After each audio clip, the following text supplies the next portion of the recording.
Alright folks, welcome back everyone. 皆さん、お帰りなさい。今日は347日目です。It is day 347.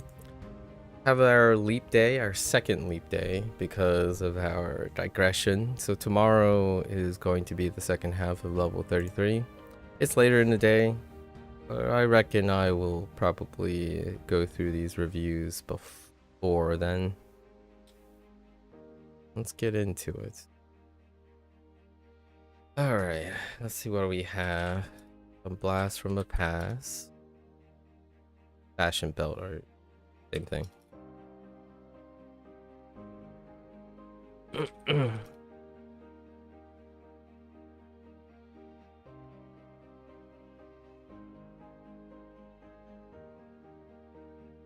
Waremono.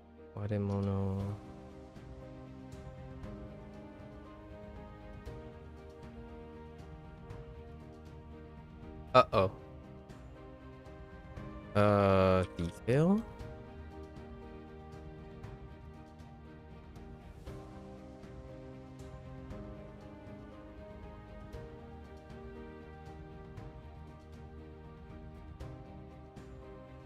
Detailed. Pretty sure this is detailed.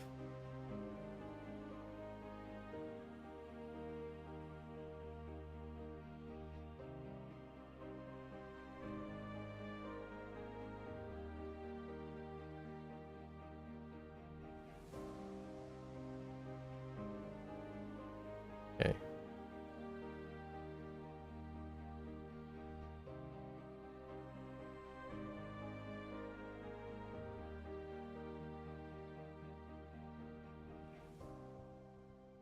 Uh, 主催する。抑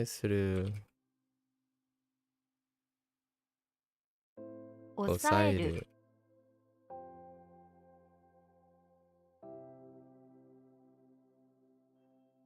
No.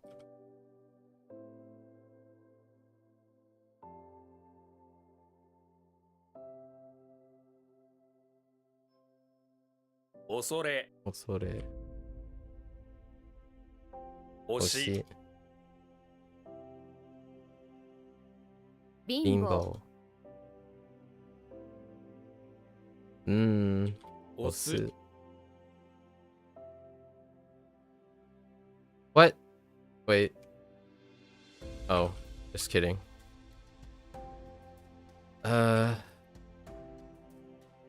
Nakimushi? Wait. Naki...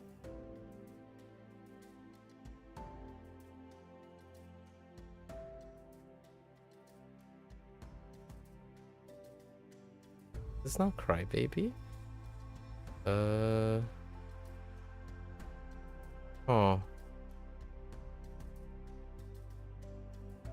Naki... Might be mistyping something. Oh, I did. Nakimushi.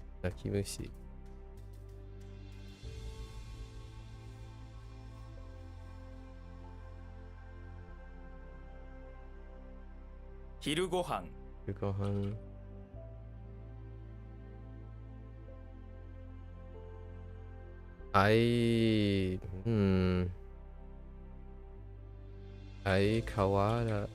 Aikawarazu.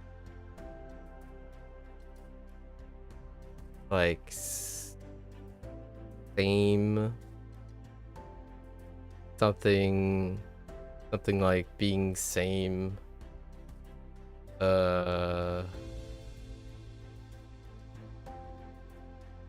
Sharing like a mutual, or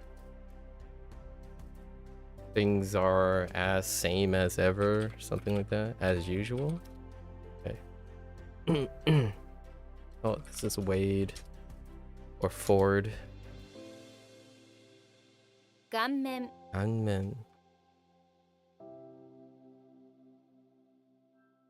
Pretty sure it's like facial expression or like face. Okay.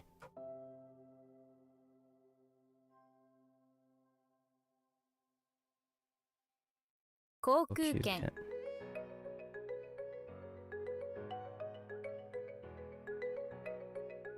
太陽系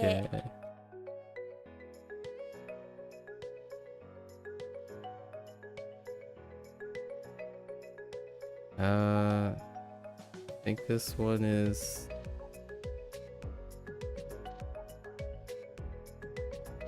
what?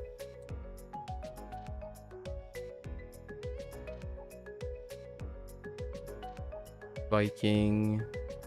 Oh.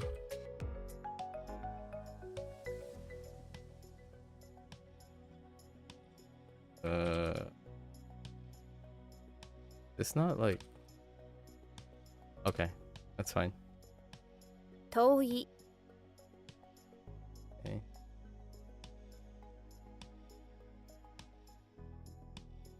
Oops.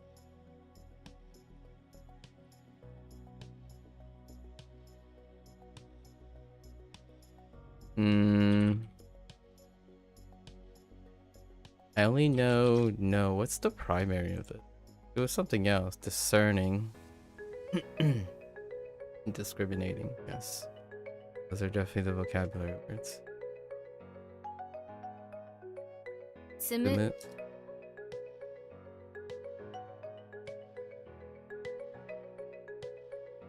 Bangohan.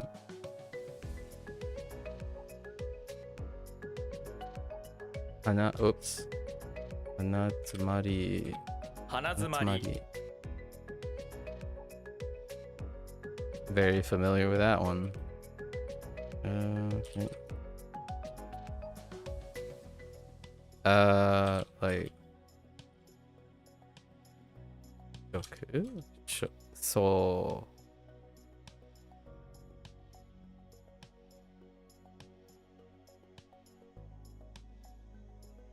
Doko. Autumn.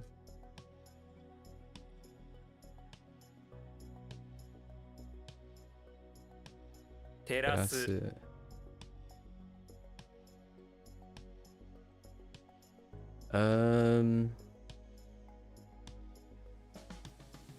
Hmm. Oto. おととい Otoi.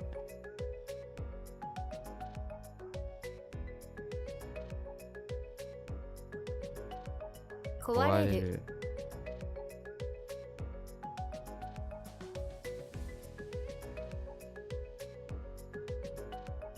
外来語 That's fine.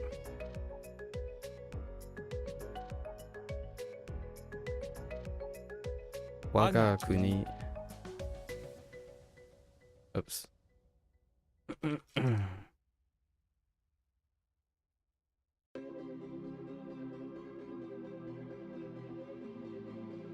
Heck.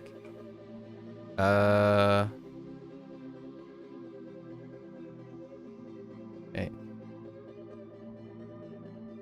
ケイ Hey.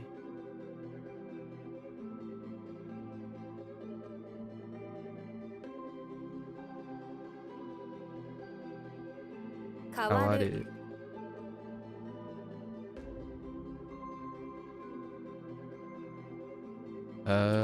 Yes. Special. まずい Mazui.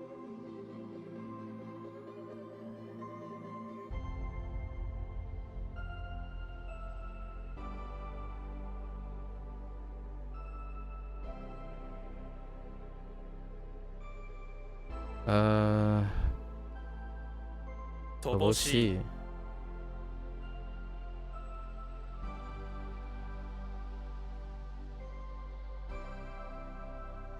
That one's weird. What? Oh, wait.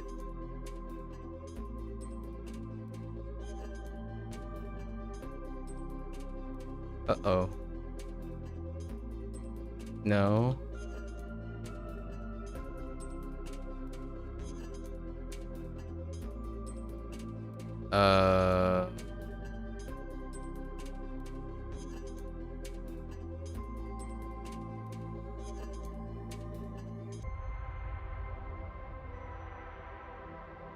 Oh no.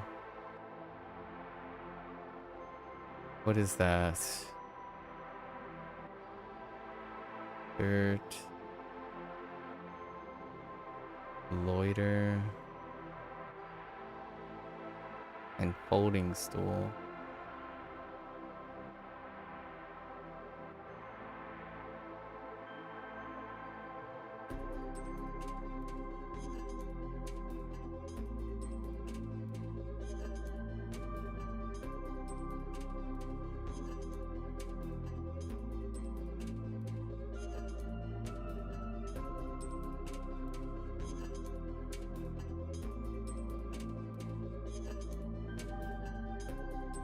Okay.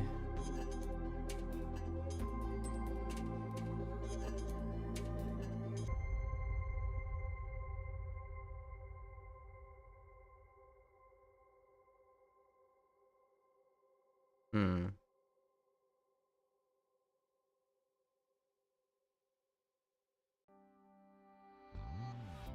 Connection.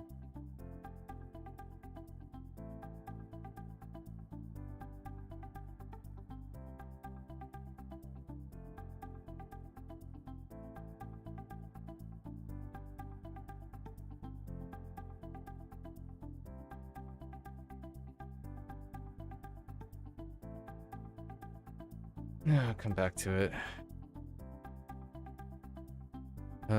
This one's special too, because spring. And I don't. What was the onyomi for spring?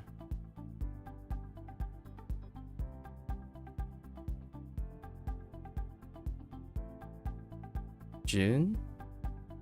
So like Seijun. Oh?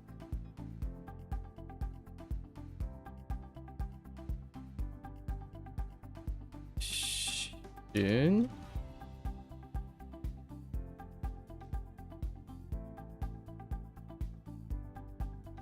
What?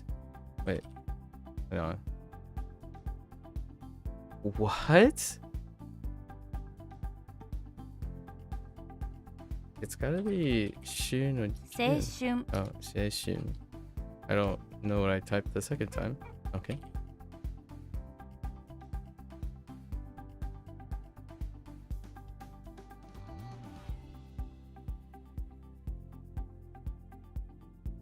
What?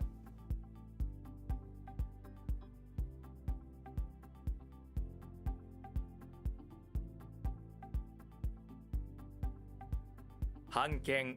Oh, I must have typed again the first time. Unken.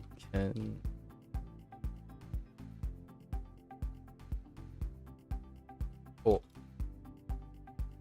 体系的 Kitaki.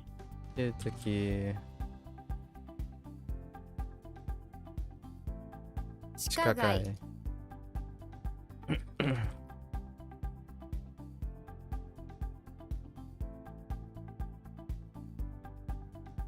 お吸いぬ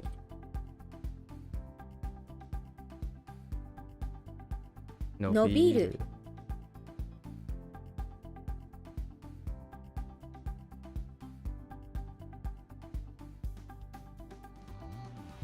Kinchou suru.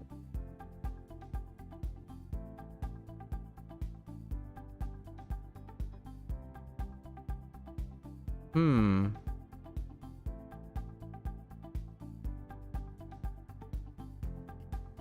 What happened? Okay. Oh.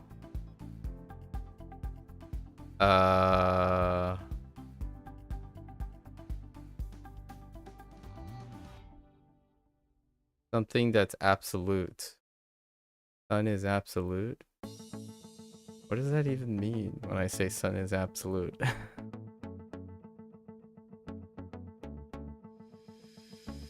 It like... Oh. This one's kind of weird. Okay.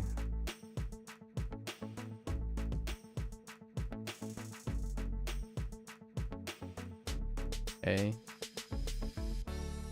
Mm-hmm. 朝ごはん Alright. We went through our meals.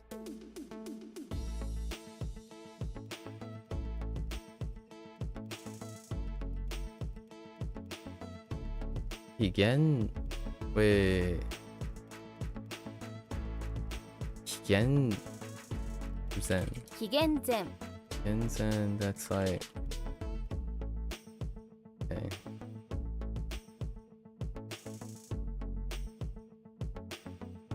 催促する I suck it. たやす Ayasu.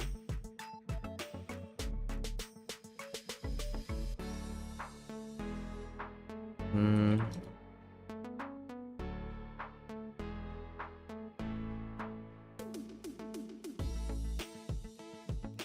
Negaigoto. What? Sure. 見つめる Mitsumeru. Or to glare, I guess. ためる Tameru. Save up.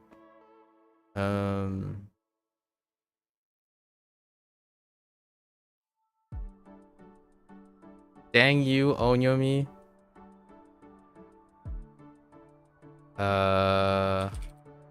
Yes.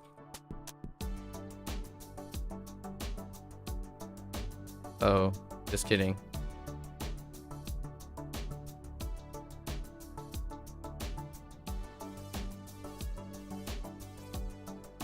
Mayowasu.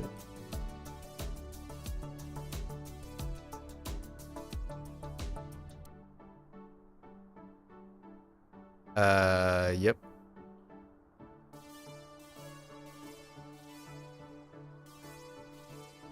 Oh no, just government official. Or like government, I guess. Or an office.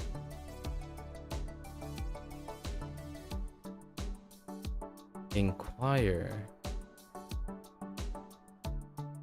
What?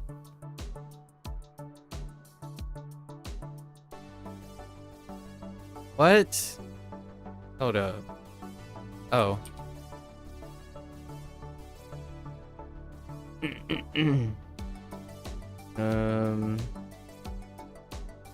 欠乏 Etsubo.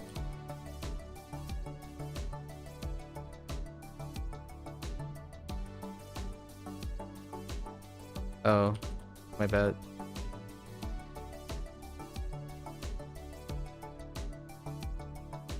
Osoraku. 鳴き Naki 声 going.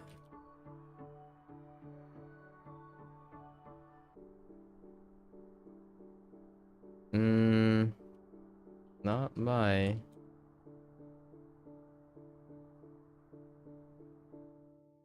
Oh, just kidding. What? Seek and search. Same things. Same but different. 枕 Makura.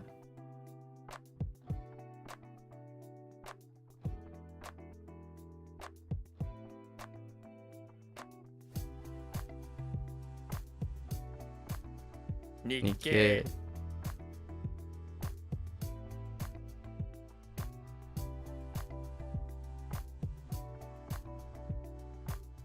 Shuppan On.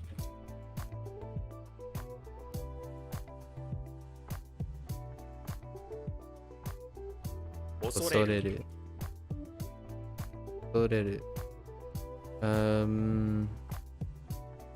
Okay. Gaimu Daijin. 外務大臣 Oops.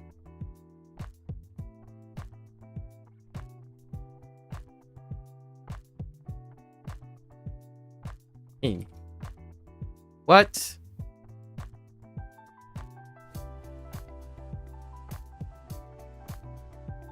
Cause? Oh, keen. Keen. Haha. Oh, in.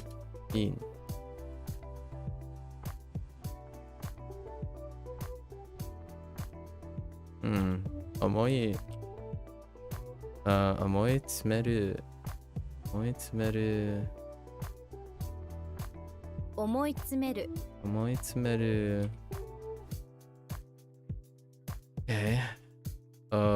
しよう。Can't forget the spice of life. Oops. Ah. 初版。公園 Oops.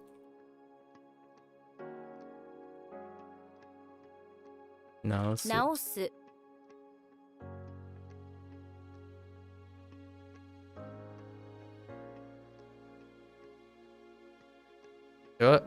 What? Oh.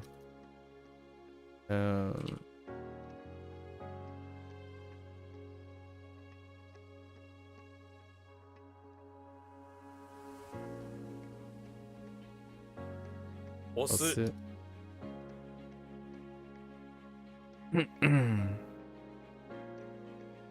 仮面 I think that's just surface. What? Oh. Just kidding. Mask. Alright. So where do we lose the cake?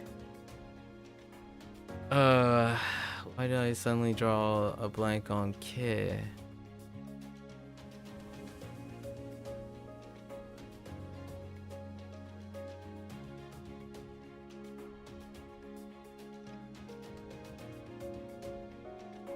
Like ages or something?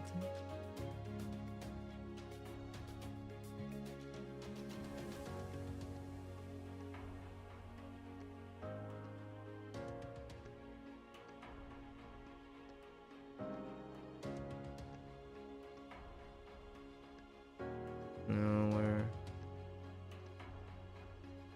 Diameter. Okie dokie. 5:30.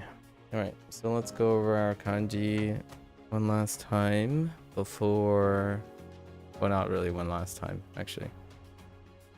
Before our lessons tomorrow. You know what I find a little bit paradoxical?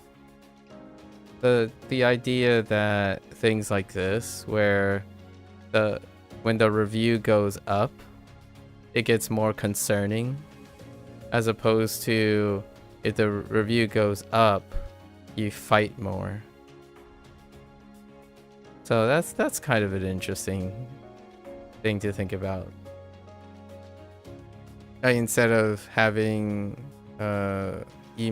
emotes or things that deal with like getting ready and tackling the items, it's forecast in a way that it's bad.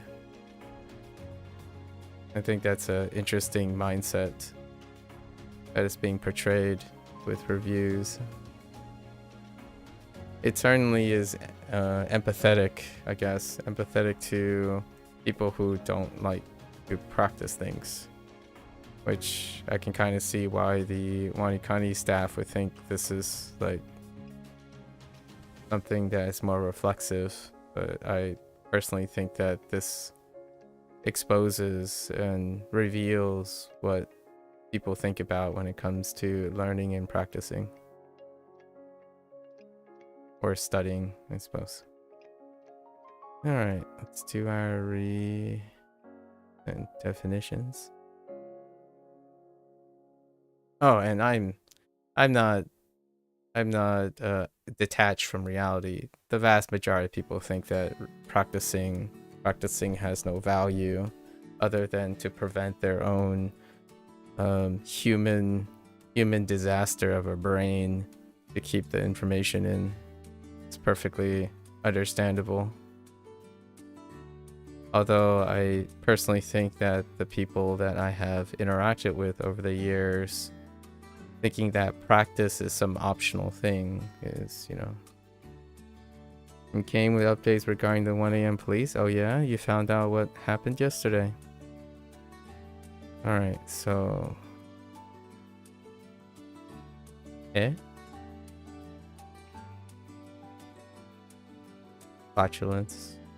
Pull, crotch, sheet, magazine, Mado, window, E, no, in, muscle, sweet, angle, then proclaim, son, revered, true, loyal,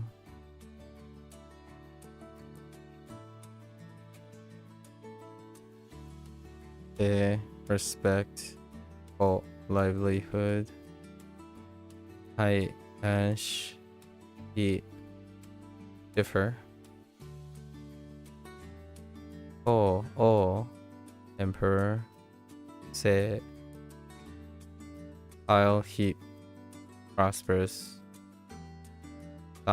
cha, sand, sugar,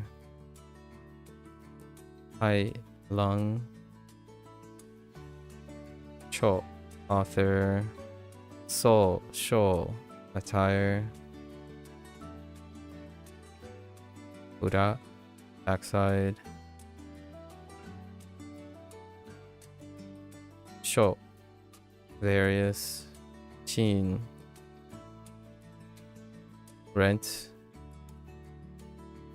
wasa, rumor. There's now 3 armed men in a lane away from you in the dark with torches and lasers. Police on the way. Yee. Don't stay safe. Think so near. Alright folks, that's a wrap for WaniKani today.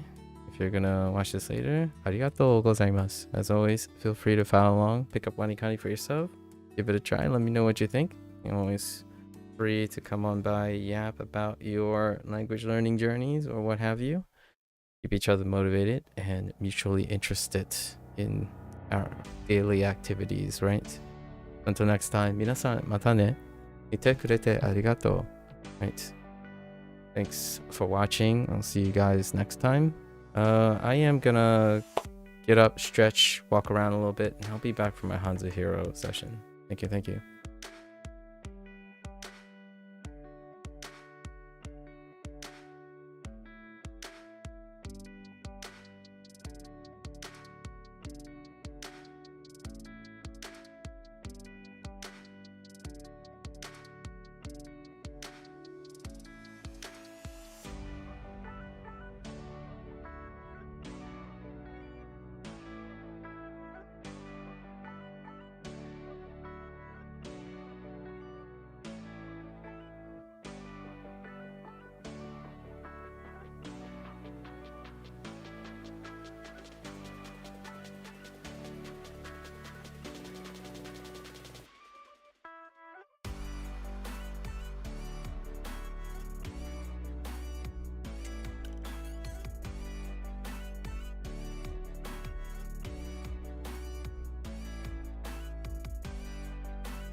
Alright, folks, welcome back, everyone. 欢迎大家回来。今天是第340天。It is today 340. Got 3 things to cover today. Got scared and locked yourself in a bathroom. Oh, dog barking is good. Yeah. Police are here at the door talking to us now. Oh, well, hopefully you find some solace and comfort and some details on that. Stay safe. All right.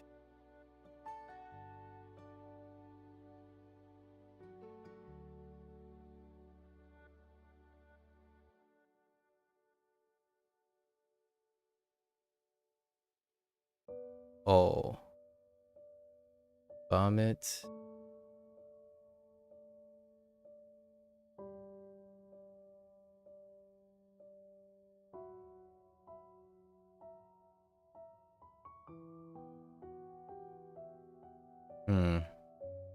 I dropped the right hand yesterday too.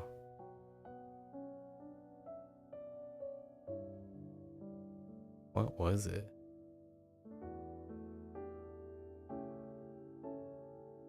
I'm still dropping it. Didn't see.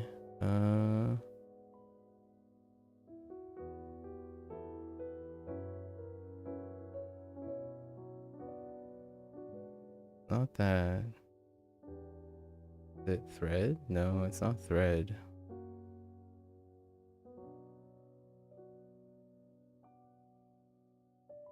Snake skin, right?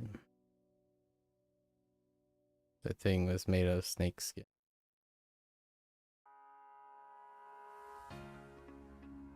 Gotta work on it.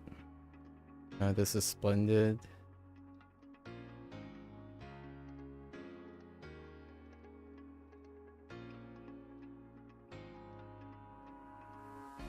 And Mung.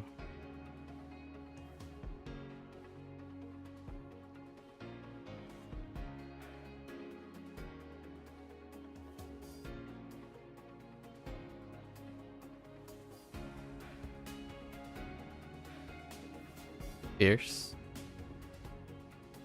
So splendid satchel or splendid scabbard, right? Made of snake skin, and then the annoying little rich kid throwing things around with his spoiled poodle.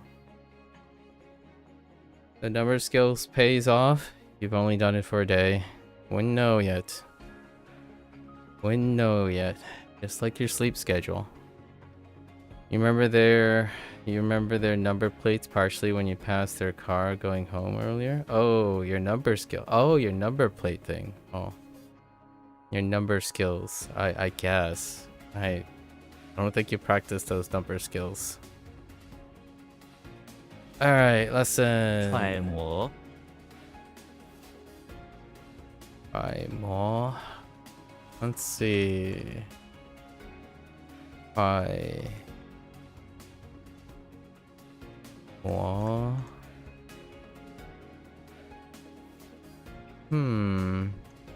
So to rub out something. Let's try. Finger? Conjecture and a rub out. Okay. Well, it's good that you know their license plate, I suppose. 揣摩 Speaking of to try to figure out. 倒霉 May. Tumble, collapse, fall over. Was May. Mildew? They have bad luck, huh? Apple mildew. That certainly sounds bad. Topple over into a bunch of mildew. 倒霉 Oh, come on. I just gotta write bad luck here. Okay. 威折微者. That's using might to fear. Might to create fear. At least you should be able to sleep tonight. You probably will because you think you will. Just like yesterday when you think you won't and you didn't. Confirmation bias is one heck of a drug.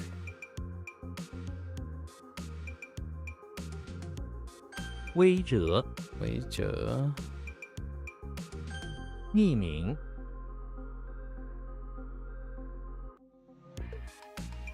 匿名 Ni is hide, Ming, hide name. Helicopters? Interesting. So the person's at large. Or the persons. 匿名 Ming.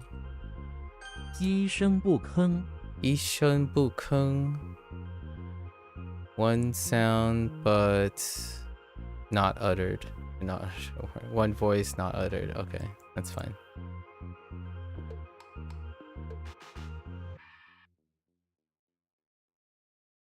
一声不吭 How did they phrase it? To not utter a word? Maybe like to not say something. That's fine. To remain silent.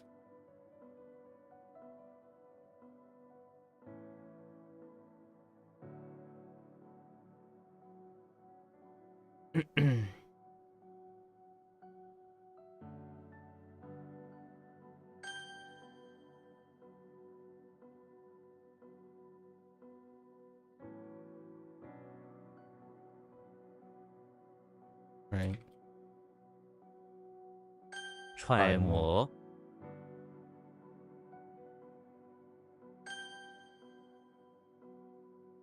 倒霉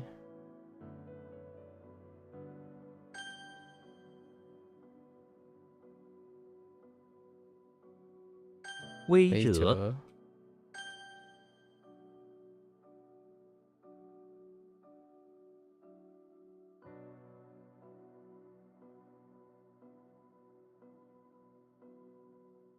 That's gonna be rough. Ni's thing is not that great. 匿名 Ni Ming.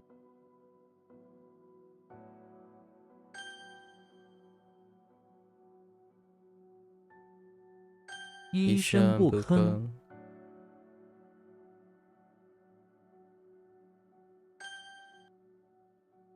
Okay. 揣测 揣测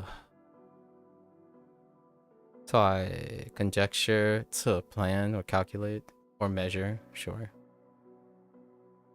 So speculate, pretty good. Or to conjecture. Barrier. 揣测 戳破 破 jab, like jab and then break it. Puncture. Kind of more of a stabbing jab than a jab with the blunt fist or something like that. Jabby jabby.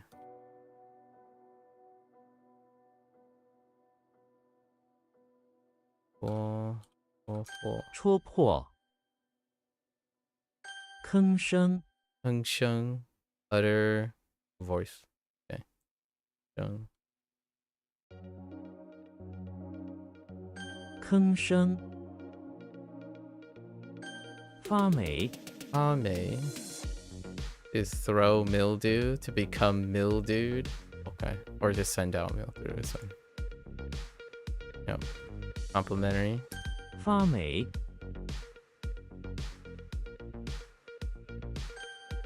吹 Mildewed. 口哨 吹口哨 blow whistle or to whistle. 吹口哨吹口哨 Shaw is a weak one. Standing alone. 揣测吹口哨，吭声， Okay.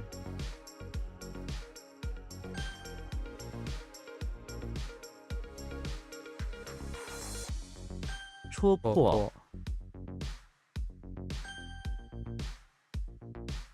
发霉， Get our bearings here.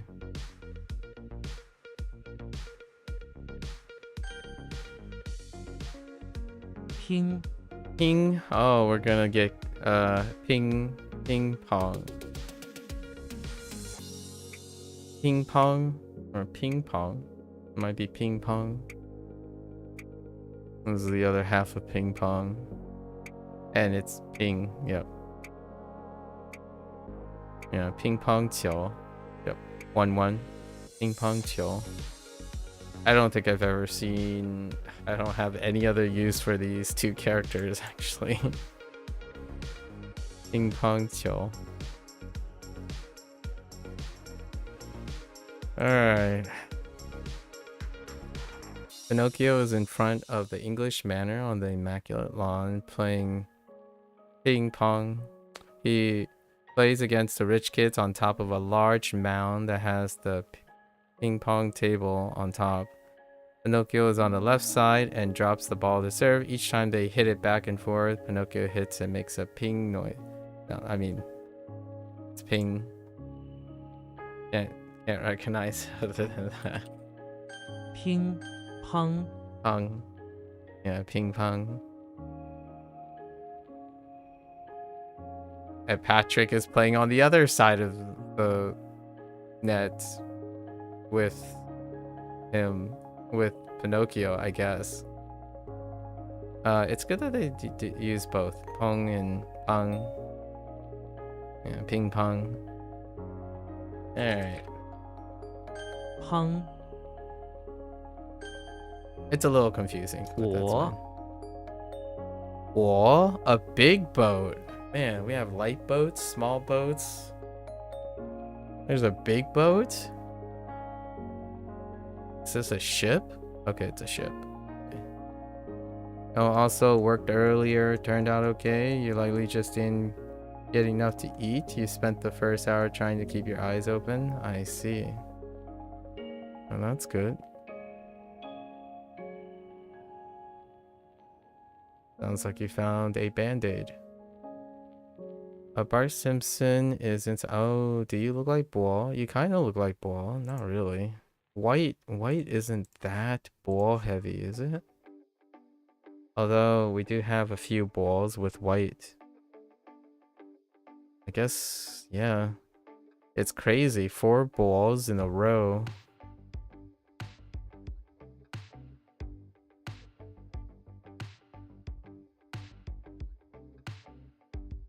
And then we probably hold it off with Pa. Pai is just an exception. Okay.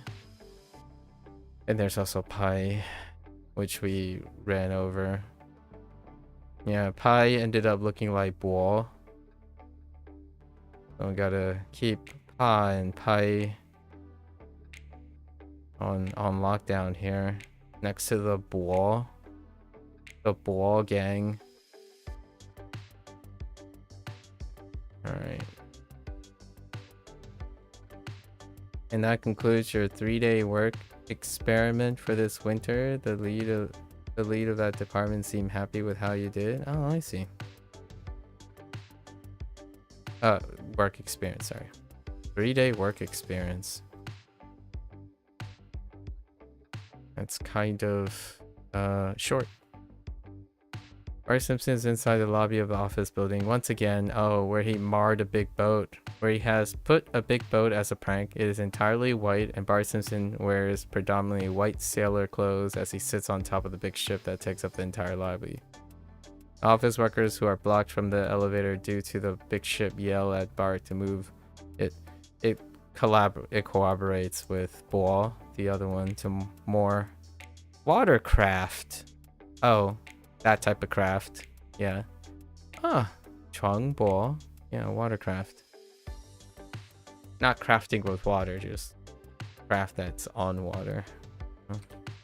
我 In big boats. 掺 Chan to mix? Oh, you know, do you kind of? Yeah, you look like. Oh no, you don't look. You look like Han, not Chun. Oh, Chun. Interesting. I wonder if Chan Hun Chan, maybe? Chan Hun? No. Chan Da? I don't know if it's yet. Do I? No. Sadly short on time and most people are taking time off after Friday. Last time was most of July. Okay. I see. Alright. Hang on. Let's do this. Let's look at our triple elbows. So I feel like Shrek is competing for the triple elbow category. Triple elbows. Triple ones are pretty rare. So we have Tan, right? Tan. We also have Tan, pretty sure. Tan. Tan. And then we recently had Shun. Shun. But now we have Chun.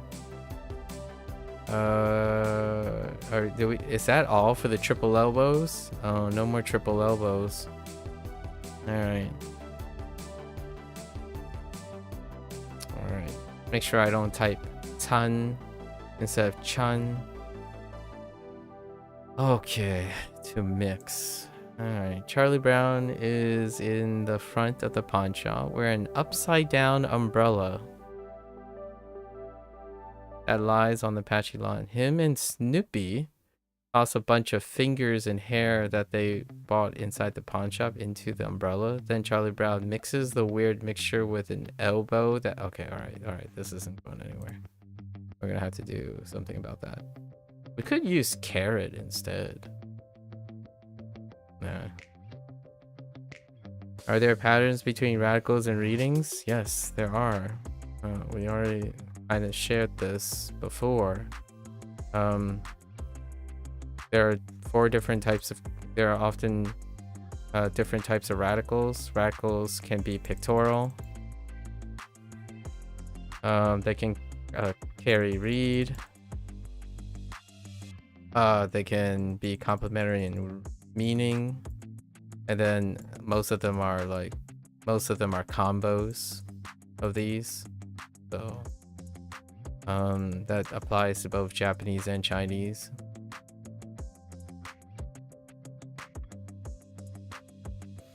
And also, you don't need to know that because you should make these associations anyways. If you were thinking about the characters, you should anyway be able to make the connections yourself. Charlie Brown is in front of the pawn shop, and we have umbrella, fingers, hair, elbow. Okay.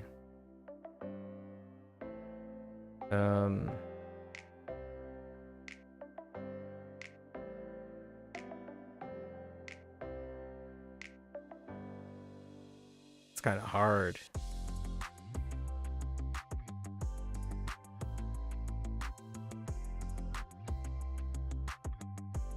Huh. I just realized he doesn't have that much hair.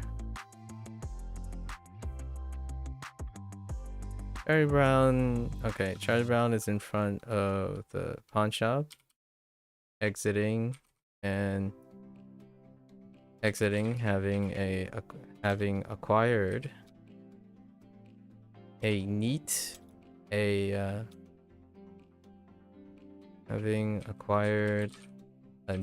little umbrella. Unfortunately, it started to pour. Unfortunately, it suddenly started to rain heavily,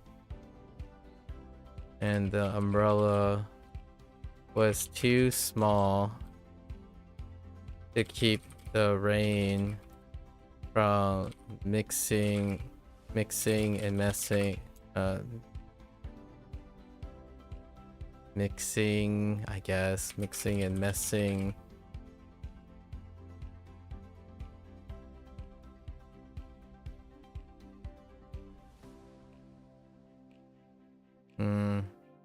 Not the greatest. Mixing with his fingers, hair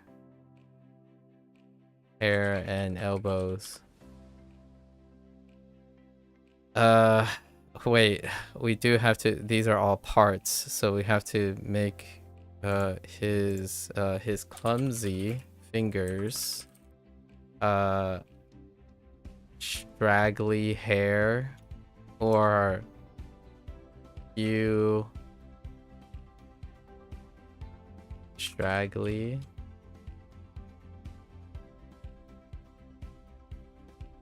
Starting to make up English words. I don't know how to spell straggly. That works. Straggly and I don't know, dinky elbows. Yeah, right. We tried. No, we don't have saw yet. 搀主 Lean on. Can this be a how? Or it could be a rely. What was a good rely? T? Oh, it could be just against something. So like a position or something. Or direction. Ooh. You do look like a jewel though. So here's an example. Candlestick has a jewel in it. So jewel.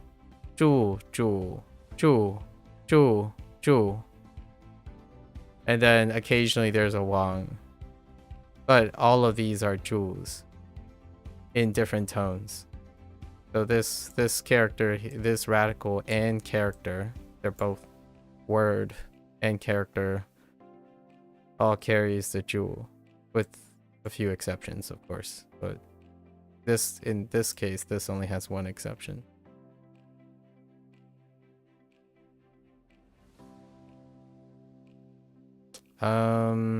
What does this carry in Japanese?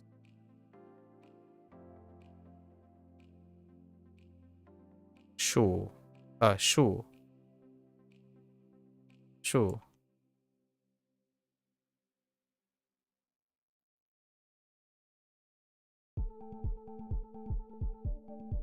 Yes.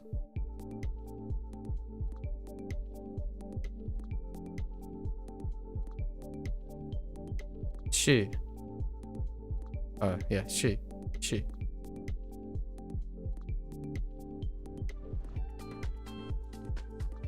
Or shu. I'm starting to get the sound mixed up in isolation. Okay. Anyways.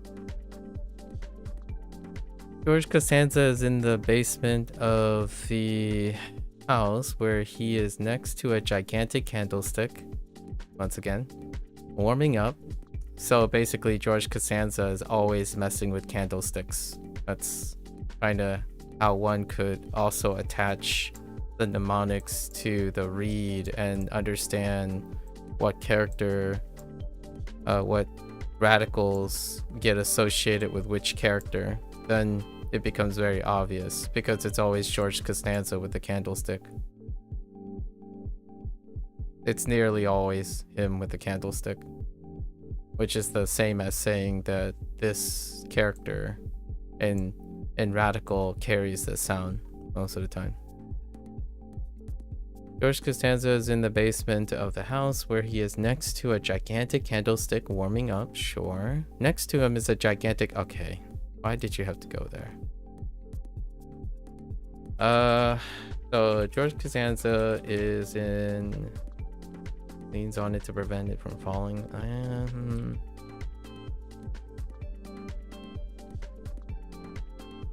George is in the basement of the house. Trying to keep warm by leaning and placing his fingers next to the candlestick.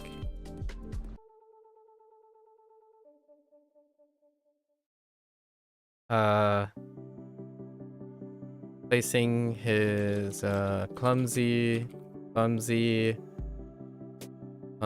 stocky fingers next to the candlesticks.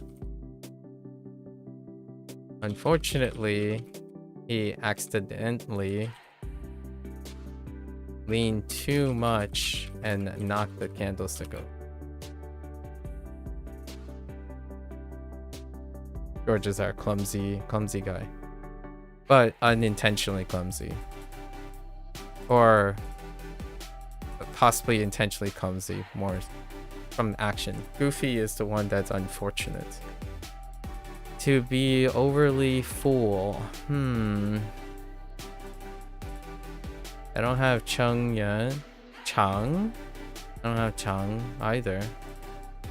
Just got Zhu. Ooh. Wow. That's a lot of things. Oh, wait, we do have Chung.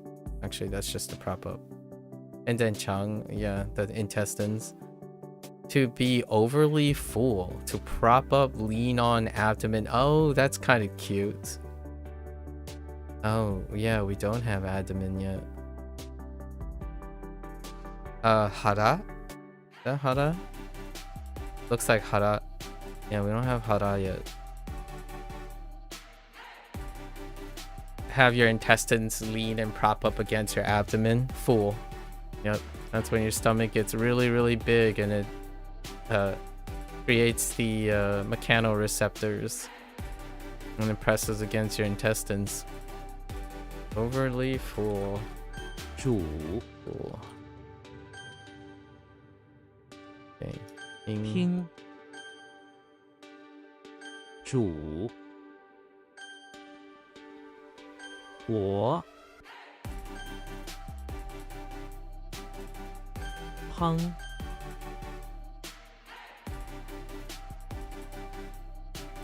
Okay. 掺 Alright, next one. Bay. Oh, that's Okami, alright. Bay. Got this really early. Legendary Wolf. How'd you get from Bay to... Wait, what is I don't actually remember what the Onyomi is. They'll come back. So Bay. Bart Simpson is in the bathroom of the beach house by the bay, playing with a sandy legendary wolf and poodle he found on the beach. He puts them both in the bathtub and throws a tasty shellfish in the middle, and the legendary wolf takes out the poodle and eats the shellfish himself. Bart simply stares on sand saying, "Wow, cool." Next, the legendary wolf jumps out of the bathtub and chases Bart, biting at his swim shorts. That's actually kind of... That's fine. In a difficult position. Lung Bei. What the heck?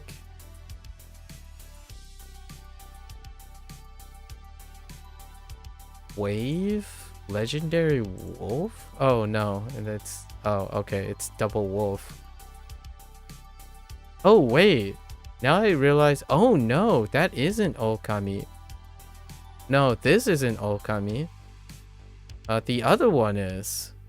Oh no. Oh, that's kind of mean, actually.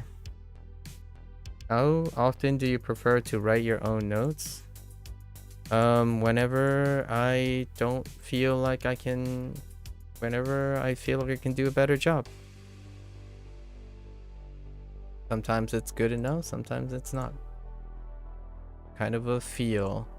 Hold the phone. Dang. I didn't know there were two of these. Yeah, I don't think... What is the... What is it? Oh, roll. This is roll. Yeah, this is roll. This is the Okami I was talking about. Lang. Lang is raw. Wow. Wait, then hang on. Let me type in wolf for Japanese. Oh, wow, it's very different. Does this character even exist?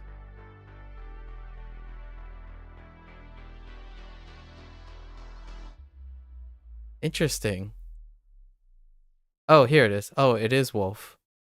Yeah, Japanese also has this, but it's not used in conjunction with wolf. Be flurried. How old is this? This has got to be an archaic thing.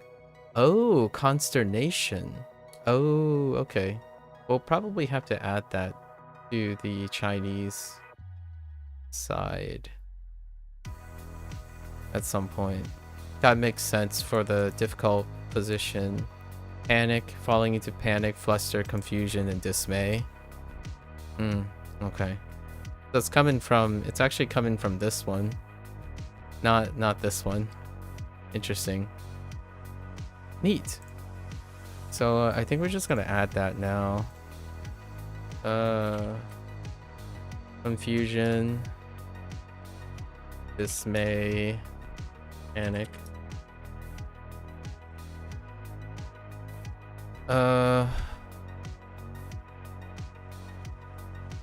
Do we want to add it into it? Probably. So,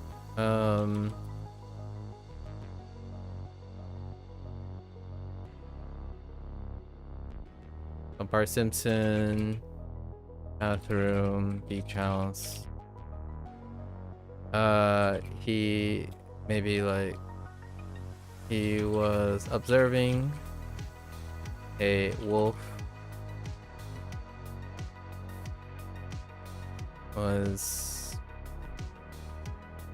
playing with a wolf and poodle. Doesn't have to be in the bathtub, but in the bathtub, right, through a shellfish. You watch them fight over it. Wolf takes out the poodle and consumes the shellfish. Then obviously Bart thought it was cool, right? Wow, cool. In a fit of confusion, the wolf starts chasing Bart and biting at him. Bart runs in a panic. Okay. All right. Hey. 背站 John. Good dip. You look like a John.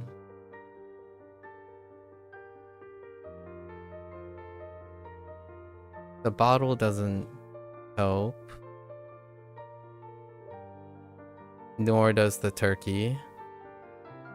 No, this is gonna be a tough one. Turkey is probably most prominent. I think there is a John with a bottle though, or a James Bond bottle thing. Oh no, but it's Jung. Dang it.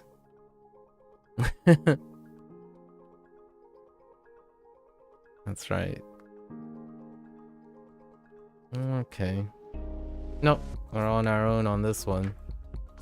Lots of characters though. Lots of radicals and characters. James Bond is in the bathroom of the pawn shop where he's come across a turkey in the corner that's messing with a secondhand burner. The turkey accidentally lights himself on fire, so James Bond takes out a bottle of vase of flowers and throw it on the turkey.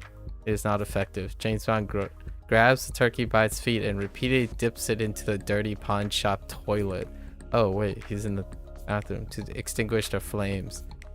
Afterwards, he dips the still flaming burner into the toilet too. Not sure how I feel about that.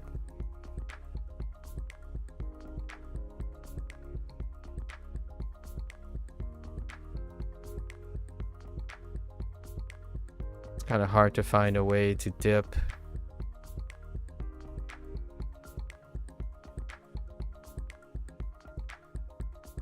And why he would be in the bathroom.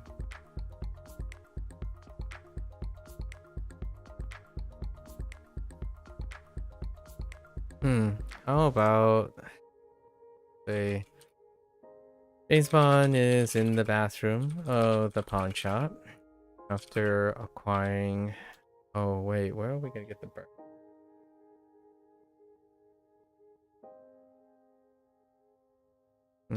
That's fine. Acquiring a couple of materials for his preparing. Say acquiring and then preparing materials for his next mission. He prepared a bottle of toxins with a burner over a burner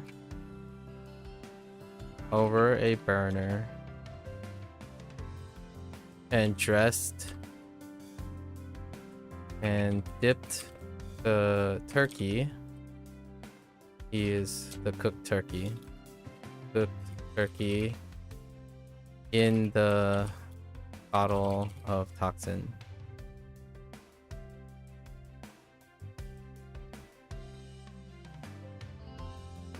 And some flowers for the banquet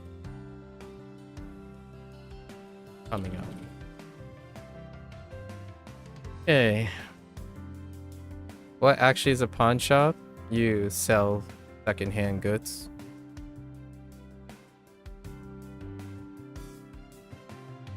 A pawn shop is specifically a shop that only sells secondhand goods, but when you pawn something to a store and they resell it, that's a pawn. But there are shops that only do that.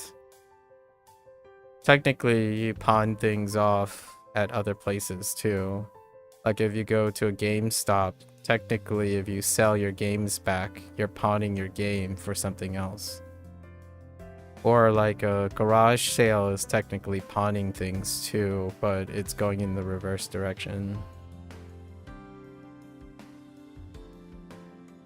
Pawn shops can also qualify that you sell your jewelry.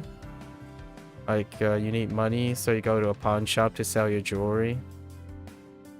You can also go sell it at a jeweler too, because a jeweler actually sells both jewelry and accept jewelry. But pawn shops are specifically where people exchange secondhand goods. I don't know if there's a British term, like, I'm not entirely sure. British use a different word.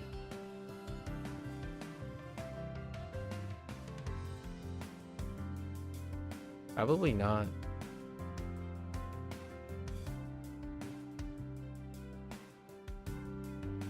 It's still pawn, yeah. Both Americans and British use the word pawn. Apparently there's an informal word. I didn't recognize the informal word. Like I didn't hear it in like British entertainment. Right? Oh, that makes sense. To dip in the sauce. The sauce. 酱姜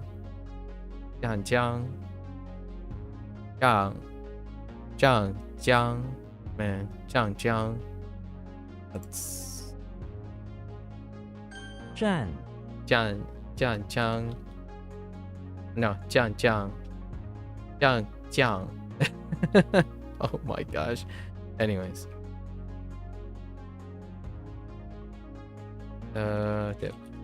多 Dual to tremble. We have another tremble. What was it?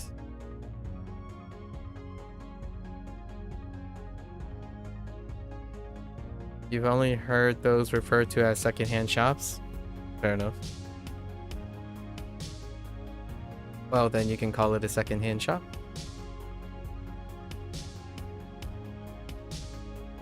That does look like a dual. Less of a E, more of a dual. Definitely less of a jewel.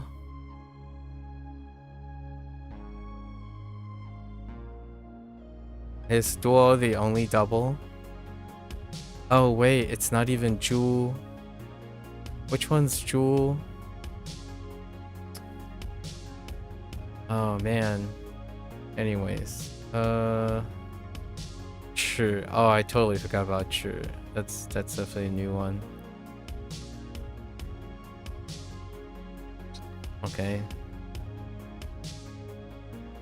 I have another tremble, and I can't seem to recall the tremble. It's probably combined with that tremble. Let's find out. Nope. Swole. That is not the tremble I was thinking of. I guess we'll find out eventually. You guess it has the on thing you need to remember too. Oh yeah, in the hand. Yeah. Most of the mnemonics talk about secondhand goods with the pawn shop. So. Dumbledore is in front of the office building where he finds many office workers, okay, outside taking a smoke break. Wait, what was the dual one? I don't remember dual at all anymore. We don't really need dual. Dual was legacy. Dumbledore is in front of the office building, which of course filled with muggles. He raises his wand and casts a spell, turning the outside of the into a transparent glass so he can count how many office workers are. What? Okay. Sure. Now what is Dumbledore doing? Dumbledore is in front of the office building where he finds many office workers outside taking a smoke break. They all are scared of him, so much so that their mouths all tremble. Okay, Dumbledore, who is scared of muggles too, trembles as he runs down the parking lot trying to get it. Okay, that's not, we're not gonna go. That's Dumbledore is in front of the office building, where he encounters many office workers. Sure, on a smoke break. A bit archaic, but on a smoke break.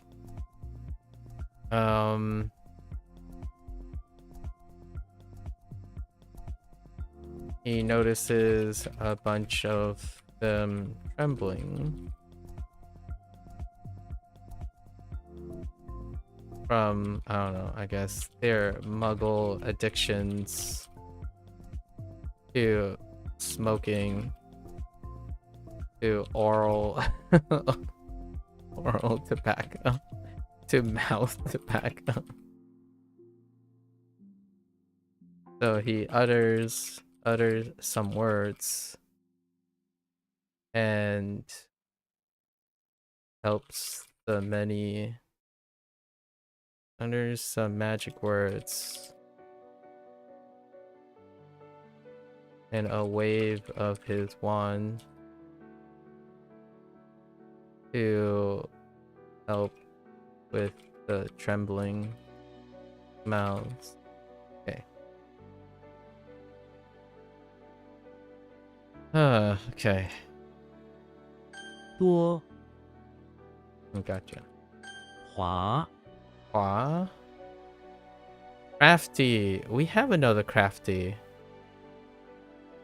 as well. I wonder if it lines up with that. An adjective. Was it bo?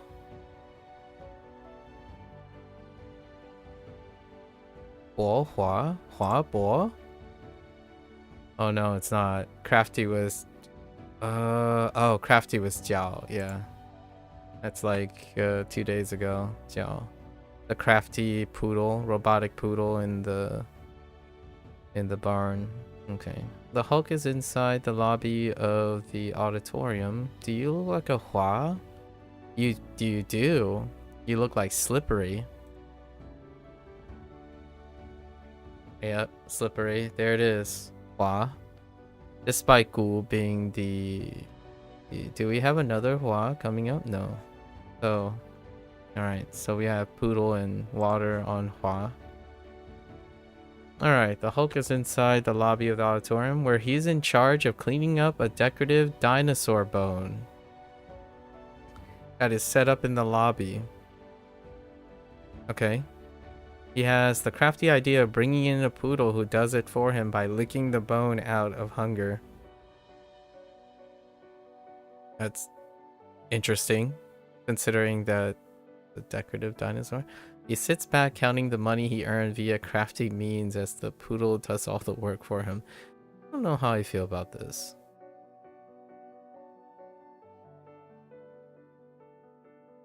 Cleaning up a decorative dino bone.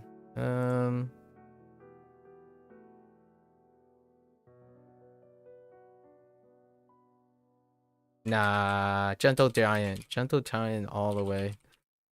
So Hulk is inside the auditorium.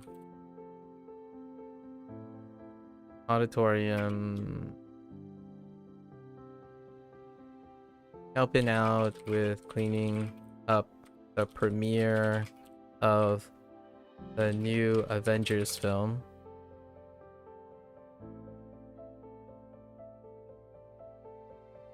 And he thought it was a crafty idea to bring along a companion, a poodle companion, maybe like a super poodle. Oh wait, that could end up being a Superman thing. Not a super poodle companion to treat the poodle to all the leftover bones from the concession stand.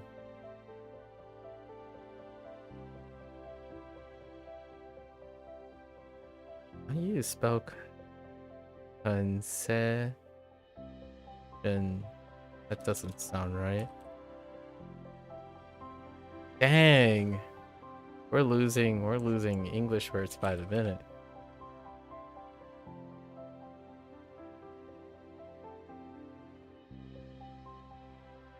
Oh, it's spelled the same way? Oh, that's interesting. I thought it wasn't that word. Wow. I haven't ever realized it's concession. Interesting.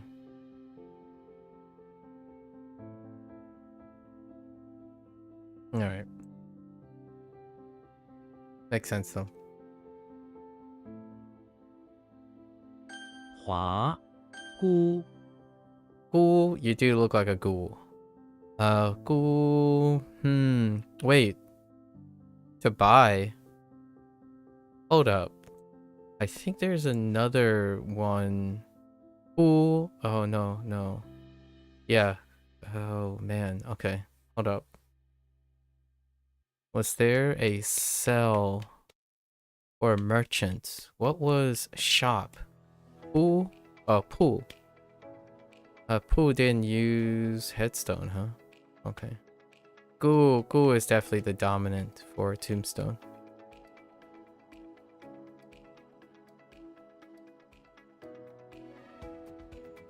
So yeah, like here's another example where this character is dominated by this reed. And in Japanese, gu is ko.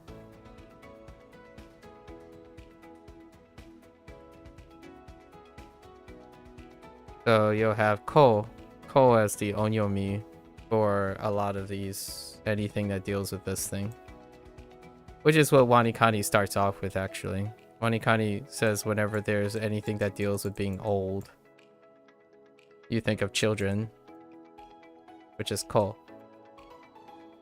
So that's where they got their mnemonic association with ko. Oh, like being bitter and old. Ko. Or ku. There's ko and ku. But they belong to the same column.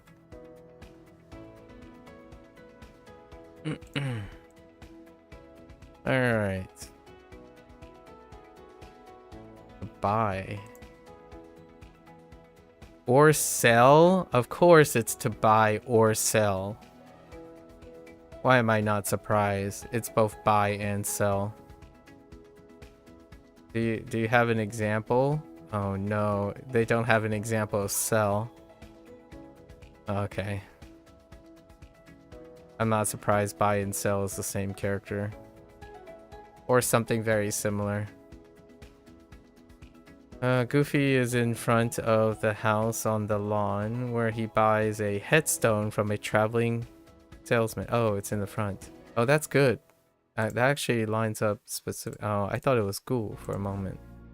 Goo works. We have estimate.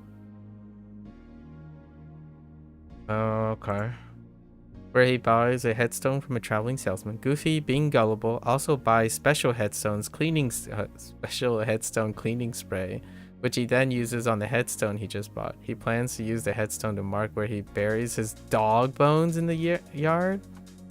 That's cute. Weaved in the dog thing. I got you. I like it. To seek fame and praise. Clout chasing? Wow, that's a fun way to say clout chasing. 沽名盗誉. I'm kind of curious. This might as well be clout chasing. Yeah, to buy name 盗誉. Oh, I can't see what that character on Yi is. Angling. Oh no, reputation. Oh, that's, yeah. I couldn't see the top because it's too squished. That you reputation, yeah. To buy name and angling for reputation. Clout chasing. Or praise. Fun. Fame is Ming. Oh, to buy alcohol. 乌酒. I wonder how you distinguish between 买酒 and 沽酒. Interesting. Anyways. Alright. Oops. 背滑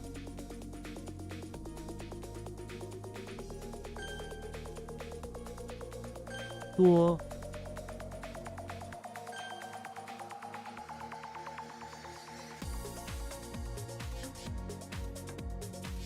站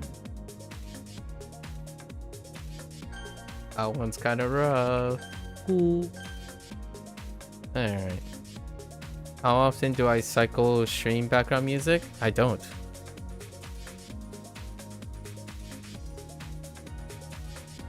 I already answered this question before when you asked. I edit and refine the same list over to every once in a while, like every 3 months. There's no cycling.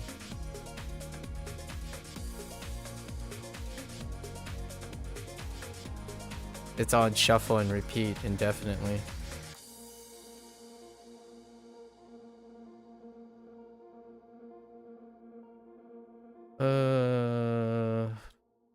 What the?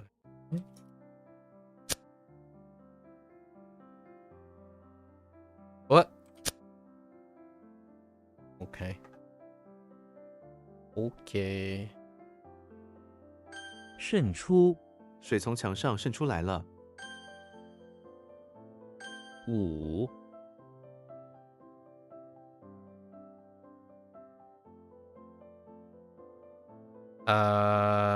Squat squad of 5. Okay. 左，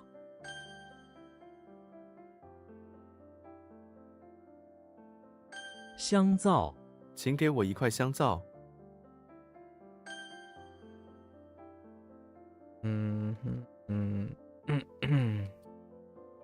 举，单，岁，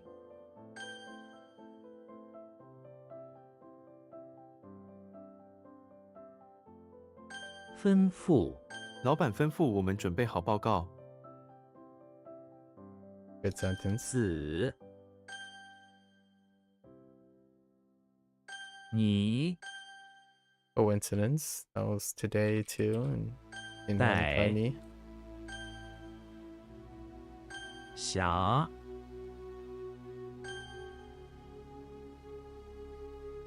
Why do some words show in a sentence? Vocabulary.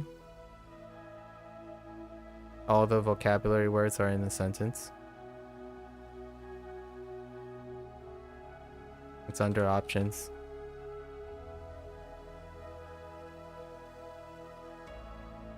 Because they're all purple.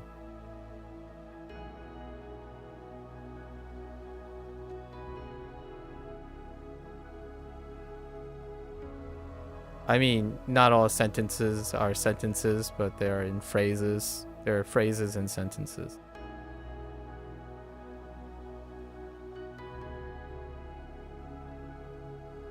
灼热，地面非常灼热。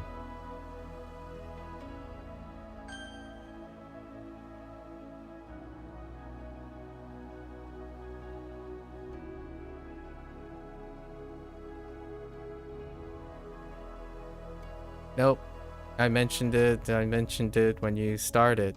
It's an option in settings. And then you responded during that time. It's like, oh, I'll just use the default for now.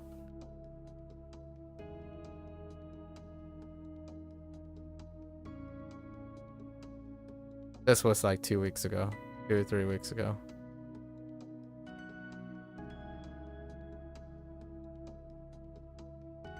It's around the same time when we were talking about the lessons. How many lessons a day?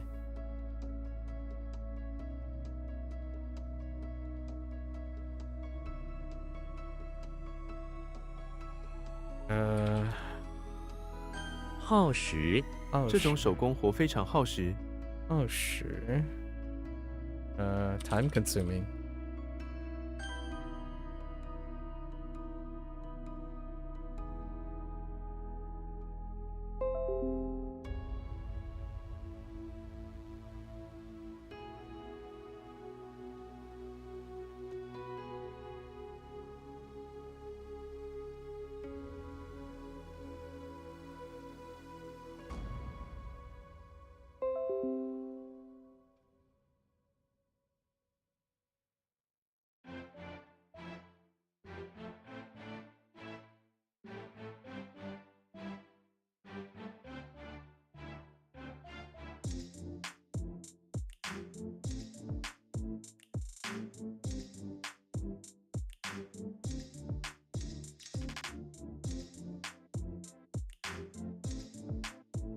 Sorry, I'm waiting for a little bit because OBS hit the fan and disconnected for like 5 seconds.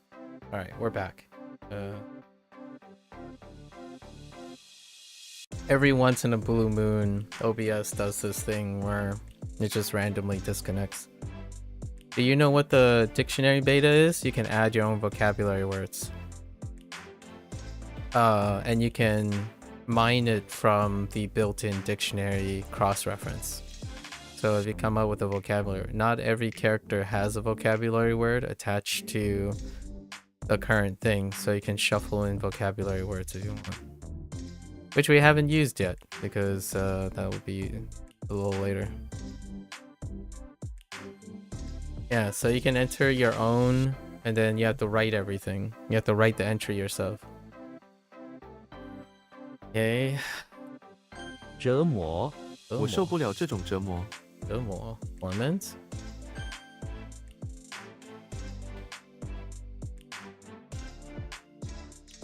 it might not have seemed like there's like a disruption in the feed between the YouTube one and then on the Twitch side of things, but OBS disconnected for like 5 or 6 seconds. It happens every once in a while. Maybe like once every 7 months. And then some, you know, once every 7 months, the power might go out, and then you have those part 1, part 2 things.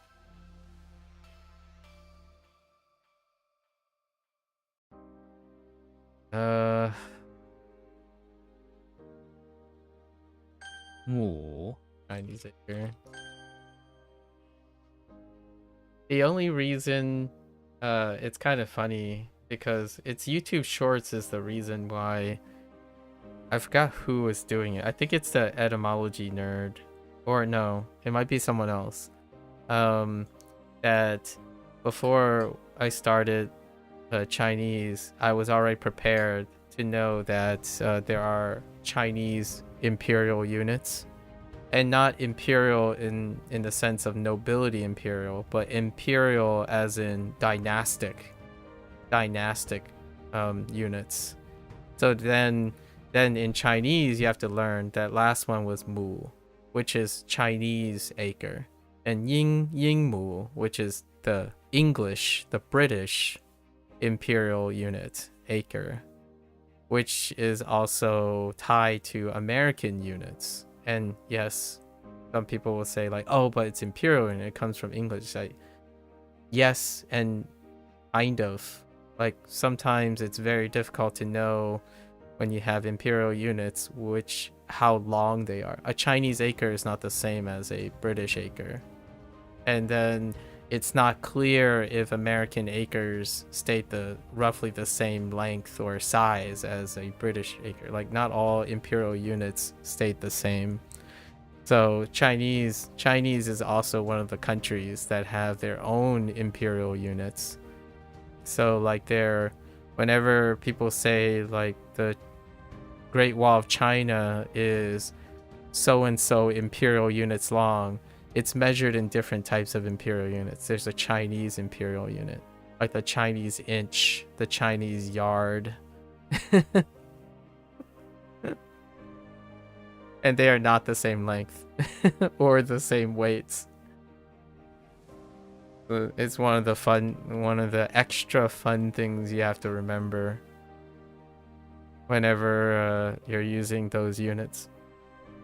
What even is an acre of land? I had to look it up because I don't actually know how acres work. So the only way I understand acres is to look up acres in square meters or like kilometers. So it's approximately 4,000 square kilometers. That's how I would view it, I think. Hang on. Some people use yards, which makes it even more confusing for me. Like I don't know, I'm not sure what 4,840 square yards is like, which is a 15-acre estate. Like I have no idea. So yeah, I don't know what yards are either. The only way I know yards is a football field. What is a yard in meters? I have no idea. Yard in meters. Is it like 3? No, it's 1. Oh, a yard is approximately 1 meter. I didn't even realize that. It's like 0.9144 meters. That's interesting. That's kind of helpful, actually. A yard in a meter. Yeah. The one that I remember most is 1 yard is equivalent to 3 feet. 1 to 3 feet. But I never use yard for acre because acre is way larger than a yard. And then 1 yard, the only way I know yard is 1 yard that I know is a football field, like an American football field. That's the only time I use the distance yard. So 100 yards is a football field. So American football field. So whenever I try to think of like, okay, so how much is an acre, right? So an acre in yards is, oh man, square yards. Wait. It's a 70 by 70 yards. So 70 by 70 yards is an acre. So that means it's smaller. Oh no, that doesn't work because I only know the length. The length of a football field is 100 yards. But if you have 2 football fields, if you have 2 football fields, then you have an acre. I don't know. I've never really used acres or yards to describe square meters. I use square meters. Square meters or square kilometers to describe like large areas, like or square footage. I would even use square footage. So like a house has square footage, an acre has square kilometers or square meters.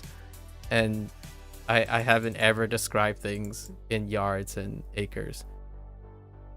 And then a yard is exactly 3 feet. That's the conversion that people use. And then a yard is, I think, the one that I use for like if you're doing sports is a feet is roughly 3 meters. Roughly. Which now makes sense because a yard... No, not a yard. Wait, that doesn't make any sense. No. Now I'm so confused. Wait. That doesn't make any sense. Oh, the other way, sorry. 0.33. 0.33 meters, sorry. Yeah, so now it makes sense. It makes sense. That there are 3 meters. 3 meters to the yard. Now it makes sense that 3 feet should be it. Yeah. So that makes sense. A yard is 0.33 of a meter. Or like sorry, a yard is 1 meter. Sorry, 1 meter. And then I need to cancel out some of these, but a foot is 0.33 meters. Whenever like golf is a good example. Lots of golf things are often displayed in yards and meters. So the golf is often displayed either in yards and meters, and then I'd use the conversion. I could have used the conversion this way, but in Americana, a lot of times it's feet and yards, and then you have to convert it to meters. So that's kind of where all this is happening. Why there's now there's a convenient relationship between yard and meter, and that's kind of cool. I think that's pretty neat. 3.1 and 0.9. Let's not get into running. Running then gets a little weird because then we have kilometers and meter and miles. And then we have things like the 1 mile run, but then above a 1 mile is the 10K. I think this is pretty neat. I didn't even realize this. It might actually encourage me to use the yard over feet. Well, this is the same though. You just said this isn't too bad. And then you just complained about having too many units, but this isn't bad either. Actually, I think this is better than the mile and the kilometer. The kilometer and the mile is further apart than the meter and the yard. And then these are obviously, we're talking about British yards, British feet and British feet, yard, and then, you know, standard units. And then I think miles is still the same between Americans and British. I don't think that has changed. I think most things haven't changed between the two, but interesting. Yeah, I kind of like yard now. Yard reminds me of... Yeah, this is way further apart than the yard and the meter relations. And 3 and 1 is more convenient than the relationship between kilometer and miles. It's not quite, especially when you're running. If you're running, 10K is not 3 miles. Like, it's further apart. Yeah, it sort of makes sense. I like it. I like it. Yard is less, makes more sense to me. Hear me out. Hear me out. Go around to your, like, if you go around to your friends and say, hey, I'm shorter than 2 yards.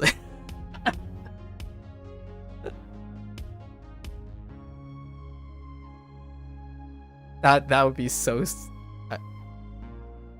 I'm gonna do that with one of my friends. That has to be done. That is hilarious. Because it's 6 feet. It's 6 feet, so I can tell someone like, oh, I'm about 1.5 yards.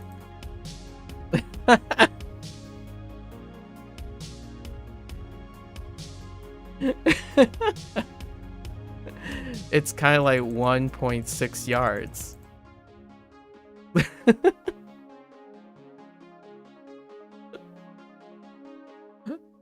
That's hilarious. Anyways, it's so convenient for yards because most people talk about 6 feet as the average.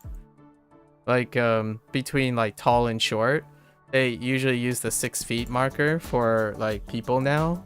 Like for males, sorry, females are actually slightly lower, but for males it's like 6 feet. People talk about 6 feet all the time. 7 feet is too tall, but 6 feet is like above below distribution nowadays. For like 6 feet is so tall. Yeah, I'm 5'7". Yeah, I'm 5'7" here.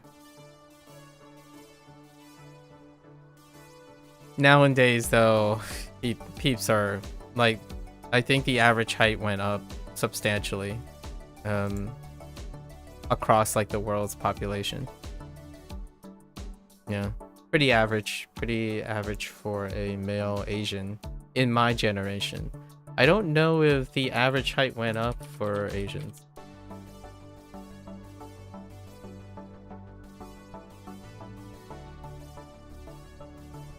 I'm pretty sure it did.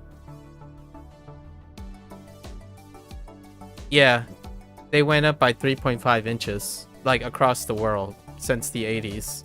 Yeah, pretty much everyone around the... Yeah, most of the countries around the world, the heights increased since the 80s.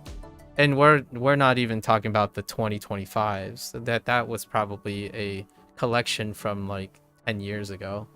It takes a while for them to collect such data, so I imagine it's still increasing. Yeah, humans haven't grown shorter on average. They have grown taller. Interestingly enough. I wonder when it's just gonna stop.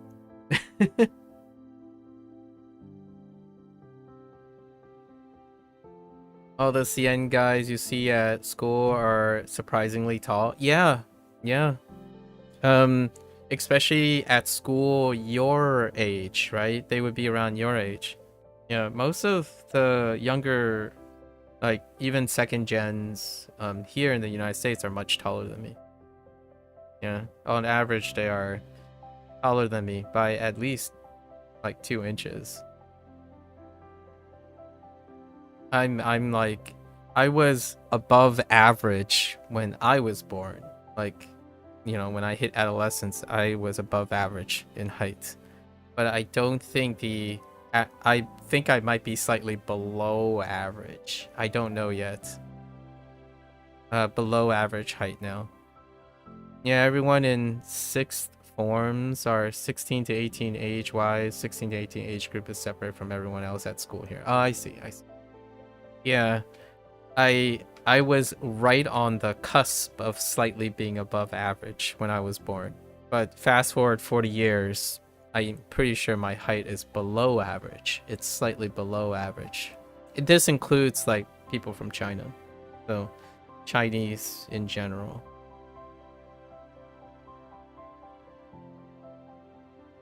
My sister is like super below average. We're talking about the 5 feet gang here. Slightly below 5 feet.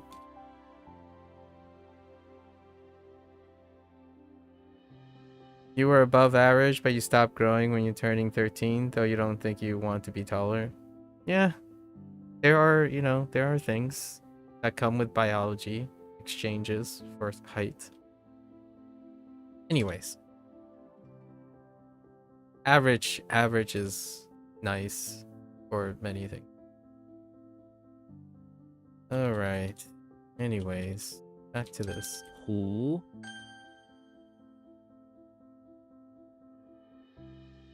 Average has its perks. That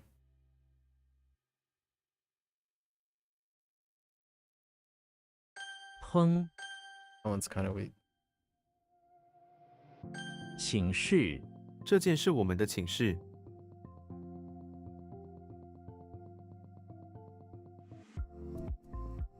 It's like demonstrate or show, ask for instructions, yeah, advice. Similar. You'll definitely introduce yourself as under 2 yards tall someday. Yeah, I think that's funny. When eventually, if someone if this conversation happens a lot when you're talking to people outside of the like outside of the United States or even China and Great Britain, right? UK. And they're gonna say like, oh, what is that in centimeters? It's like, well, what do you mean? I'm slightly under 2 yards. Like, you what, mate? I'm like, under 2 yards, you know. Actually, I don't know what the conversion is. Oh no, wait. Yeah. Oh wait. Oh, then you could say, slightly under 2 meters. And you're like, and the person's like, what?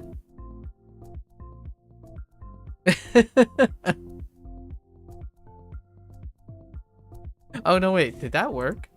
Wait, hold up. No, wait.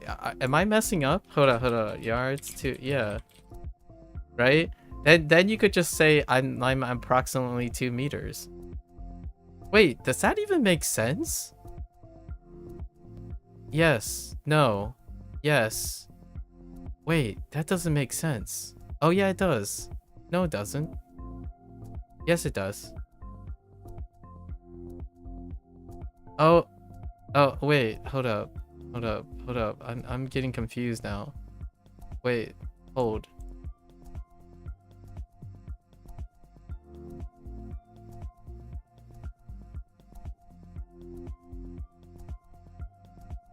Oh yeah, it does make sense. It does check out. I forgot to, I'm actually thinking of something else. Because now we have a convenient conversion, right? So 2 yards, right? 2 yards, we got 0.91, right? Meters. I mean, sorry, 1 yard, right? So that also means that we can easily convert to centimeters.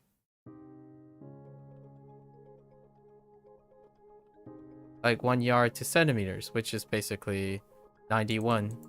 Like 91 centimeters to a yard.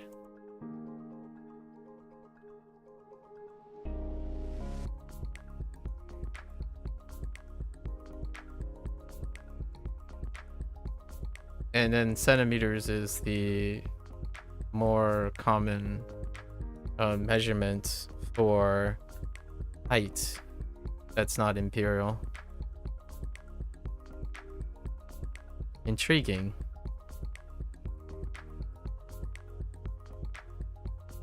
Did I just... I don't know what I wrote. I wrote yard, then 0.91 meters. And then I wrote 0.91 meters over 100 sen.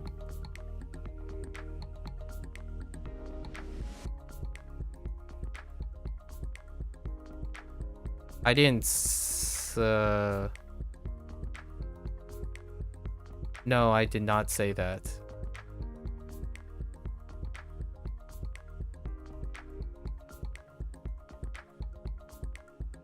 At least I don't think I intended to. If I did, then that's because I was writing things on the thing. So if you think I said that, it's probably because I was writing and you weren't looking at the screen, in my opinion. But I mean, I could have said that while skipping over things. Oh, that's ping. 丙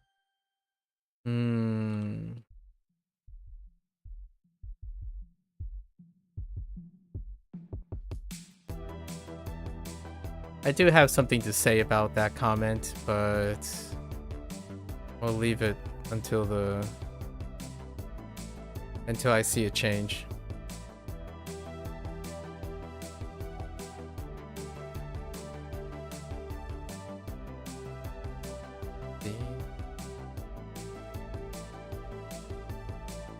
The handle's kind of weak. 负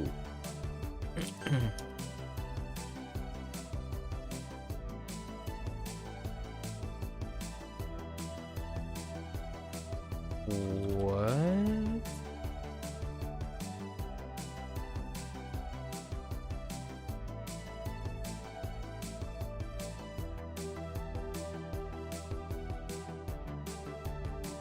禾苗 春天是种植禾苗的好时机。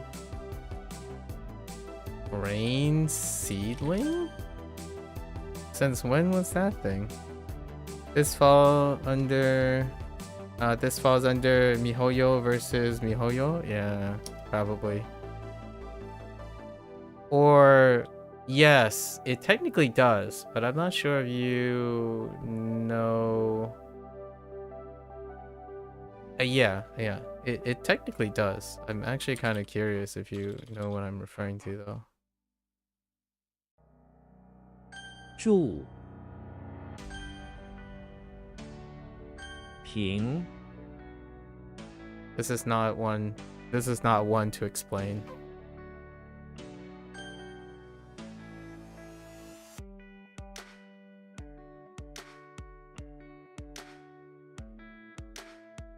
重伤 重伤致死， Or severely wounded, or severe injured. It's same thing. Same, different. Same but different. 生命 安全带能救生命。 防 Or hinder. Did I add obstruct? Obstruct is probably going to come up at some point. "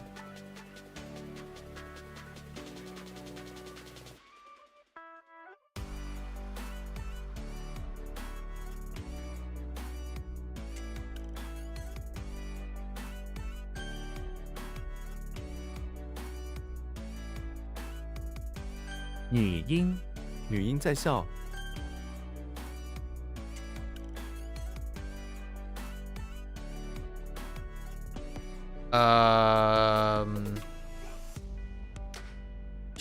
Sure. Dang it. I don't know what's going on there.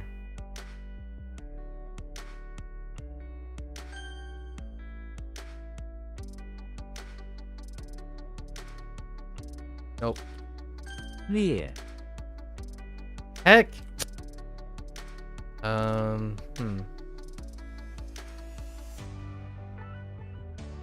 墓地 她被埋葬在墓地。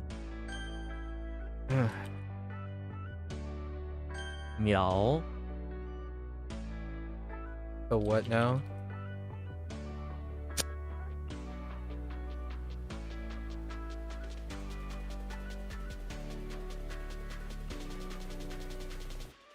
What?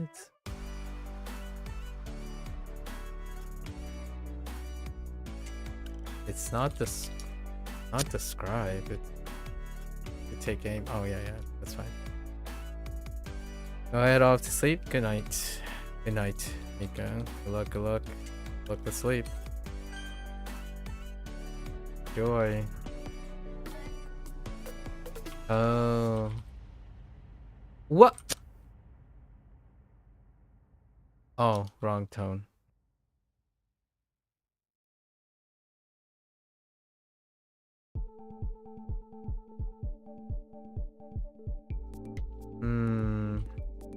Something makes me want to. No. No. Yes. No. How does that make sense if it was?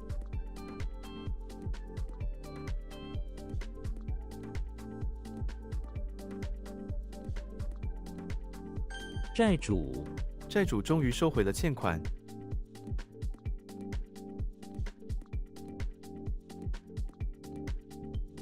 Like a creditor? Oh, okay.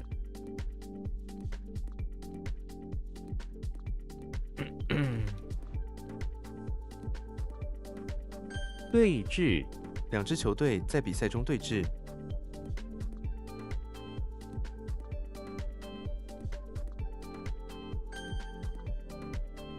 That one's gonna be trouble. Overtime. Worried. Worried. 野炊 天气很好，适合野炊。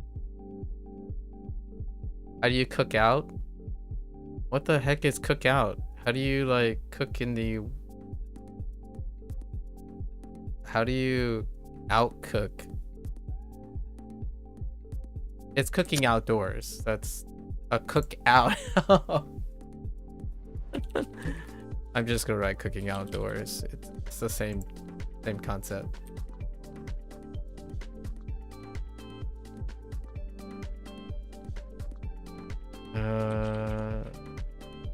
What?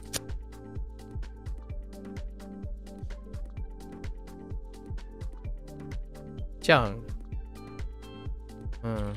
This is intense. Cook out. How do you cook out? Cook out. Apt.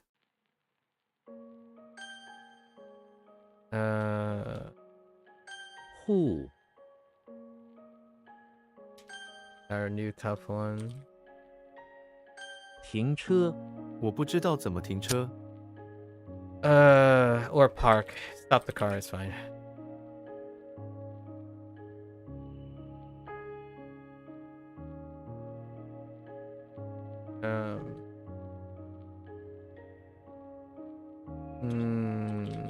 Okay.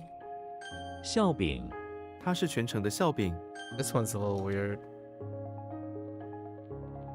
纠正 老师纠正了我的发音。 老师纠正了我的发音. Like, review, correct it. Okay. Ooh. 炸药这个炸药很危险。 趴下 他趴下准备开枪。 Okay. That person lied prone, getting ready to fire.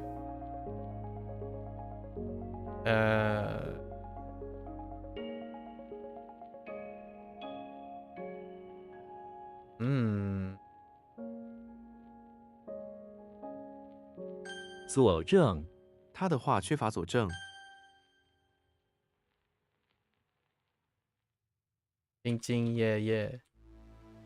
兢兢业业兢兢业业的员工总是受到赞赏。 I don't even... Oh, man, I'm really terrible at spelling this.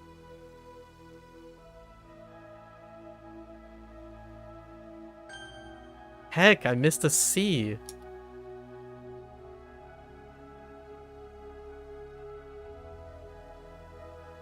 I English good. Okay. I English too good.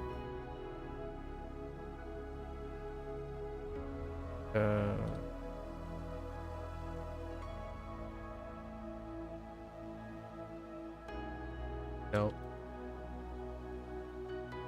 沃土、这片沃土是农村最大的财富。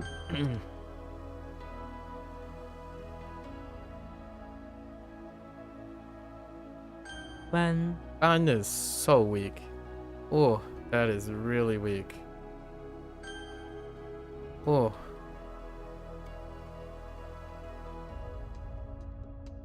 This one's okay. 搓手、天气太冷，他不停地搓手。 What?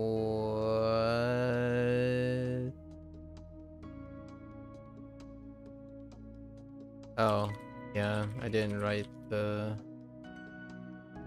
Yeah, subjects are not required. Subjects are dropped. Context provides. 葱、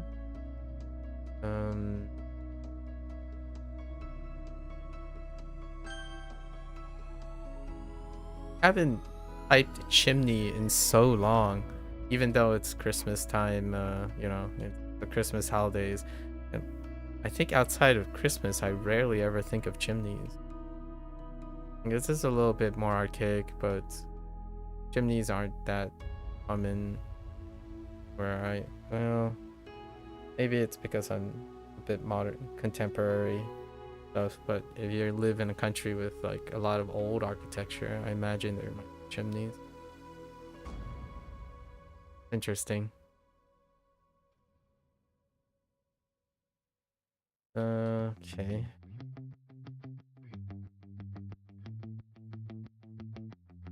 What? Oh, I missed the C, the H. Dang it.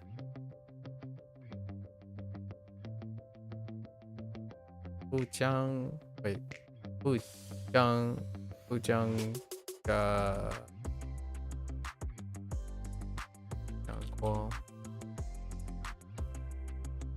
oh no, that's Bu Nian Guo. Oh no, I just realized I can get Jiang. Oh, what is Jiang then? It's moist. Oh, it's water spray. Okay, that's a good thing to keep in 洗 mind. 手间、这个洗手间太小了。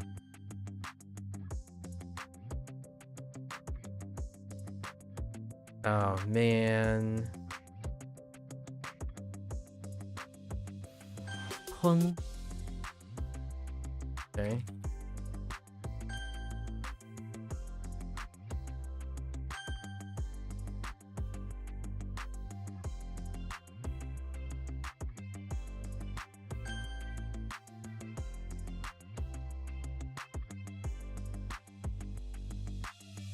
脚、 Are we quinning? Quin? Is that Quin? Quin Chong. 昆虫、 他害怕所有的昆虫。 Bu Nian Guo. 不粘锅、 不粘锅让煮饭更容易。 哨、 Week 1. Just so happens that today something came up, so it got reinforced. Associations. 炊具、 炊具用完了，要清洗。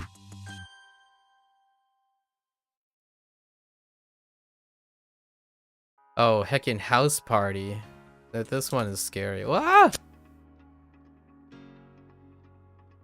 Oh, I typed the wrong thing there. Okay. 逞能、 你不必逞能，这不是比赛。 My overuse of one's abilities, one does this, one does that. It does actually come from Chinese. like one must show humility in front of, I don't know, something. One just feels nice. But I've since kind of dropped one because of Japanese. Like one, we know who one is. Don't need to write one.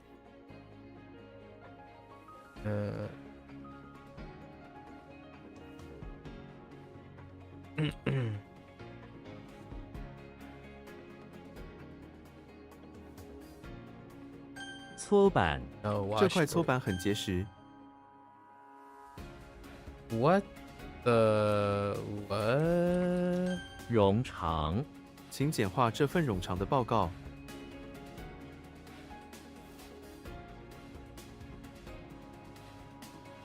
Oh.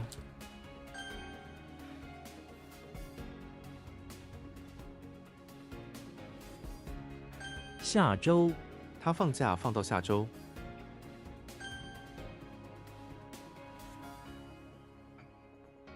灰色 这个房间的墙壁是灰色的。 Uh-oh.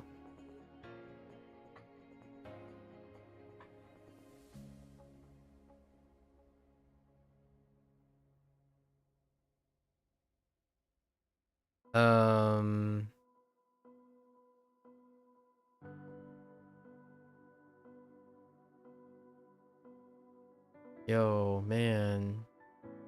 The whole dress thing is not great. 十短 oh no 十头 oh 十头不相应 What the machine?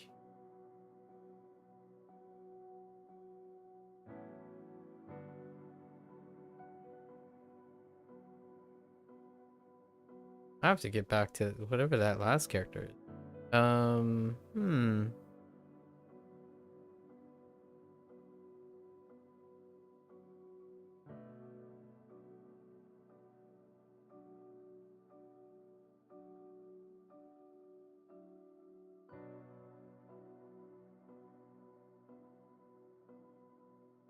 Something. I'm just gonna go and take a stab at this.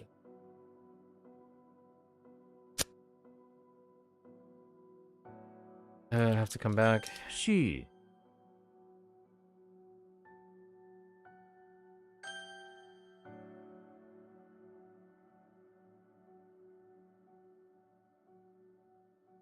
微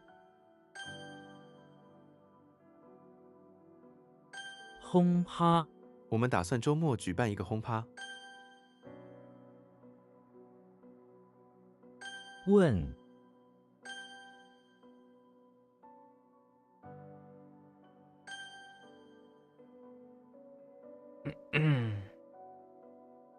法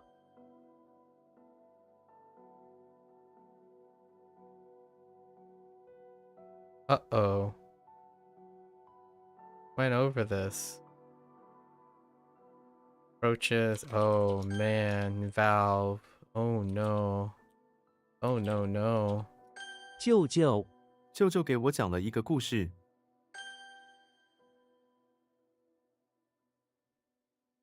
公园 他们在公园里玩，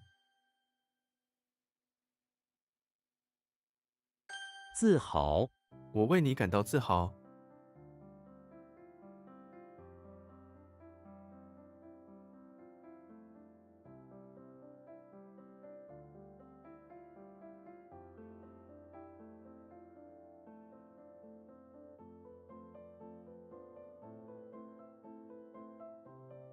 Like, you're trying to pay it out. Yeah, okay. I was gonna say reckless, but proud is better.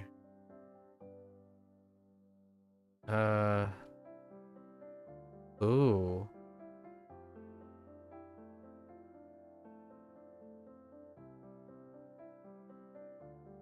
谋杀，他企图谋杀他。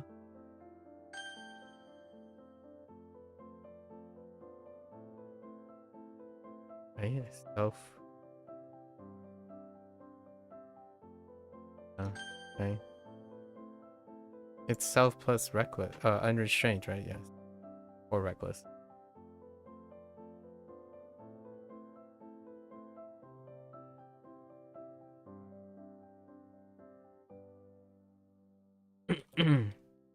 羽绒服，他买了一件新的羽绒服。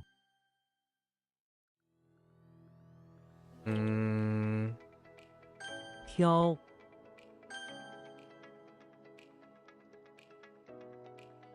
虚构，这只老鼠是一个虚构的角色。 Fictitious, right? Or fictional, yes. Every time I think of Shiko.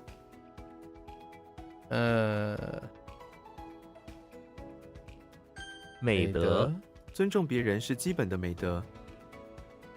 It's like wonderful, good, virtuous, yeah. Fine. Wonderful is in having a wonderful soul. What?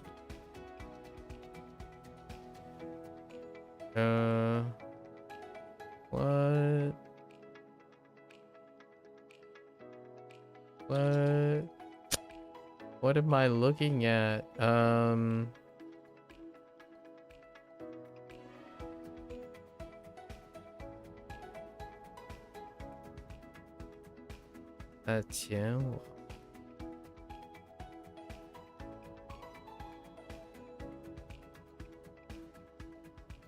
Oh, like round trip?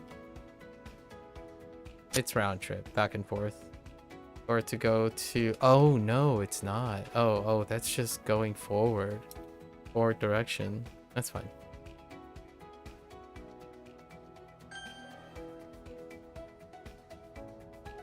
Xiang. I can't type. Ah! That's 3.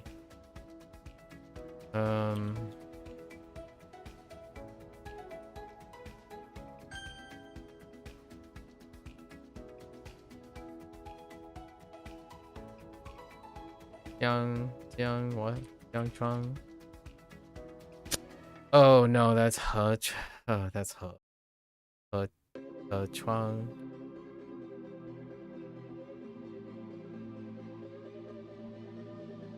Is this? Oh no! Oh, Ningmen.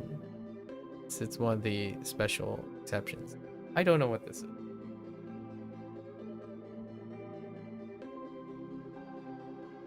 I don't know where the leg is coming from.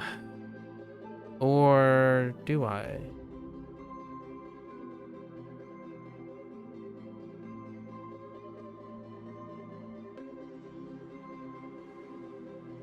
I think originally they were supposed to be fins, so I changed them to legs. And then now they're just weak.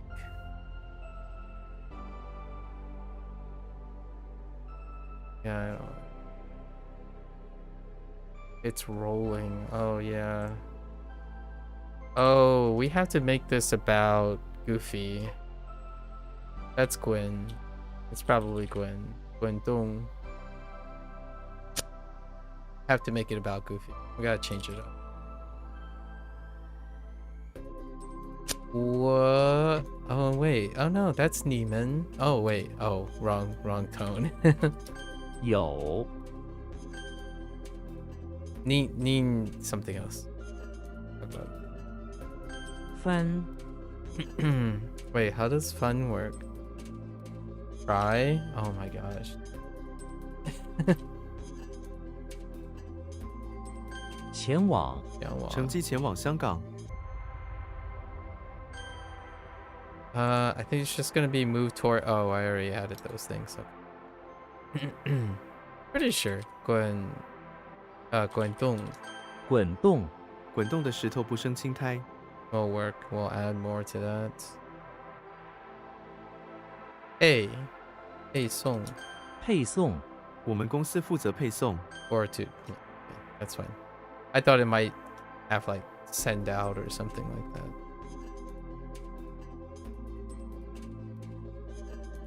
捡起，小孩捡起一片叶子。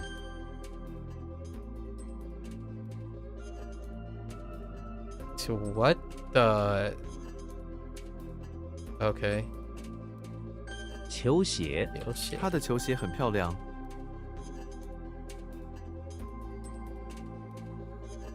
河川，河川提供了重要的水源。 Okay. 及时，这场雪很及时。及时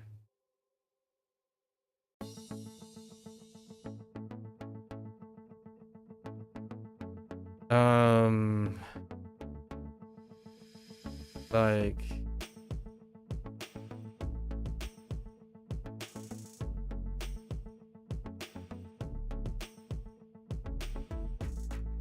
level times timely. Okay, yeah, proper time. Oh, proper time is good. I like this. Yeah, proper time is good. We'll use proper time next time.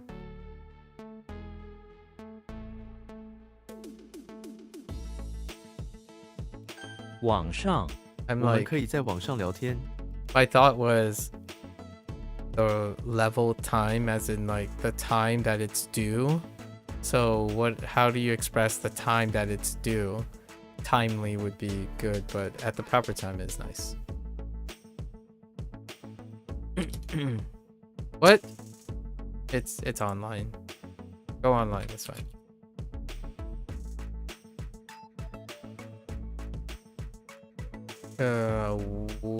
Wait. 味道 No?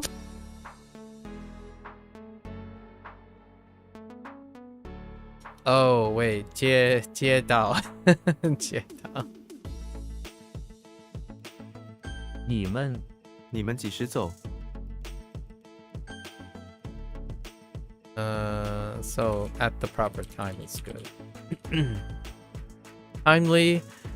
I don't say that too often. Not often enough, I suppose. 分， Is this disorderly? Oh my word. This is 街道街道，这里的街道很安静。 or street. Main street.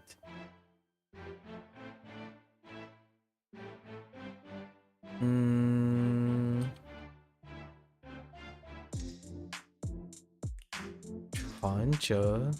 转折点 Oh no, 转折点 转折点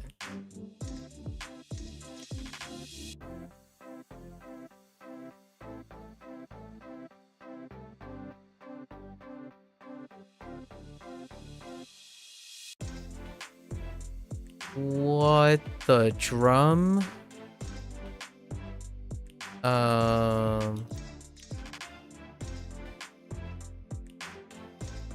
What the drum? Hold up. 中和，这个药物可以中和毒素。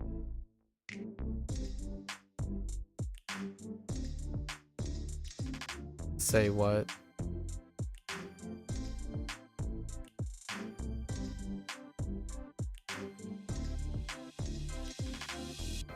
It's just peace, neutral. Okay. All right, fine.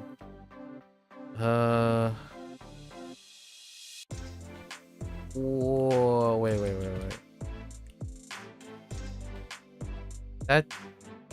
Does that make 宝库，网络是一个资讯的宝库。 Oh. Okay, so what's going on here?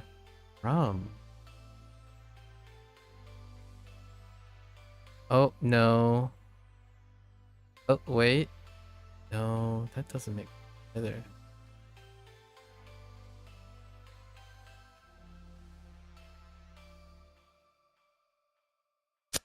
I don't know what the heck. have nothing on it. What's going on? 检查，他过细地检查了所有的安全设备。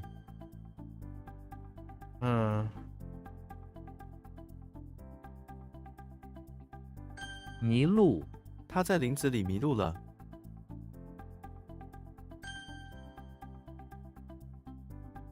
I don't know.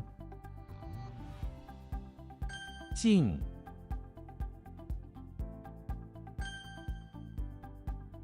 I don't.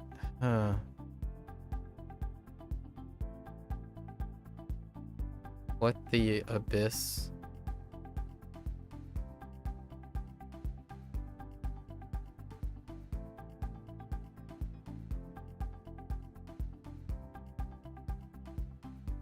速， Oh my goodness. That's not good. 之一，这是我最喜欢的一本书之一。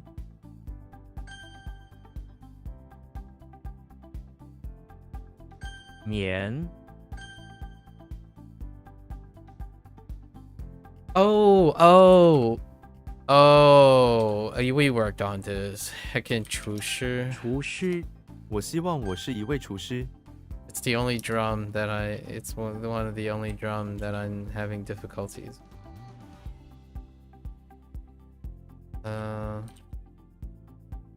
G? What is happening there?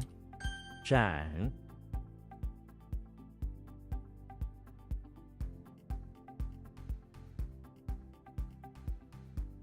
Oh boy. Oh boy. 不均，工作分配不均。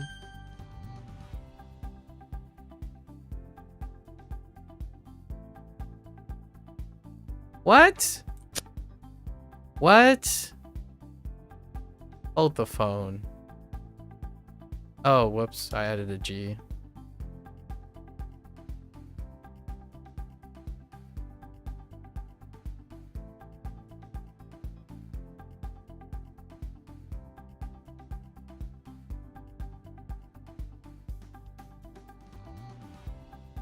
That's not the same as the other one, right?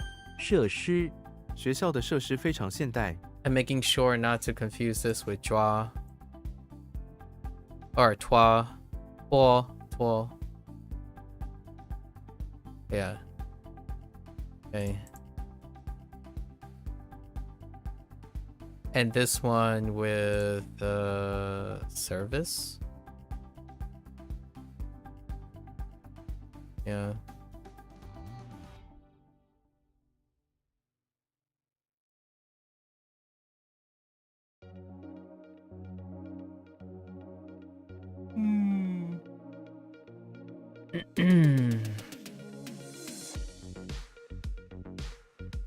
Facilities or something like that.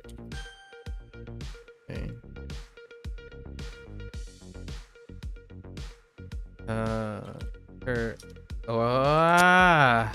Yao, not yo. Yao. Yao. Yeah, yao.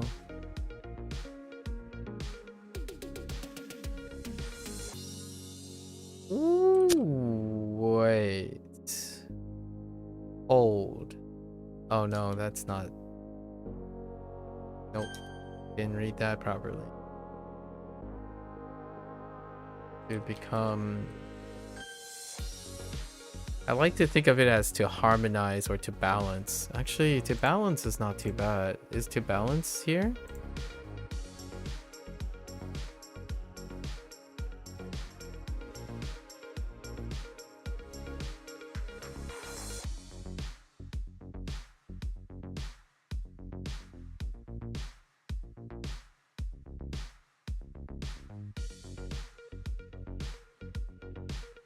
I wanted to type fun right away.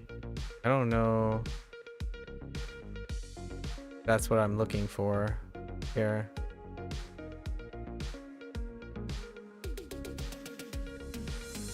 How does that work?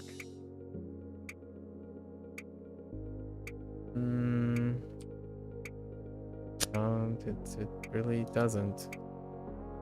Oh wait. Like. Okay. 翻阅、我喜欢翻阅随便的书籍。特邀、他们是特邀来宾。 I didn't read this properly, so that's not the character I'm thinking. Yeah.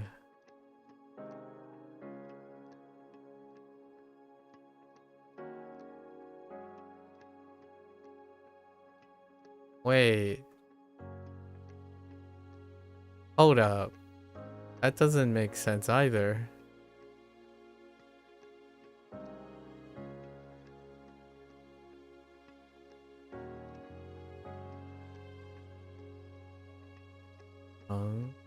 Something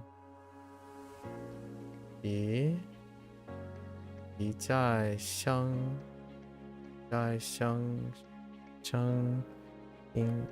丁附件附近 close by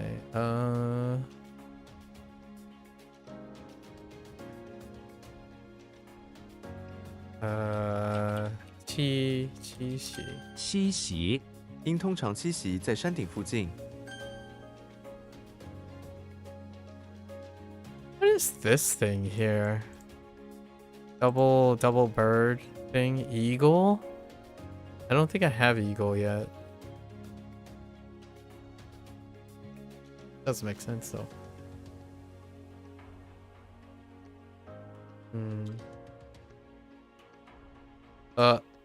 Why do I want to say 业余时间 Oh, 业余时业余时间、我喜欢在业余时间阅读。 We're gonna say like casual time or like amateur time, free time. It's like spare time. Okay, yeah. It's all of the above, like just extra time to do things. Oops, I did it again. 转折点、搬到台湾是我人生的一个转折点。 Like turning point or breaking point. What?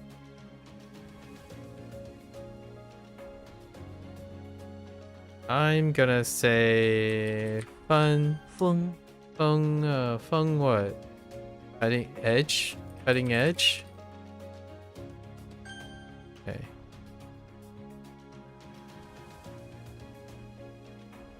Don't quite remember what the word is for this character.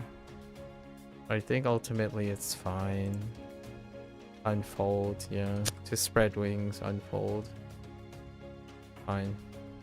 I'm okay with that.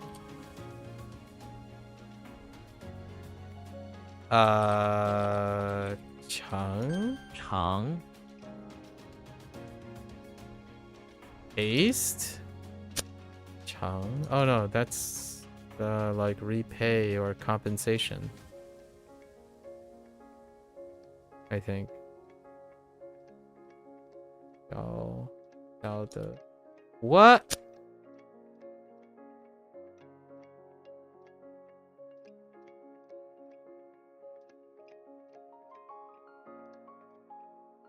Oh, I need to silence it.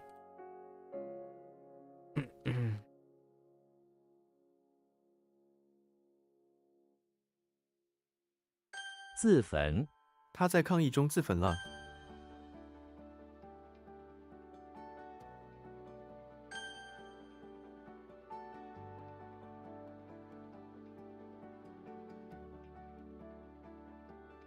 It's repay, compensate.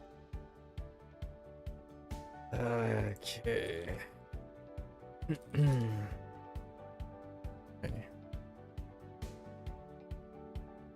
I hope I get to use more unfold in the future, maybe. Yoku. What the heck is Yoku? yuan. That didn't work. Okay. I don't know what that is at the moment.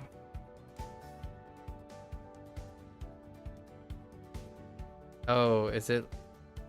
It might just be you.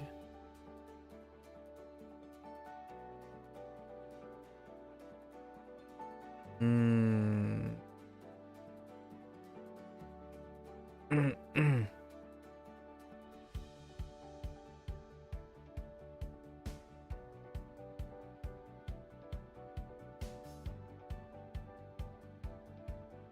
赚钱，他很努力赚钱。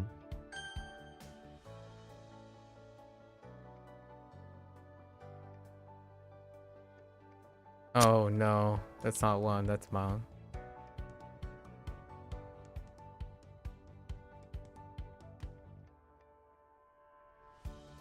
斑点，狮子的皮毛上有斑点。 玉，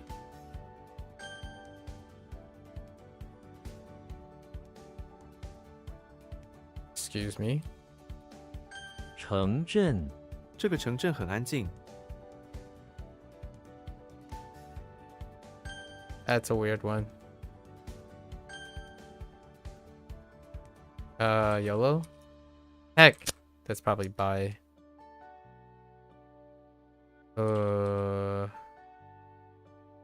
氏族，每个氏族有自己的文化。 What? Oh, I thought my feelings were good with that one. It's not. 雾，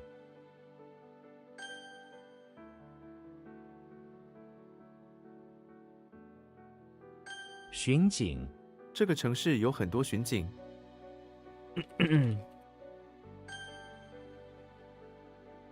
YOLO. 掰， Okay. Yeah, okay. 打岔，他总是喜欢打岔，让人很烦。 That one's a little weird.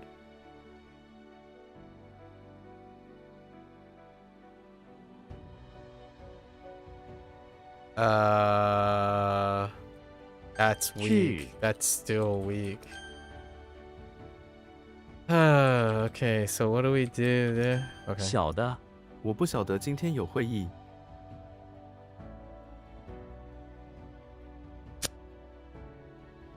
Zelda. What?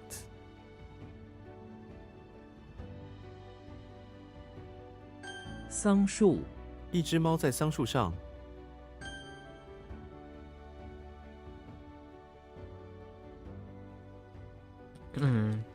望，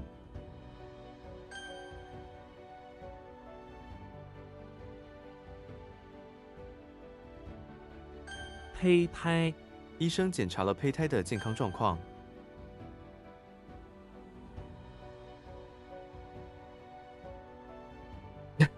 Okay. That didn't work. I'm like, I don't think this is gonna work. And I typed new. Oh no. I lost it. I have no idea what. Oh, I do. Wait. Oh no, I don't.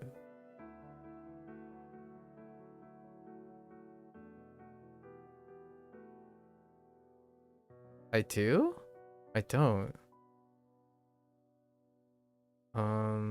We're gonna go with this. And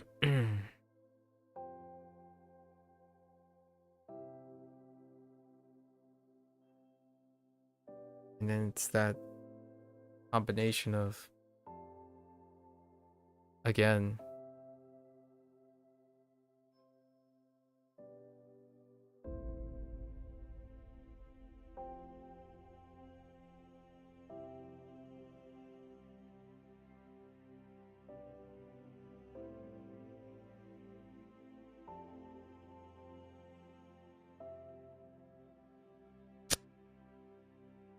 I gotta rethink. Why I drew a blank because of new. Dang, that really that is very depressing.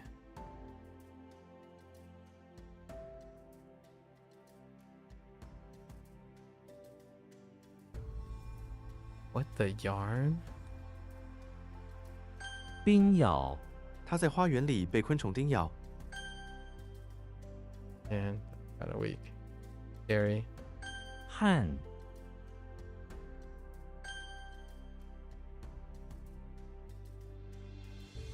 芬芳，这朵玫瑰散发出芬芳。 What? .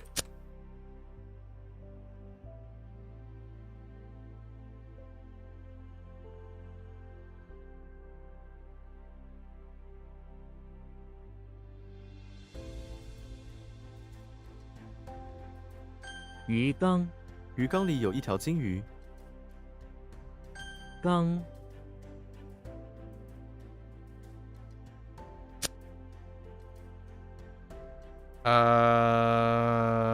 Like, yeah, outline's fine.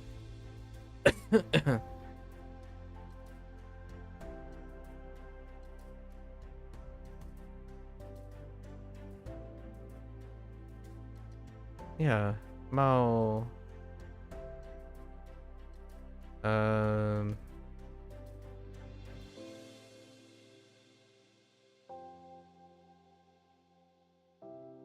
Dang it. Oh, May. 冒昧，它冒昧地进入了房间。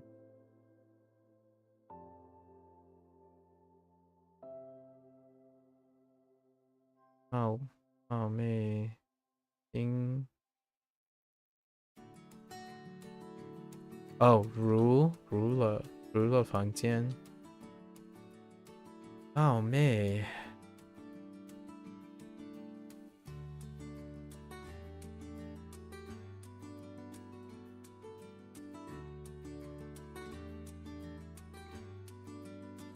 It's like you dimmed out the risks, so you take the liberties of. That one's gonna be rough. It's more like you covered up the risk. Yeah. .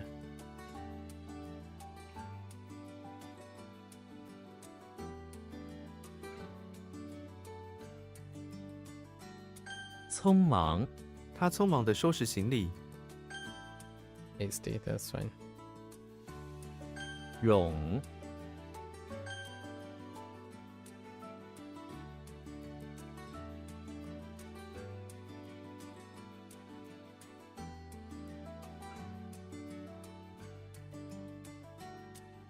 Like, just, no, okay, to clear up. I think, clear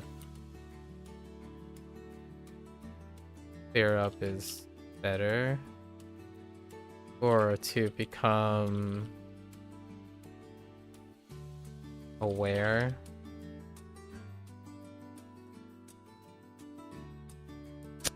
For the dawning. Like shine, dawning. 邮筒，请帮我搬这个邮筒。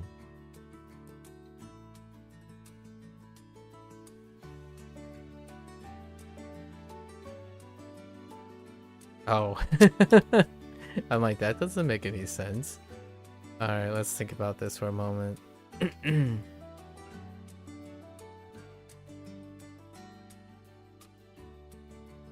Oh, whoops. .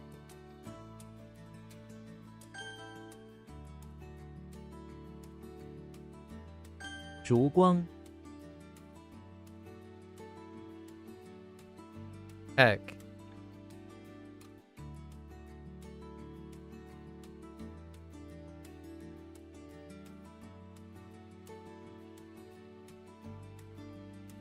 What is going on? Why is this one rough?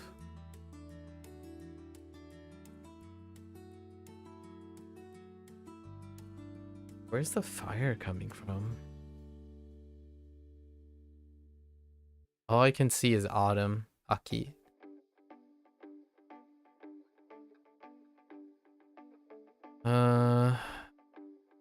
It's probably. Oh no, not.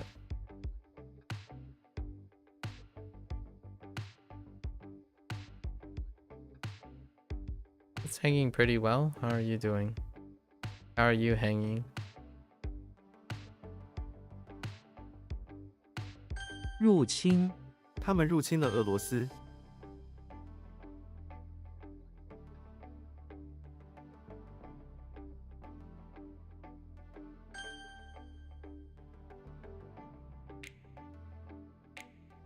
马桶，我需要买一个新的马桶。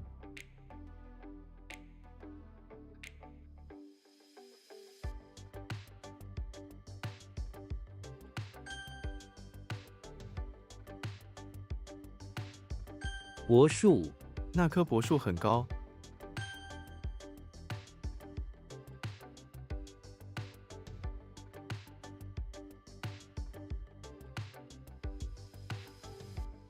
篷车，他们用篷车运送农产品。嗯。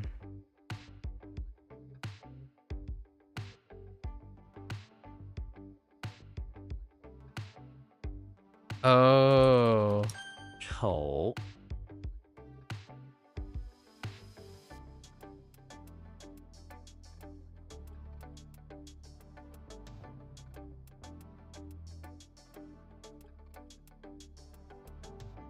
，Yep. That is a rough one. That is definitely a rough one. 喘息，他跑完5公里后停下来喘息。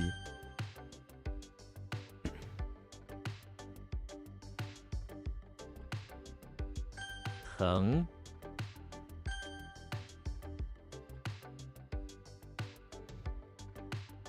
脂肪，这道菜含有很多脂肪。作呕，那个气味让我感到作呕。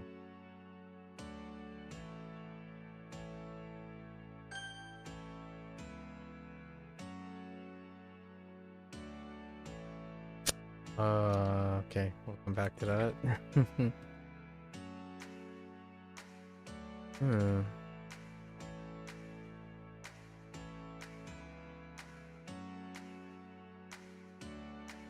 平庸，这部电影很平庸。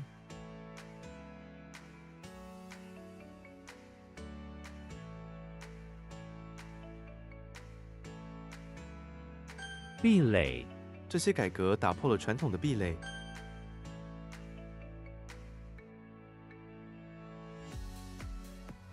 歧视，我们应该反对所有的歧视。 Good, just chilling. You got a big book delivery for Xmas, so enjoying that. What type of books did you grab this time around? What do you got going on in the book department?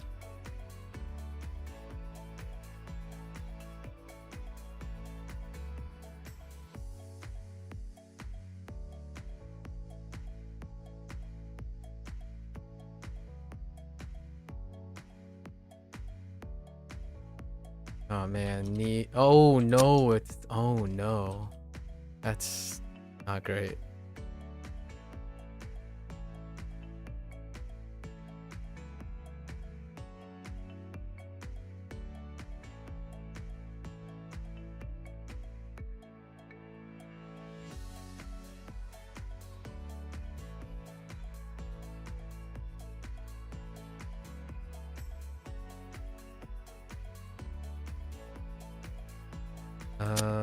Uh-oh.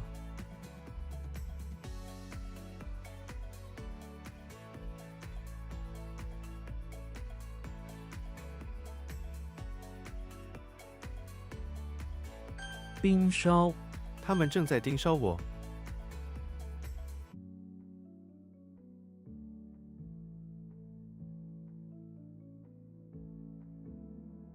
You got a bunch of Doraemon. A sci-fi short story collection and Kimi no Na wa. Oh no, wait, is that the same Kimi? Hold up. Ah, wait, that comes in a book form? Neat.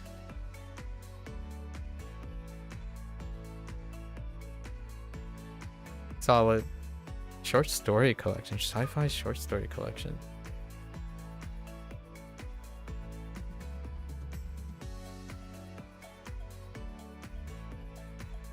血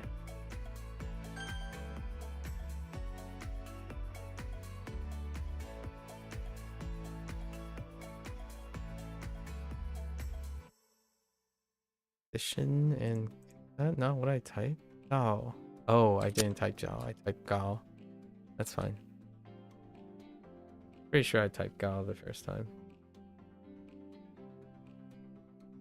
茅屋 茅屋周围种满了各种野花， 伪造 这些伪造的钞票非常危险。 Wait, how does that even work?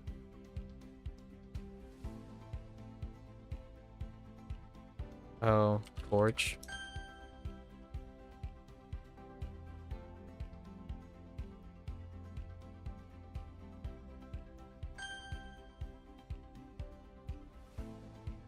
Shu Hmm.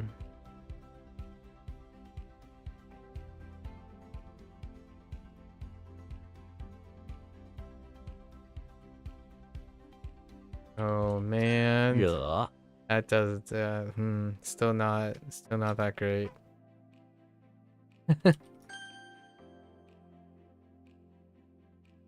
糖 The author is Hoshi Shinichi. They are like 4-page stories, so it's nice and approachable. Oh, yeah. Sci-fi stories. Have you watched Love, Death, Robots? Have we talked about this? I think we might have talked about this. Like anthological things. Oh no, but it might be drama that we talk about and anthological stuff.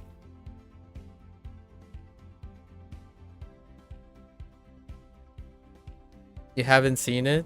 Oh, that's very digestible too. Love, Death, Robots. They're all it's a anthology animation collection. Almost all of them are sci-fi short stories.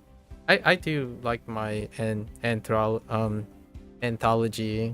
formats, short stories and short animation things. I think it was when Drama and Xing Xing and I were talking about shorts,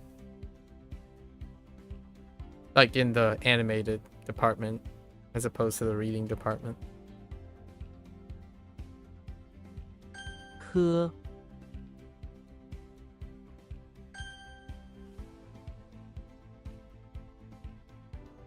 There's quite a lovely collection of animated shorts on YouTube. There are people who do quite a lot of lovely short stories. They're 5-minute short stories. I'm not sure how many of them are of the Japanese quality or like the thing, but experimenting with the YouTube CC is always fun watching shorts. That's where the conversation came, where watching shorts and whatnot and using closed captioning, generated closed captioning. We were talking about 40K though. It was about this guy who, it was a springboard off this YouTuber who made 40K, a 40K short, and then eventually that person led to being hired in upcoming 40K projects.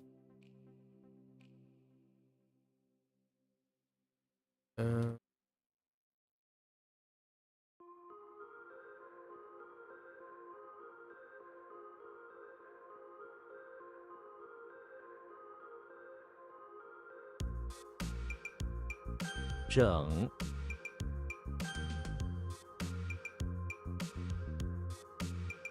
Ah! Oh.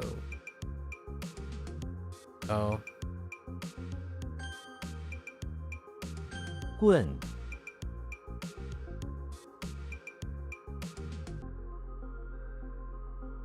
What? Oh.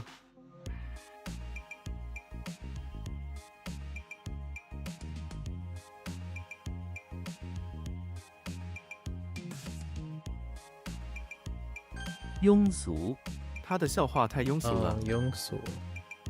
Okay. I'll take the one.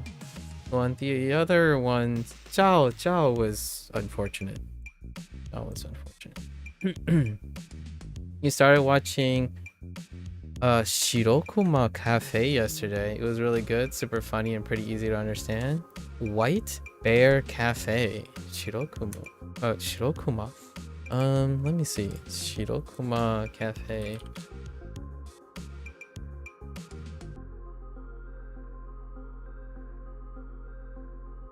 Oh, that does look like some fun. I should give this a watch too. Oh, that's kind of cute. Of course it'd be a panda, a polar bear, and a penguin.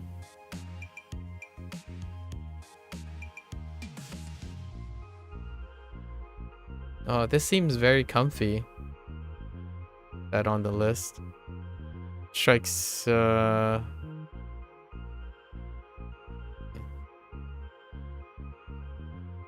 Makes sense. Shirokuma is a polar bear.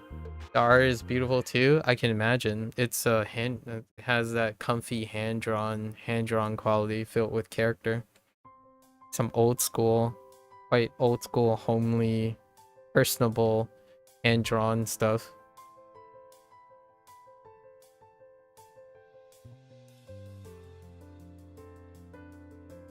Reminds me of what is that group? Slice of Life, Honey and Clover. What was the Chika Umino? Of course, this is a romance one, but kind of reminds me of like the very bright, slightly lighter hand-drawn stuff. Or like March comes in like a lion. What was it? Sun no. It was like Sun no Gatsu Sun Gatsu no Lion or Ryan, something like that. That one is really great too. If you ever read that one before.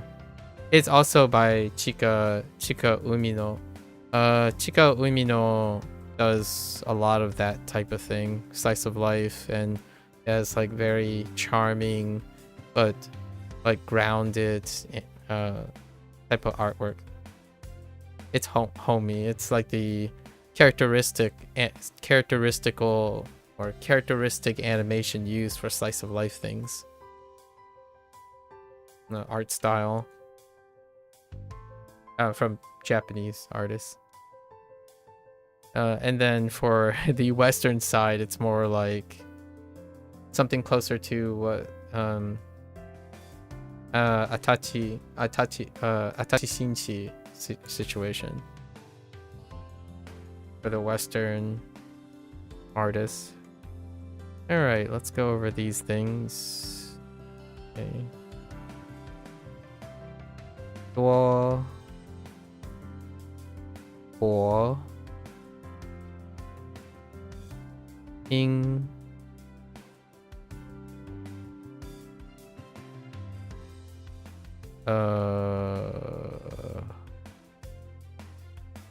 主康찬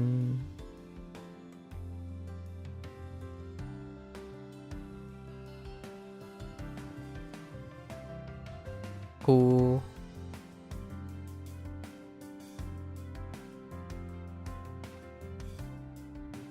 장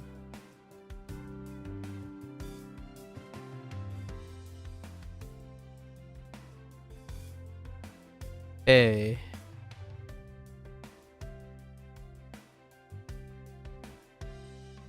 Hua. What do you usually do for Christmas, James? Being that it's relatively close. Yeah, we're 1 week away, or within the week.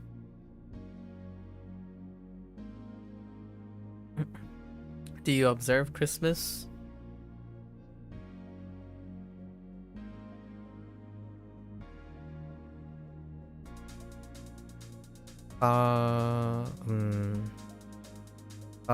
May.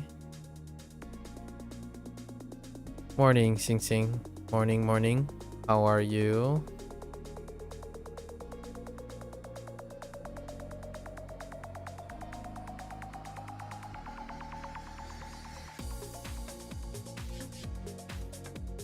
Try. I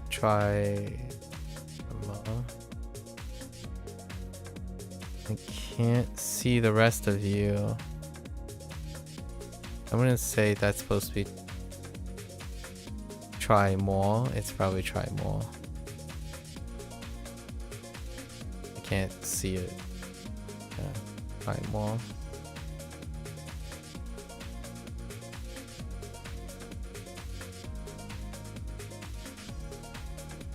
It's 11:59 a.m. and you're already melting from heat? Are you okay? You should unmelt yourself. How are you? Temperature? Oh, what is it like in Australia right now?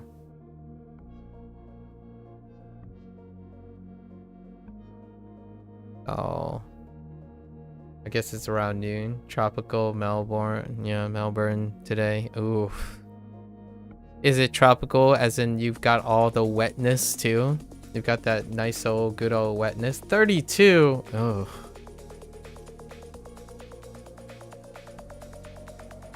You got some wetness too, thrown in the tropical. Or are we talking about like a balming heat, dry heat, parch dryness?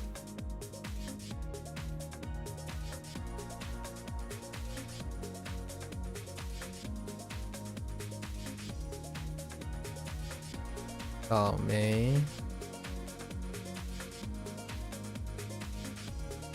为什么 that's a pun. Okay, not intentional.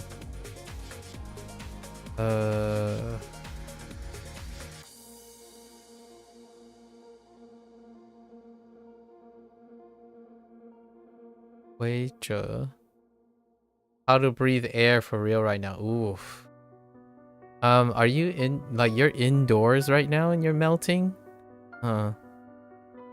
I hope you find some solace. Whenever, if I have to be outside during those times, from time to time, I do the wet towel thing. I don't know if you do the wet towel thing. I mean, I'm not sure about your hair. Aircon on 18. I do the fan plus wet towel situation. Or like a headband. Like if you are worried about your hair, like have a wet headband and then you like tie it around your forehead. Or like put something on your cheek that's wet, like slightly wet your cheek, and then have like fan blowing. That's kind of usually how I chill out. Something on the bottom of your feet and your hands. But the front door is open, so heat comes in. But if it's closed, it will be 40 inside. Oh. Dang. Yeah. I'm not sure if you wear, like, I don't know if you wear any form of makeup or moisturizer or like other things. But typically, like having like a wet thing around your hands and your feet and your front pads are, and then have like that nice cool mechanical fan circulate air. It feels quite nice. I used to do that through my no makeup person here. Okay. I used to do that in my, I guess, during the summer. During college. We were in the college dorms for the summer. I worked in the lab for my college in the summer. To get like laboratory experience. There was no air conditioning, right? No AC. And the dorms are in like really old houses, or like we were in old houses. They weren't really dorms, they were just houses. And it would easily caress like 35 plus. And we're like in these rickety places, and we would typically do box fans. Box fans are the only thing we have. So the idea was to take like a cloth, and athletes do this too, where you can wear you can wear cold gloves, for example. You would like, if you need to run out in the scorching heat, you either bring a water bottle or something, and you put water on your hands, not your feet because you're wearing shoes, but usually on your hands, and then dab on your face, and then as you're running it still cools you down rapidly. So there's these things that are really expensive. Like I think this is pretty comical. They take this to an extent. There are places that sell you cold gloves. Basically they're containers. There's containers where you put ice, like you shred ice and you put it in, and it like contains water around the gloves to allow the person to like run fast, like for longer periods and whatnot in heat. Yeah, hands work really well, and that's it's only useful sometimes if you don't have like crackly skin. So I was asking about makeup, like moisturizers and hand moisturizers, because depending on the climate, I'm in Australia, I don't know what the climate's like. When you're doing that in very dry temperature, your skin can start to crack. So it's not like the best example, but this isn't as, oh, you do the towel thingy when it gets worse than this. I see. Today isn't as bad as yesterday. Yesterday it was 40. Yeah. Today we okay. I know this is gonna be a little bit of a contrast, but today was one of the warmer days in during the December. It was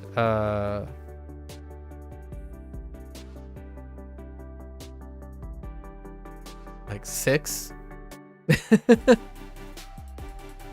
Yeah, like 6-ish. So it was pretty good today. 6 degrees. Oh, there are some 95. Hello, SM. Hey. Alright, so let's finish the rest of this. Well, I hope you unmelt yourself sometime, Sing Sing. When does it get cooler in the Australian day? I imagine noon to like 2 a.m. is where like peak heat times. That's around what Netherlands is right now as well. I see. It's weird knowing that you're from Netherlands. Like, I bet you're like a snowman melting right now.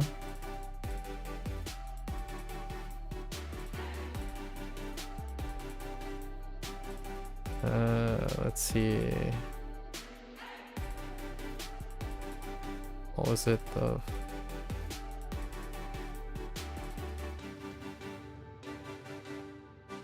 Niming.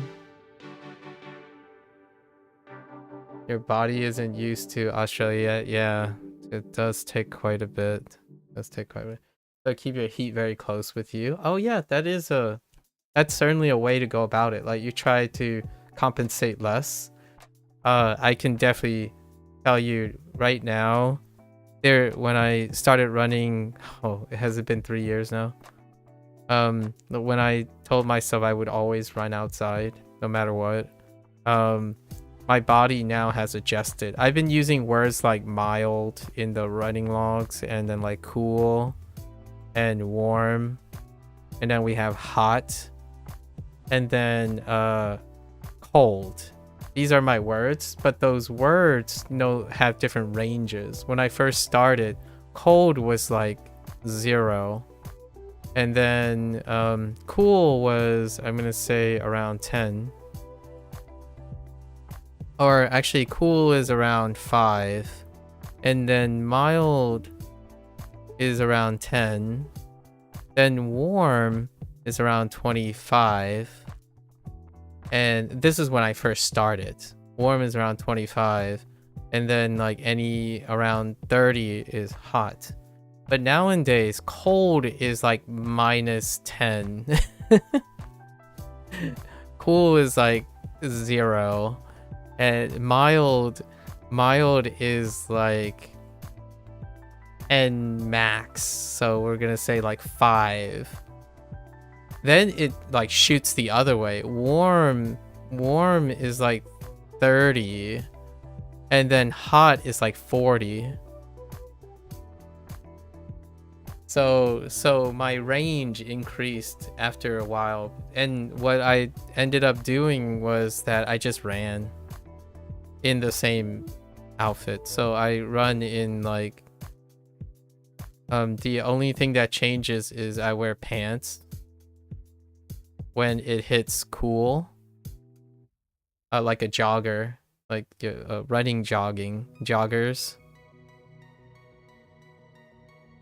Second list is how you feel. I see. I see. So I wear joggers and then I wear a hoodie on top of like a short sleeve shirt, just performance clothing when it hits cool and below. And then when it's this and up, it would be shorts and a short sleeve going up. And then we would just run.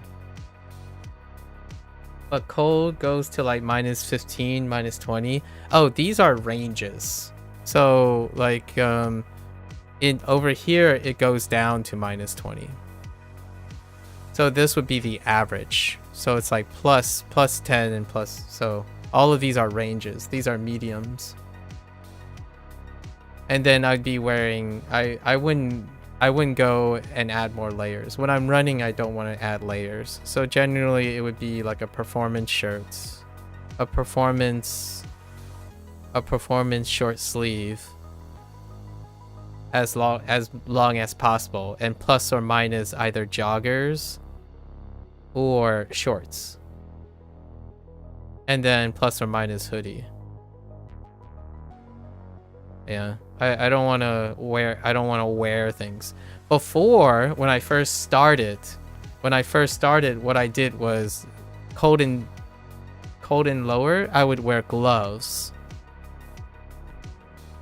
So I would make sure my hands don't get wrecked. So I would wear plus or minus gloves. For hot and warm, for like super hot, I would sometimes consider drinking water. I don't drink water anymore, so I typically run most of the time in all these conditions. It would be like 3 miles would be fine before I have to drink something. But typically I don't run 3 miles anymore. I usually just run half a mile. Half a mile being like somewhere around 1.5 kilometers.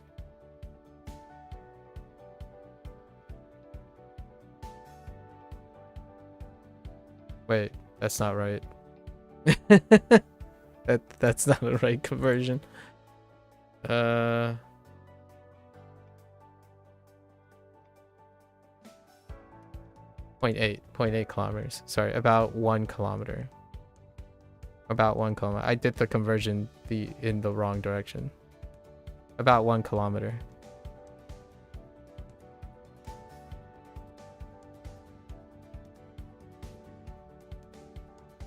That's to one of the major reasons I'm riding shorter distances is because I'm bouncing between speeds. And then bouncing between speeds is because my shoes cost a lot of money. Especially after your surgery. I see. You could never. I mean, you could walk. Walking is fine. you cut the distance in half and then do like a walking loop if you can, to try to like acclimate. Shoes cost a lot of money for running for me, so I needed to cut down the distance. My first pair of shoes did not last. They basically wore down. It disappeared. The soles. Now that my running form is up to snuff after 3 years or so, the shoes have a bit more longevity, but generally the friction, like the constant contact with the pavement, destroys shoes. So having trainers that last, they still don't last more than 1.5 to 2 years on that distance. If you were to triple the distance, they would only last roughly a year.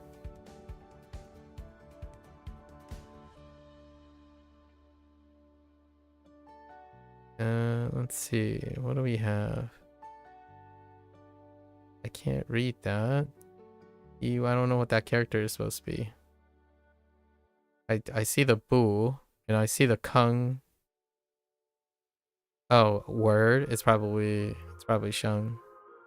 Shen. Yi Sheng Bu. Yi Sheng Bu Kung.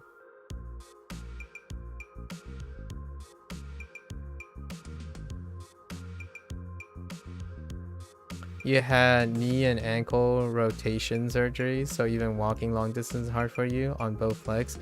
The idea is not to like walk long distances at once, right? I imagine you already heard this from like your surgery peeps or something. The idea is to build up, right? To start at a distance comfortable to you and then continue up. So when I'm saying a distance, I'm inferring a comfortable distance. You're still building up? That's good. I think that's healthful. Like, that's a very healthy thing to go about it. My only reason I try to like encourage people to do these things is because it's not gonna make things better, or like mitigation. Trying to overly rest is not going to improve your future abilities, or like mitigate the consequences of aging and inactivity. So it's always nice to try to encourage yourself to do just enough to make yourself slightly better each day. Yeah, getting old, body problems. Bree, I have yet to hear from Bree, but Bree is finishing up her 3rd day in a row, coming back from, she has mobility restrictions too, and recently she started working at a cashier position, and she's been doing pretty alright, like recovering, making sure her lower back and her feet are going well. But this week she has 3 work periods back to back to back, and it's been kind of like, that would be the longest period she's had from back to back to back, like just simply standing. I don't know if it's different in Australia. In the United States, it's very common to have cashiers always stand, and whenever I think about like alternatives, like in Aldi, for example, like the German branch, they would have their cashiers sit, right? So there's like this combination of things where you think about standing and sitting in long periods of time. And people like, I feel standing is harder than running sometimes. Only when I go to Otakon to volunteer at the anime convention, that's one of the longest periods that I would stand for a day, and oftentimes it still feels kind of rough despite even being a person who habitually runs every day. So our body really do be adjusting to these things. You need to have surgery before 24. So yeah, done it right after COVID. I remember you mentioning that. And then 3 surgeries. Yep. You were just recovering from one of them when you were sharing. 1 year, yeah. So this is your first full year of no surgery and still recovering. Okay. I imagine you have opportunities to see your mobility somewhat come back from now that you have no surgeries for the full year. So you have knee and ankle rotation. Was that a I don't know if this is too personal of a question, but was that a movement problem, or was that more of a biological situation, like unlucky biological situation, or did something happen with your knee and ankle in before you were a superstar athlete or something? You made your first goal of jumping a tiny bit. Ooh, very nice. You're able to jump. I mean, I don't have ups. I rarely jump as well. Have you? I'm genuinely curious. Have you tried being on one leg for a little bit? Like, what I mean is, like, standing around, but like slowly trying to like lift one leg.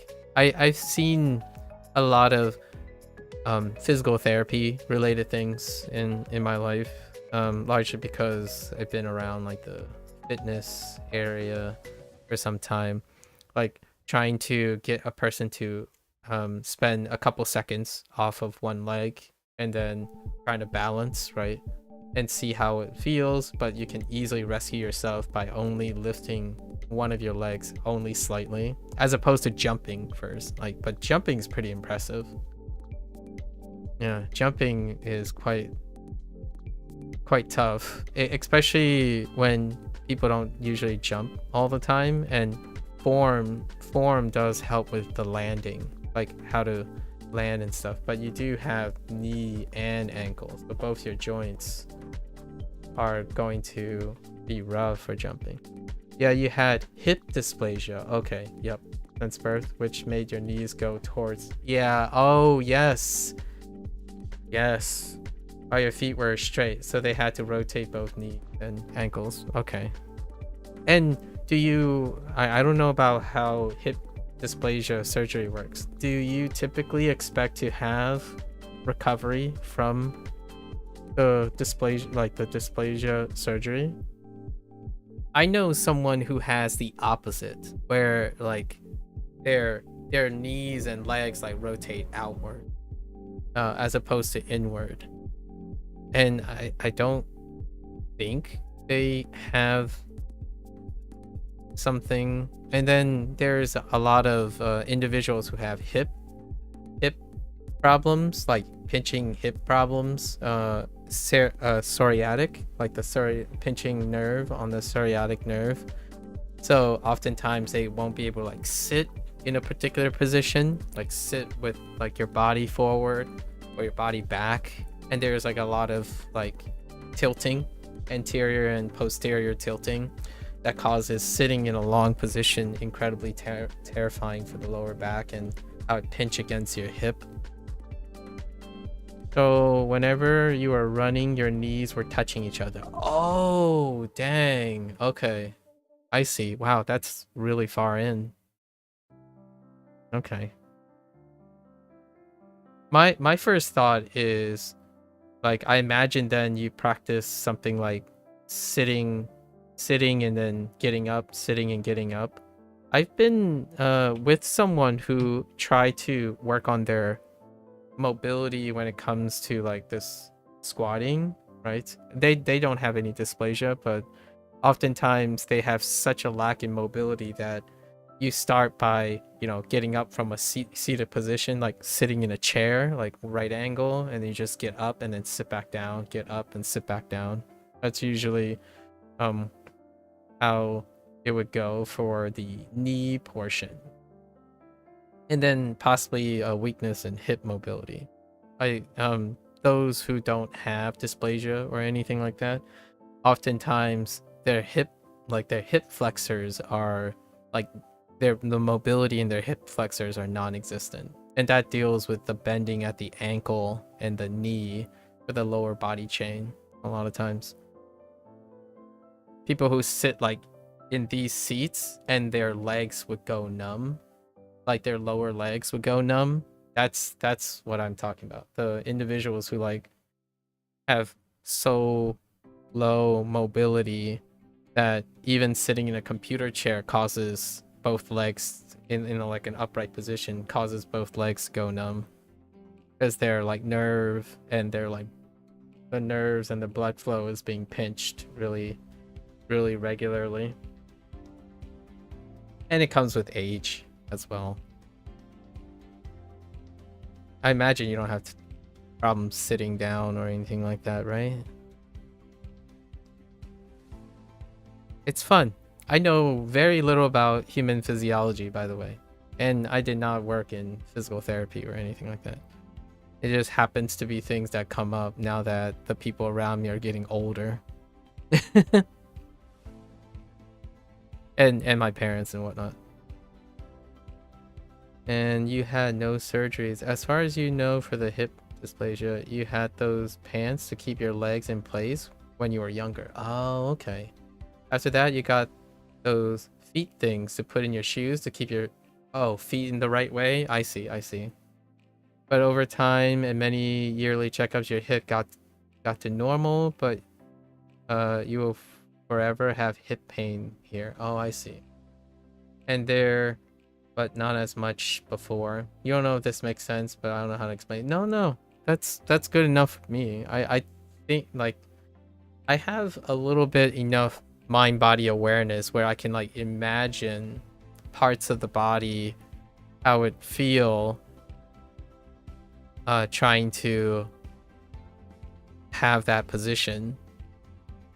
I think I have fairly decent mind-body awareness. How do you deal with the hip pain usually?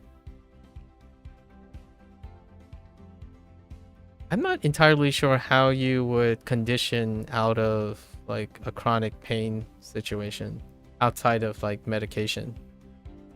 Do you take medication for the pain? Oh, you just suffer? I see. Or do you take some light like aspirin or something like that? Every once in a while, maybe like when it gets pretty bad. Do you experience the pain? Here's another interesting question. Medication won't help? I see. Well, I mean, it obviously won't help. Like medication, are you saying the pain is so egregious that medication won't dampen the thing? Usually medication isn't there to help these things. Like, I don't know if this is something that other people think about, but medication is not supposed to help like abilities. They dampen, they treat symptoms. They don't resolve things. Medication is rarely ever something that resolves things. So I can understand if that's what you mean by medication won't help. It's not going to help. What it does is it can dampen periods of dysfunction from the pain, with the understanding that it can also be habit forming.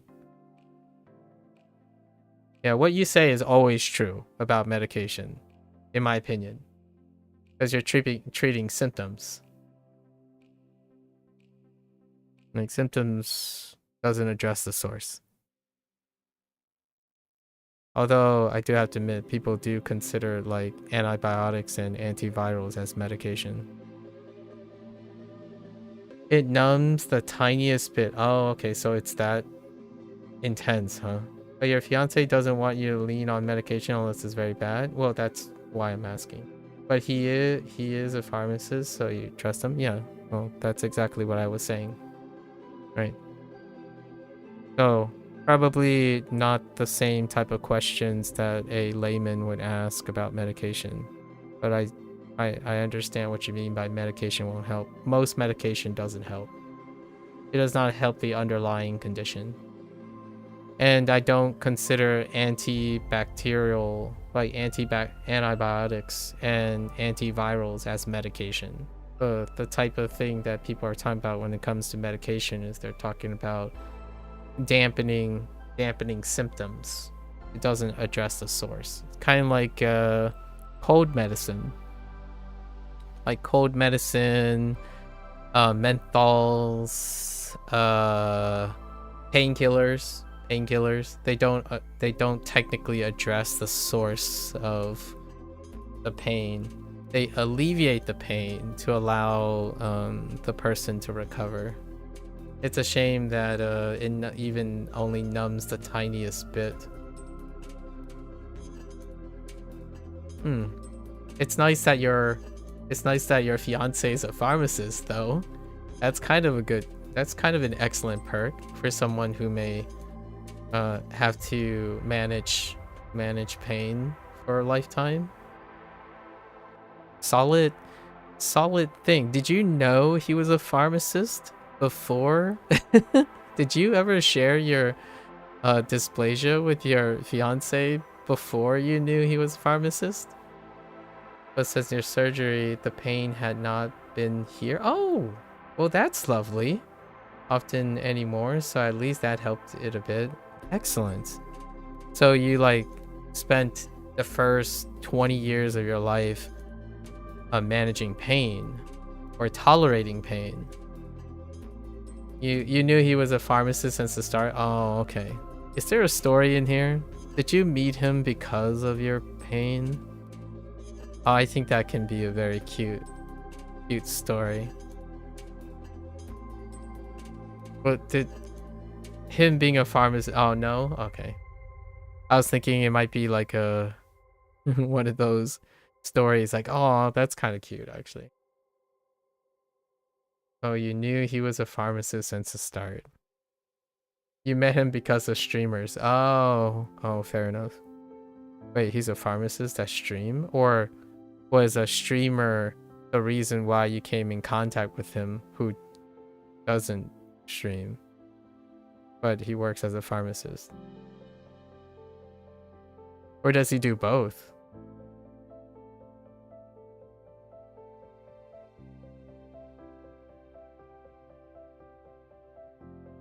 So many possibilities.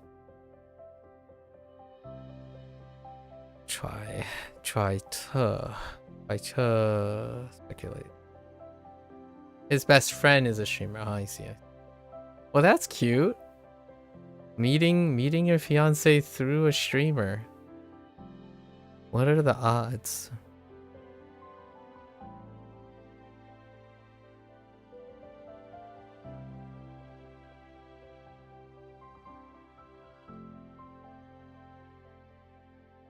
Very cold. Oh.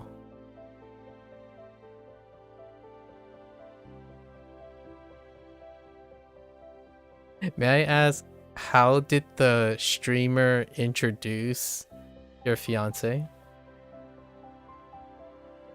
Or your now fiance?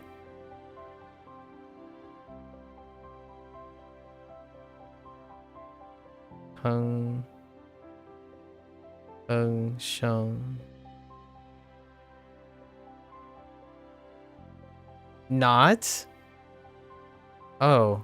So how'd you come across your fiance through that streamer? There was no introduction? Dang. Were they a moderator or something?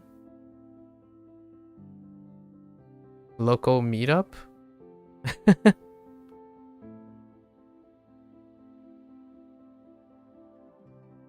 Guess, Sutton guess side stories? But one of the first things you saw about your fiance was his art. Oh.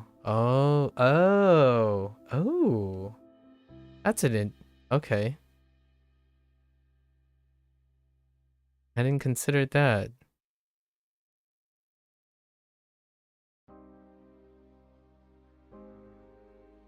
Cool. It's all ginger girls? Oh. Oh, that's certainly telling.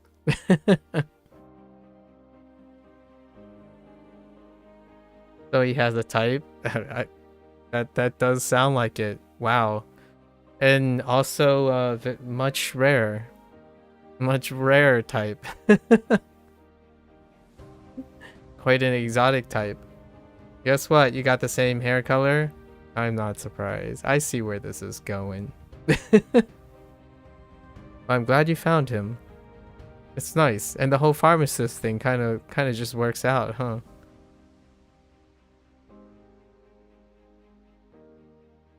Gotta be thankful for these things that life throws at you.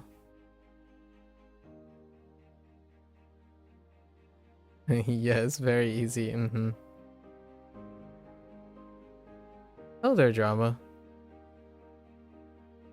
Alright. So we got the workday, right, drama? Workday? Alright, Dumbledore is in front of the office. Where he saw a bunch, many trembling mouths. Grasping onto their tobaccos. And then Dumbledore is like, nah, let's get rid of these trembling mouths. As he utters some magic words and wave his wand. Vacation. Oh, right. Vacation. Am I crazy? Or you're gonna leave soon, right? You're gonna leave very, so kind of soonish.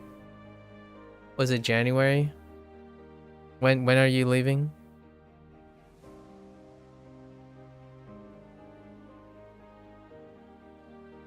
Yeah, until the 26th. You'll leave January 6th. Okay. I'm excited to hear what you end up doing. Like, gotta get some pics. You gotta show off, humble brag a bit.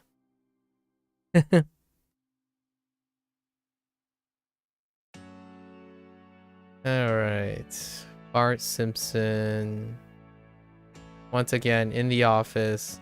And this time he brought along...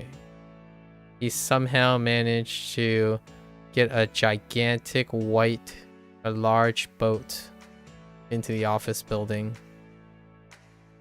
It solves itself. The other wall is boat related.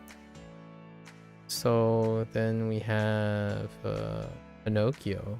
Wait, is that right? Yeah, Pinocchio. Pinocchio on the lawn, on the immaculate lawn of the English manor.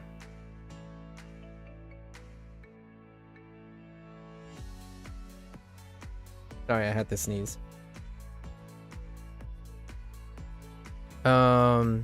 Yeah, Sing Sing was just telling me about their background regarding their mobility stuff, and then how Sing Sing is a melting snowman, and a little bit about how they met their fiance.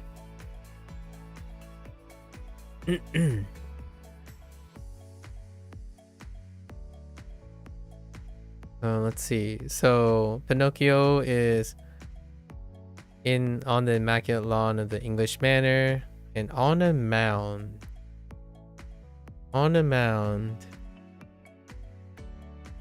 Pinocchio was playing ping pong,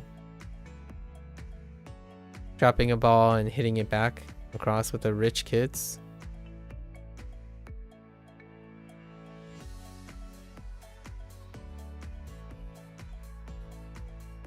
Have George Costanza in the basement of the house during the winter time, leaning his fingers towards a candlestick to try to stay warm, but he accidentally leaned so hard that he knocked the candle over and set the carpet on fire. Sing Sing has hip dysplasia, so Sing Sing then eventually ended up having surgery done to try to correct the hip dysplasia. And now we were kind of exchanging back and forth, sharing some talking about rehabilitation and physical maintenance.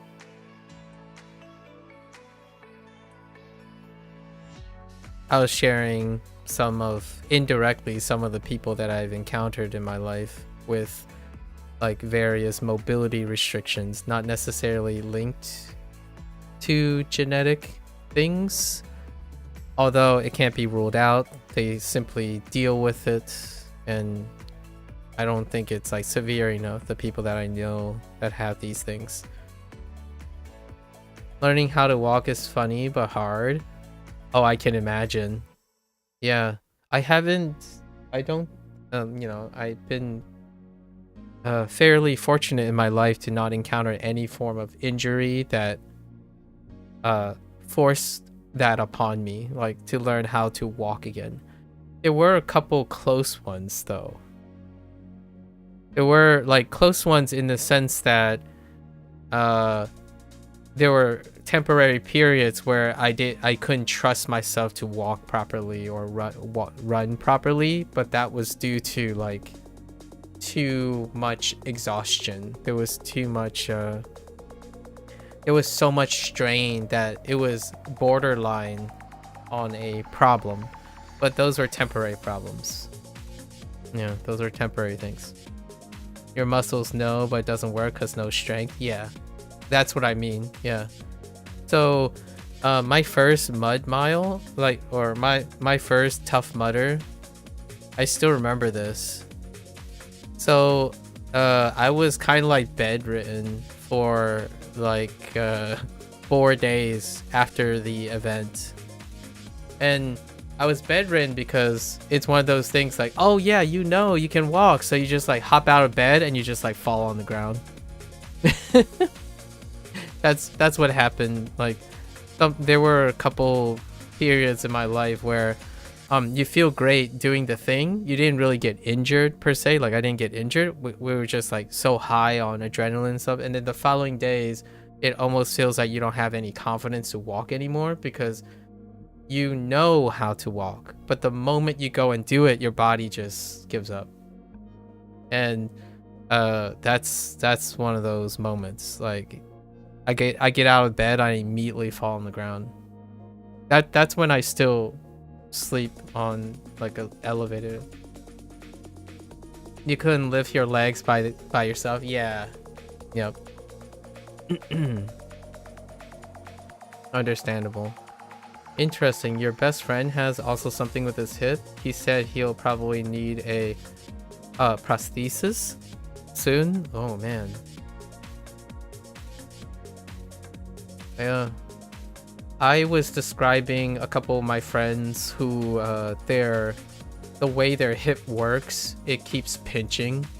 So like it's actually painful to sit like on the ground or sit in a particular position because it sends like shocks through their legs because it would pinch off one of their nerves, their psoriatic nerve on their hip. And that does have something to do with like weight distribution and your body posture over time. So you need those shots in stomach because of the thing you can get from not moving at all. I see. Interesting. How about you, Drama? Are you perfectly mobile and whatnot? Do you do cartwheels and backflips on a daily basis? I joke all the time about backflips and cartwheels and whatnot. I could do those things before. I don't do those things anymore.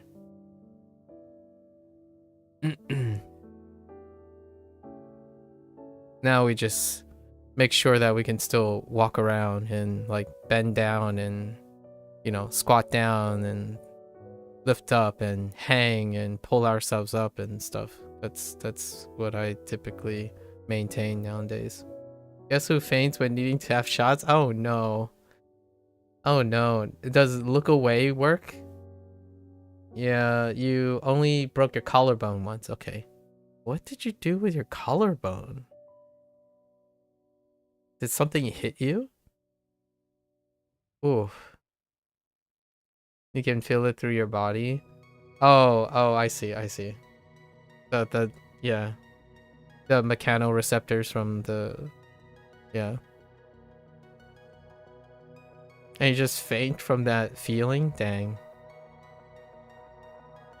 Alright, so we have Patrick.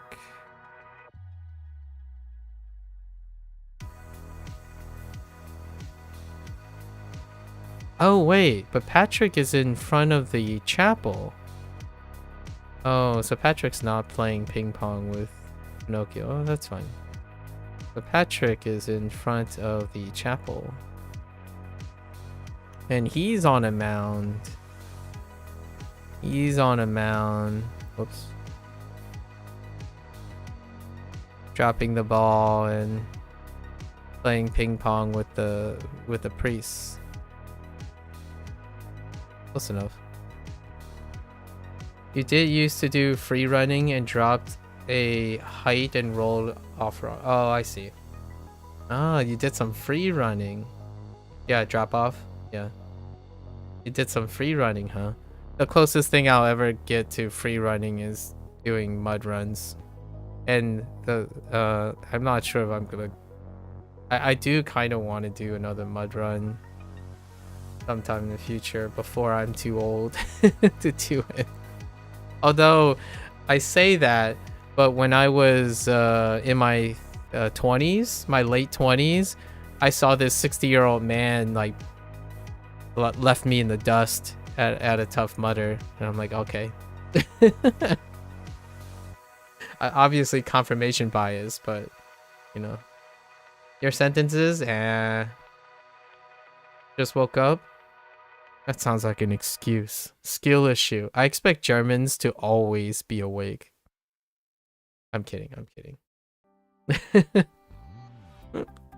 I did see you playing Aeon 2 though, even though you said you were gonna wait a week and a half until your GPU comes along.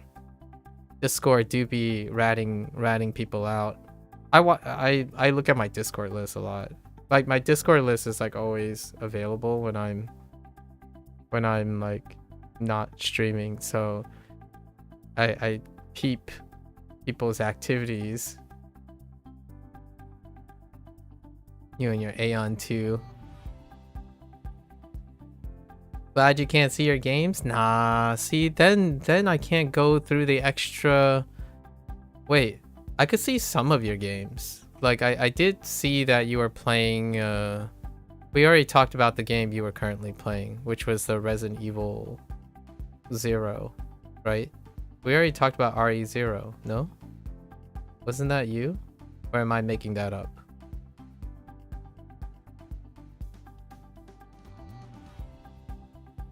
Oh no, just kidding, it's not you. That was Drama. Sorry, that was Drama.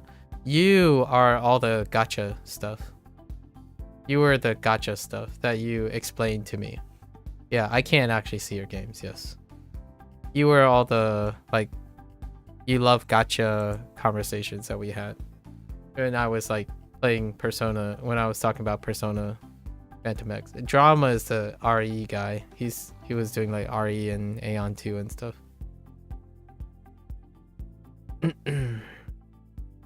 But then I can't bring up random things, you know? That's how I show I care. The more information I know, the more I look out for it. You think I don't know what the color of the sky is when you see my activity? You think I don't know what the color of the sky is when you see my activity? Oh, you're talking about like you don't touch grass if I saw your activity? I see.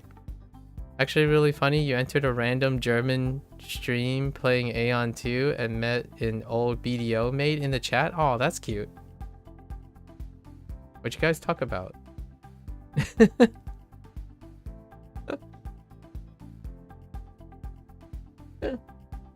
I don't think I've ever met an old mate yet.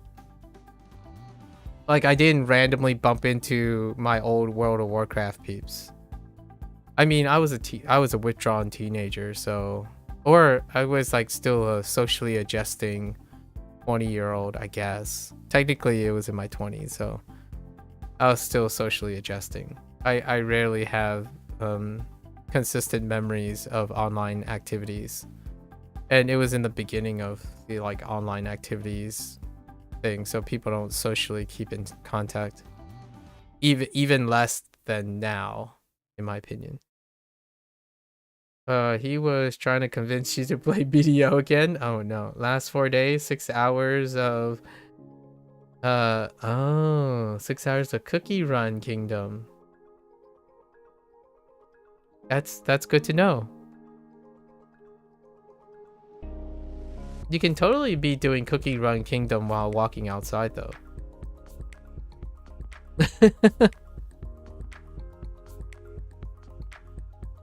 And that he waits for the Aeon 2 EU release. I see. Well, that's awesome if you have time to hang out. You can't. Oh, I see. Fair enough.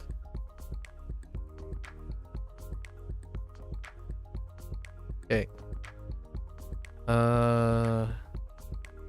You don't have internet? Oh. Oh. That certainly would be a problem. Alright.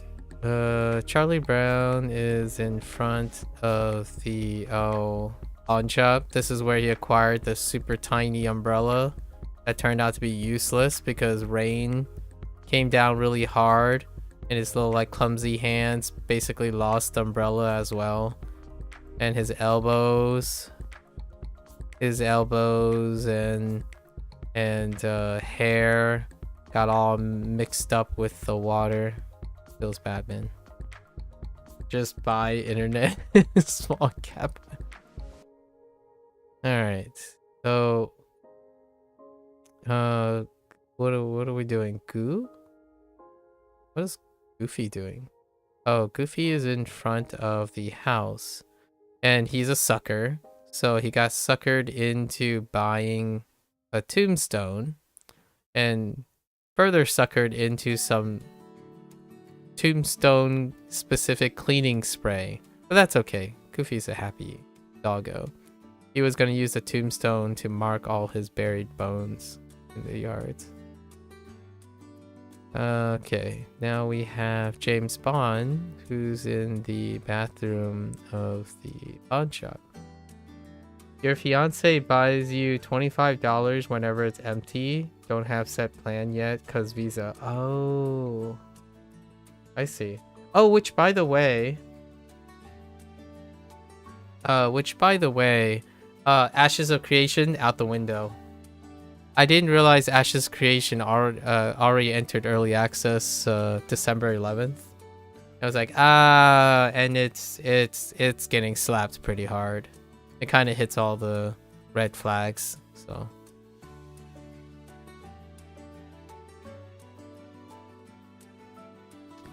That one person, that's 1 point for that one person, you know? That person that said the MMO doomsaying and stuff, that's another point for that imaginary opponent of mine. I'm not really missing out on anything, honestly.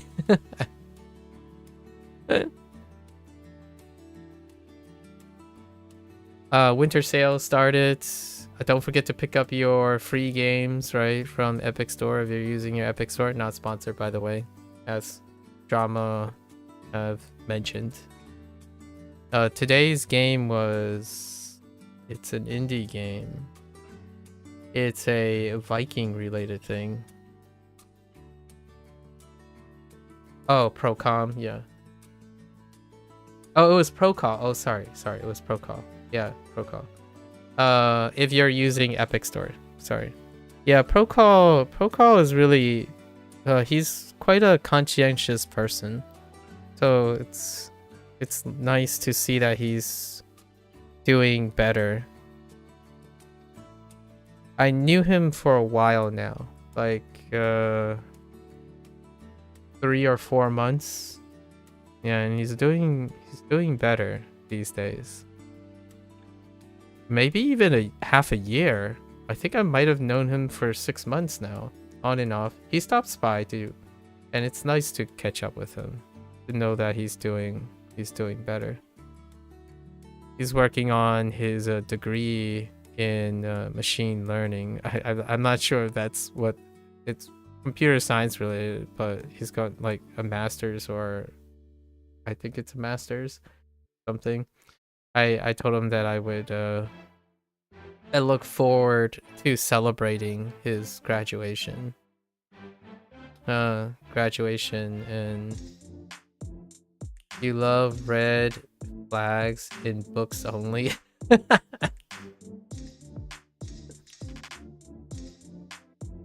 Yeah, I'll keep you guys posted. You'll probably hear from me about if there's anything interesting going on when it comes to like video games and whatnot.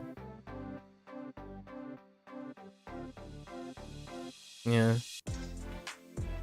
It's nice to hear over time so many people improving their lives. But not cheating. Cheating goes too far. Oh, the flags. Yeah, fair enough. It's nice to hear that all of you are having wonderful things happening. James just shared his haul for this Christmas. He's got his hands on a lot of books. I myself do not read very often, largely because I don't have enough time, but it's nice to hear that other people still read, engage in intellectual pursuits in different way. You ordered the mentioned monitor? I thought you were browsing. Drama. I thought you were browsing. So much for like browsing. You're really stocking up? Alright, alright. Wait. But you're gonna get those things now and you're gonna go on vacation? Times changes. Fair enough. Running after a girl in the woods with a certain thing in their hand is very interesting and not a red flag at all. Excuse me? Excuse me? Yeah, I can't wait to hear about your RE9 experience, Drama. I don't play Resident Evil games anymore. I typically watch them. And I do have a potato that I am very close with who plays Resident Evil games. So I vicariously experience them through his lens. He has a very, very difficult time finding things to enjoy in life outside of like one or two things. So you guys are probably the healthier, like if I had to be like strictly honest, you guys, the two of you are like, in general, despite your circumstances, like Xing circumstance, you have a lot more auspicious way of looking at things compared to maybe like the vast majority of others that I interact with. There's not a lot of sunshine or overcoming or tolerance. It's more like life just sucks, but they're doing it anyways situation. Some of them are brighter than usual. Like many of them are getting brighter. Some of them are getting darker, unfortunately. And we'll see what 2026 brings. Right.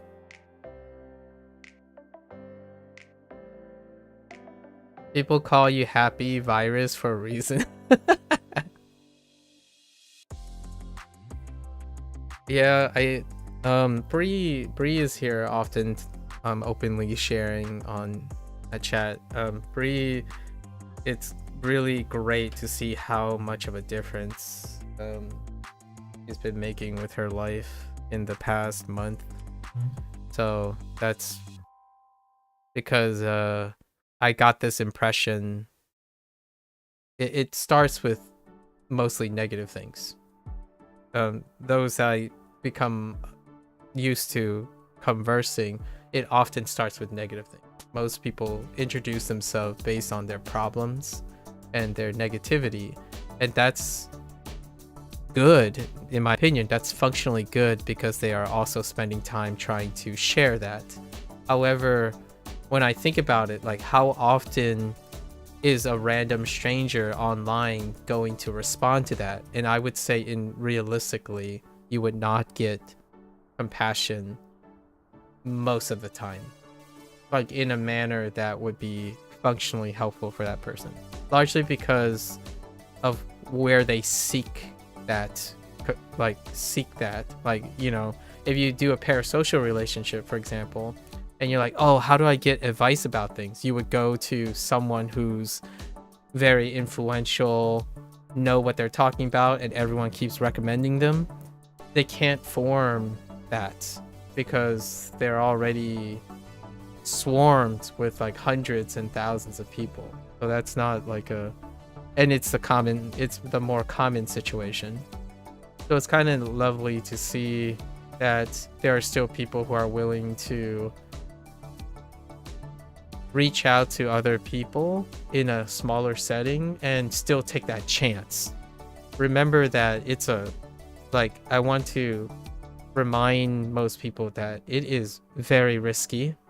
Still, it's not a social norm online to expect that someone who is less exposed have less credibility, because the internet works on numbers. So credibility and probability goes up with the exposure, but the problem is the ability to have feedback and interaction goes down with that.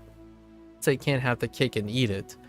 Like, for example, there are really wonderful people out there, and in order to think that you, out of the 10 million people, would be someone that they would find time to help despite being really wonderful people, it's not like realistically possible.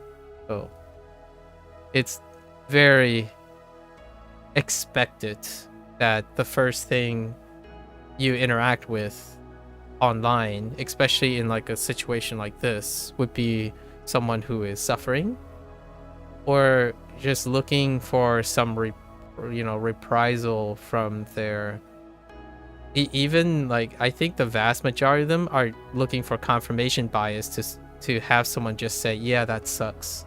But I don't want to do that, honestly. I'm like pretty straight. I'm pretty direct about this. I'm not gonna that talk about pity, right? I'm not gonna pity you. I'm gonna encourage you to do things.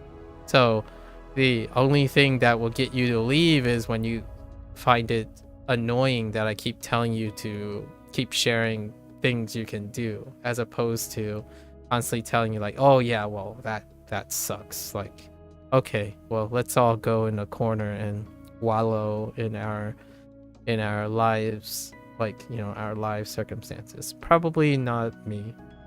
I usually drive people away before I start pitying them. Yeah, sometimes that confirmation bias is all one needs. Exactly. However, I usually take it to the next level. Like, you acknowledge that, and my acknowledgement, my confirmation bias of all one needs is to encourage that person to do more, to do with that. That's what I call accountability, right? So when you confirm something, immediately it goes into accountability. Is where my push would be. I confirm that the thing sucks, but in order to have the person take accountability for it, and my own accountability, an investment must be done. So if I'm investing in someone, the two of us will have accountability for those things. So then the burden from that confirmation bias is distributed. Even so little is good enough too. When you redistribute, that's where I feel that sometimes confirmation bias is all one needs. It's to redistribute the pain, or like the sentimentalism. I go one better than that, in my opinion. I will immediately say like, how about we share even more than simply confirming that? So that accountability can help even redistribute it even further. Yeah, confirmation bias is a way to redistribute the pain, right? Like when you're being upset with something, if someone else knows it, it still redistributes some of it. And then afterwards, that person can provide feedback or talk about things, further distributing the tough decision or tough situation they are in. And then when they're healthy, we say goodbye. Most of the time. And if you're wondering how often I meet healthy people, I do meet healthy people, like, it's not that rare. I would say 20% of the time. They're very successful and people who are just coming by randomly, like, oh yeah, that's interesting. And then I never see them again because they're healthy. They usually go about their business, right? So it's like, oh yeah, I've been busy. And occasionally they would drop by like once a year. It's like, oh, how often? Like, for example, Blaze stopped by 3 weeks ago and told me that he's heading to Taiwan, and then somewhere in Southeast Asia, Southeast China, for vacation. And he's one of the people I met 2 years ago. It's been across 2 years. Where, here's the fun, interesting thing about successful people. The reason why we don't talk anymore or we don't hang around anymore is because he doesn't like being unable to. He doesn't like that I reject being instructed or corrected. So he has a like an emotional tolerance thing between seeing someone make mistakes and learn from them. He himself do appreciate the idea of learning from mistakes. The thing is, we have different receptions to how to tolerate people making mistakes. Like, I'm a patient person, I suppose, and provided that the person is making adequate improvements, I usually watch with a like being available kind of situation. But he doesn't necessarily agree with that. He is more of a person who would intervene when they can help. So that's where him and I, over time, we kind of have a conflict of interest. So generally he doesn't hang around. Not that we don't appreciate each other and understand our mutual empathy, but generally there are individuals who are less tolerant of watching people stumble and learn and stuff. Or perhaps it's also a situation where if you're really commonly around those you're helping, seeing someone who can help themselves is still not going to make that situation any more tolerable. Like, for example, just because I know I can help you, I don't help the person unless I know they're willing to accept help. He and I have a different approach in this situation. Like, the emotional investment is in a different balance. And it deals with cultural differences. I would say it revolves a lot around cultural differences. One of the cultural differences when it comes to East and West is you help people when you're asked. But it would be considered interloping if you're presuming that because you know better and you can help, that you should help at any time. Again, both of those situations can be an act of kindness. It's just different cultural perspective on these things. Proko always asks me these questions about comparing, like, generalizing the East meets West thing. I'm an East meets West product, so I know that sounds a little generalizing, but I do have to weigh these things a lot of times. Helping someone when you know their cultural background, it can either be a kindness that is ill received, or a kindness that is received with open arms. And usually the Eastern cultures tend to be one where a face culture means that one is expected to overcome their mistakes and improve upon their mistakes. So when someone who's very benevolent, that might be very characteristic of, say, the United States, for example, Americans, that can be seen as a conflict of interest. I'm not sure if you guys experience this in your respective countries or being around other cultures. It can create a very misunderstood interaction, and usually that deals with like extended emotional things.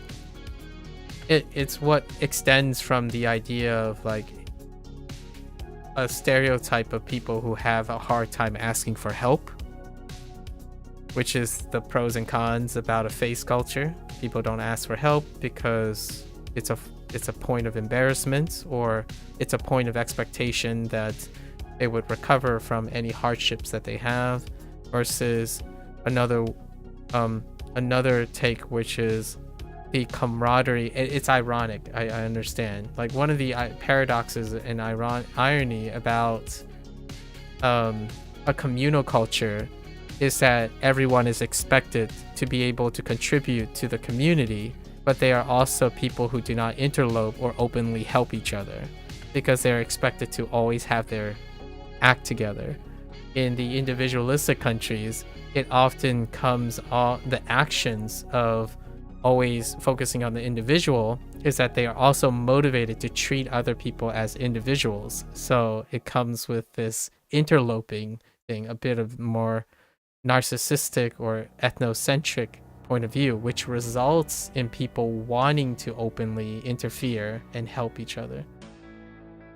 It's weird, I know, but it's happened so consistently. So the consequences don't necessarily flow logically when you think about it too wide. Where like a communal country, you would think, would openly want to interlope and help each other to bring each other up, but that's not the case. Behaviorally, it's usually everyone is doing their part, so they are expected to do their part. And asking for help and helping others is actually less common in them, like Chinese and Japanese cultures. You would have to ask permission to help someone, or that person asks you for help. But when you're interloping and you're trying to make the argument, well, it's for the community. If you go help someone, it helps the entire community, right? That's not how that really usually turns out. And in the flip side, people think of individualistic countries where it's like, oh yeah, everyone's always going about their business. It's like, but the individual, when they are egocentric and they know they can help, it propels them to help other people because they're taking an individualistic approach. It's like, if I help this person, that person could feel good and I could feel good by helping being able to help that person. So I have like this combination of things going on all the time. Like, I juggle between, is this a person who would ask for my help, or would they want help? Would they want help by showing but not asking, and they would be grateful? So often on the internet, it's a bit of both. So you have to determine if the person is screaming out for help and they're expecting to be helped, which internet Gen Z tends to be that way. So they don't tell you they need help. They kind of want you to know how to help. Is the more common one. It's like more common. And then when you have the other one where you have older, like in other countries, they don't ask for help, and they really do mean it. You have to wait for them to ask for help. So it's like an open arms reciprocation thing. And we kind of talked about it the other day about baton sharing, like drama, the whole like wait for someone the turn to speak. That translates to help as well. Like, you don't help someone unless they pass you the opportunity to help them. That's one of the, like, at least in the Chinese culture that I was raised in by my parents, and then how I see it from a foreigner perspective in Japanese culture. They give you the baton, the privilege to help them. It is not, it is about the face culture. So when someone truly asks for help, they're actually bending their face for something that they can't handle. So it often comes as a trade-off for not being able to solve it themselves. And then the Western side is like very in a different way. It's like, oh, hey, you want to come and help? It's like, hey, can I help you? And it's just assumed because a win-win. Most of the time, helping someone is a win-win. In face culture, it's often a win-lose, or like a let's see. Your country, Netherlands, we just say things without thinking, so I'm unsure how your country is with this subject. Interesting. Interesting. I don't know enough about Netherlands, so I don't... I'll keep that in mind. Yeah, you just say things without thinking.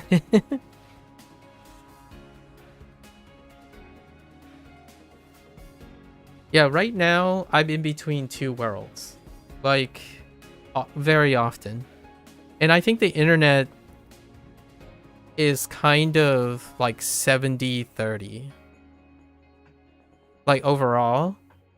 And 70 is kindness. Like open kindness. And then 30 is more like permission. However, if we go to like Gen Z, and we're talking about online specifically, not like people who are well adjusted in their own culture. Gen Z online, like we're talking about chronic online Gen Z.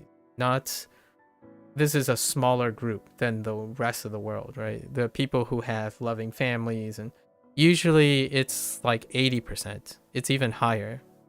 80%, 20%. And generally, if you approach it with open kindness, they're incredibly receptive. Like when someone goes out of their way to acknowledge and try to help someone, despite them not asking for help, it usually works. Usually. I did encounter a couple situations where like I didn't ask for your help. Like, does it look like I need help? And I'm one of them, by the way. I belong, like, I'm not Gen Z though, right? But I am one of those people who watch me fix my problems. Watch me learn with my problem. But I'm streaming with the intent of doing that. Not because I'm looking for problems that people... I'm not like giving an open invitation. So this is where the Gen Z group and me conflict. I don't share things because I can't solve them. Gen Z, though, when they stream and stuff, there's an open generosity. Like, oh, come play games with me. Or, oh, hey, let's solve this puzzle together because I don't know if I can solve it together, by myself. That type of thing is more common in the younger generation now. So that's... And it's not a bad or good thing, in my opinion. It's more like, how do you socialize and how you read it? So whenever someone says like, oh yeah, this is the right answer, it's like, thanks. Now I learned nothing.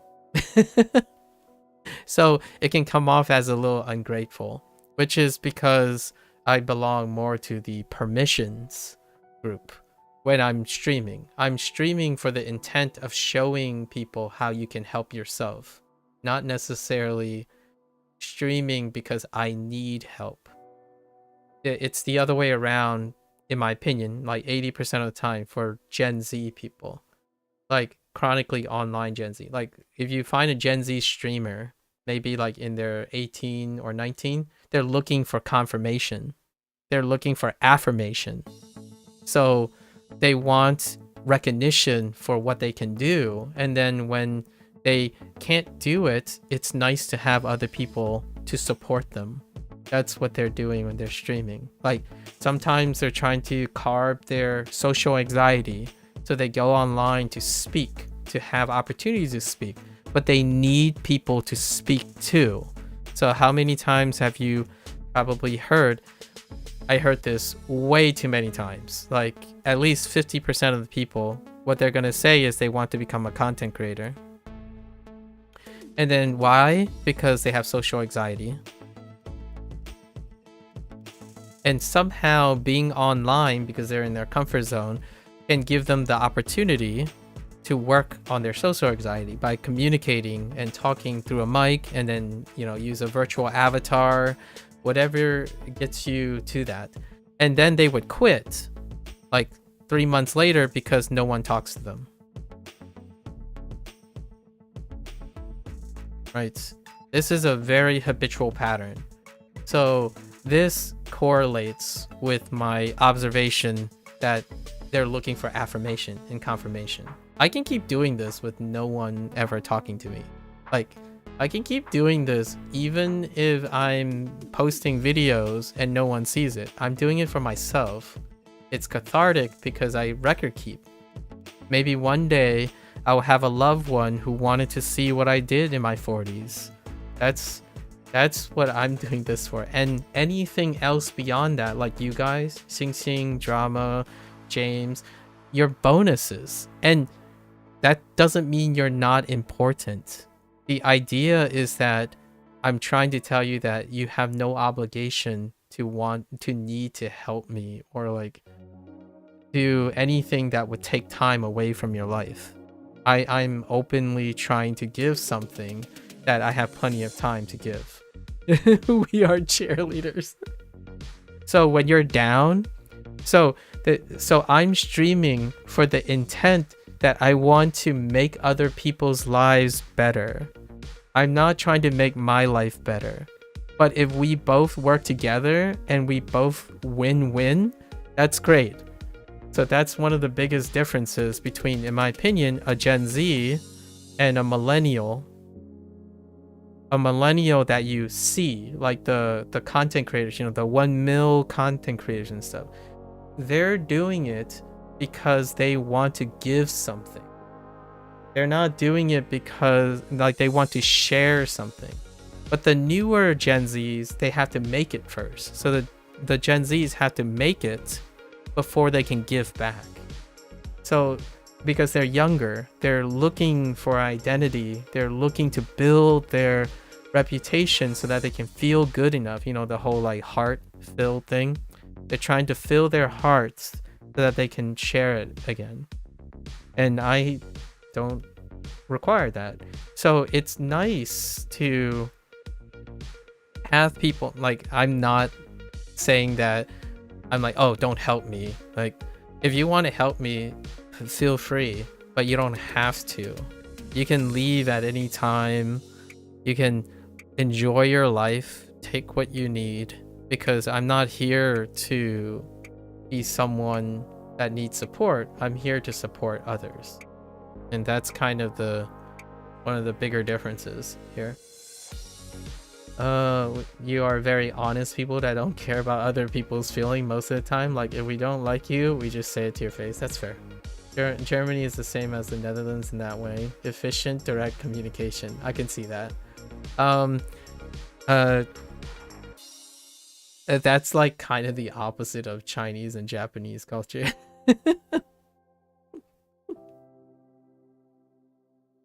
Yeah, you never insult, like, you just never, like, that's kind of one of those things, right? Like, when people say like, oh, like, Japanese, do I have the 7TV extension? I do, because one of the potatoes really like the 7TV extension, and I gave him administration privileges. So if you see any of the emotes, like your common words being triggering the 7TV extension, I'm sorry. If you don't like it, I know what the words are, even through the emote, because the potato that I have like a 6-year relationship with likes doing those. So when you type, sometimes it comes off as weird emotes, but I already know what the emotes are. I know exactly what you're asking. So hear me out. In the Japanese side of things and the Chinese side of things, right? A lot of times foreigners and strangers will say, oh yeah, they're always so nice. Like, yes, it's part of the behavior.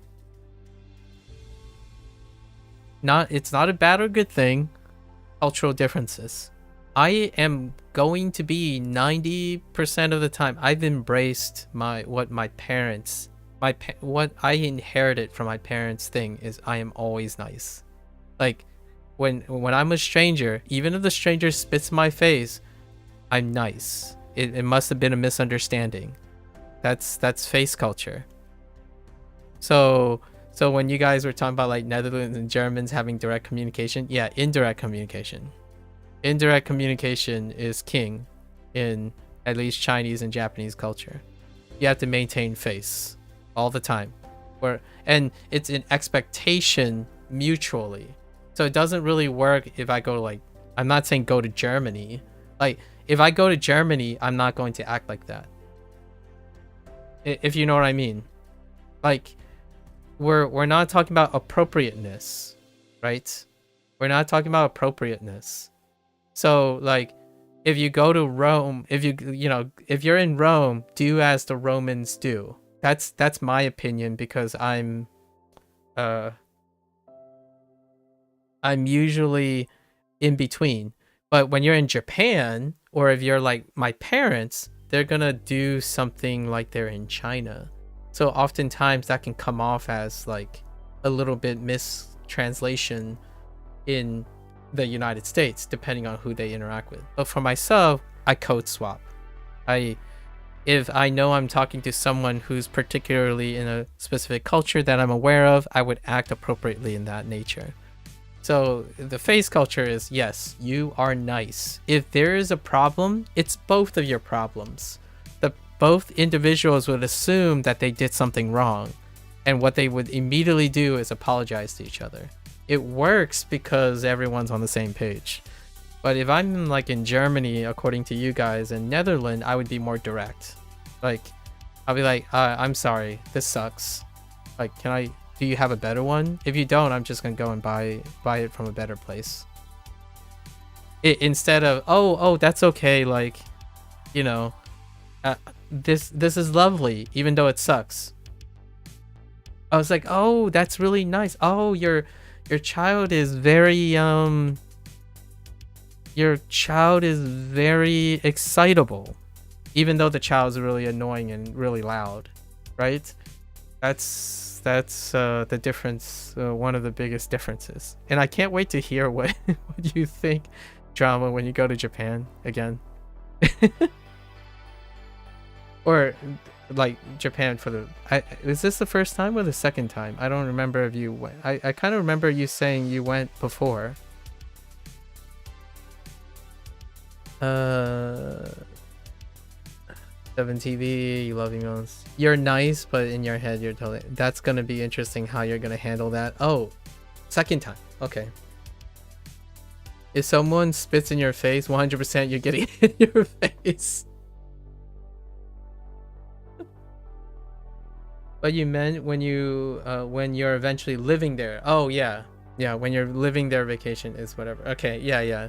When you're living there, that's like, it's different. Like hear me out. The spit in your face thing. I don't have a literal spit in your face example in my life, but I have an example where I stood there, and for 15 minutes someone yelled at me. And the one proper thing you say is, I'm sorry that I screwed up. And you walk away. Because whatever it is, you did something to anger the person. It doesn't matter if you're right or wrong. The most polite thing is not to escalate the thing. That person is your senior. So, like, I know some people are like, oh man, I wouldn't be able to take it, like, something like that. It's like you go have a drink at a pub with your coworker, and then you spill the tea with your coworker.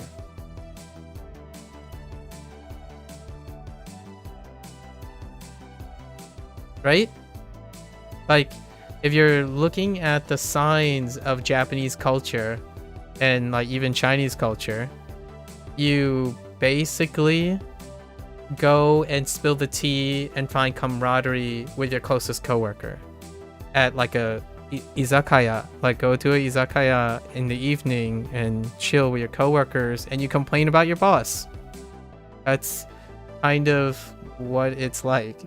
My parents, they are the nicest, kindest people that you can have when they're operating their restaurant. And then when they come home, they complain, they let it, like, they, yell and complain about things, and then they go back to work. Put on that face. Aw, thanks. Thanks, drama. If customers heard whatever my fiance say to his coworkers, he would have been fired long ago.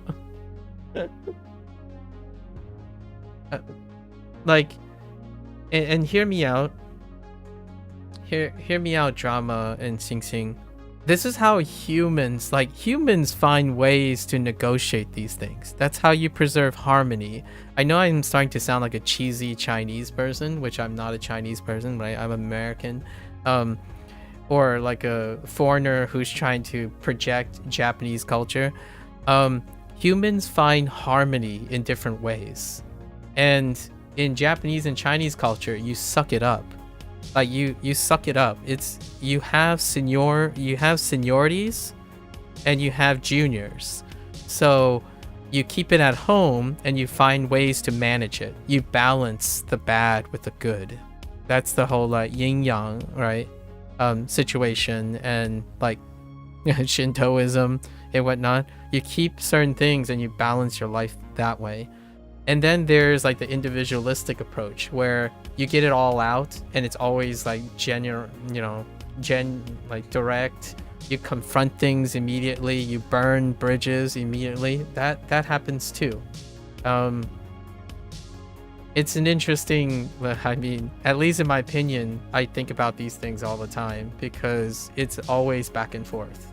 Like in between, back and forth, each and every day. I go out, my friends have different social conditionings, and then I come back home, it's different.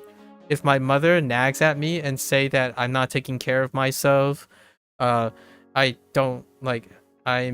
lonely and I need help, like I should go buy a house and all that, I don't talk back to that. Like that's not what you do. You know that your seniors, your parents and stuff know better. It doesn't matter if you think they know better or not, or that you have experiences that you're keeping from them or something like that.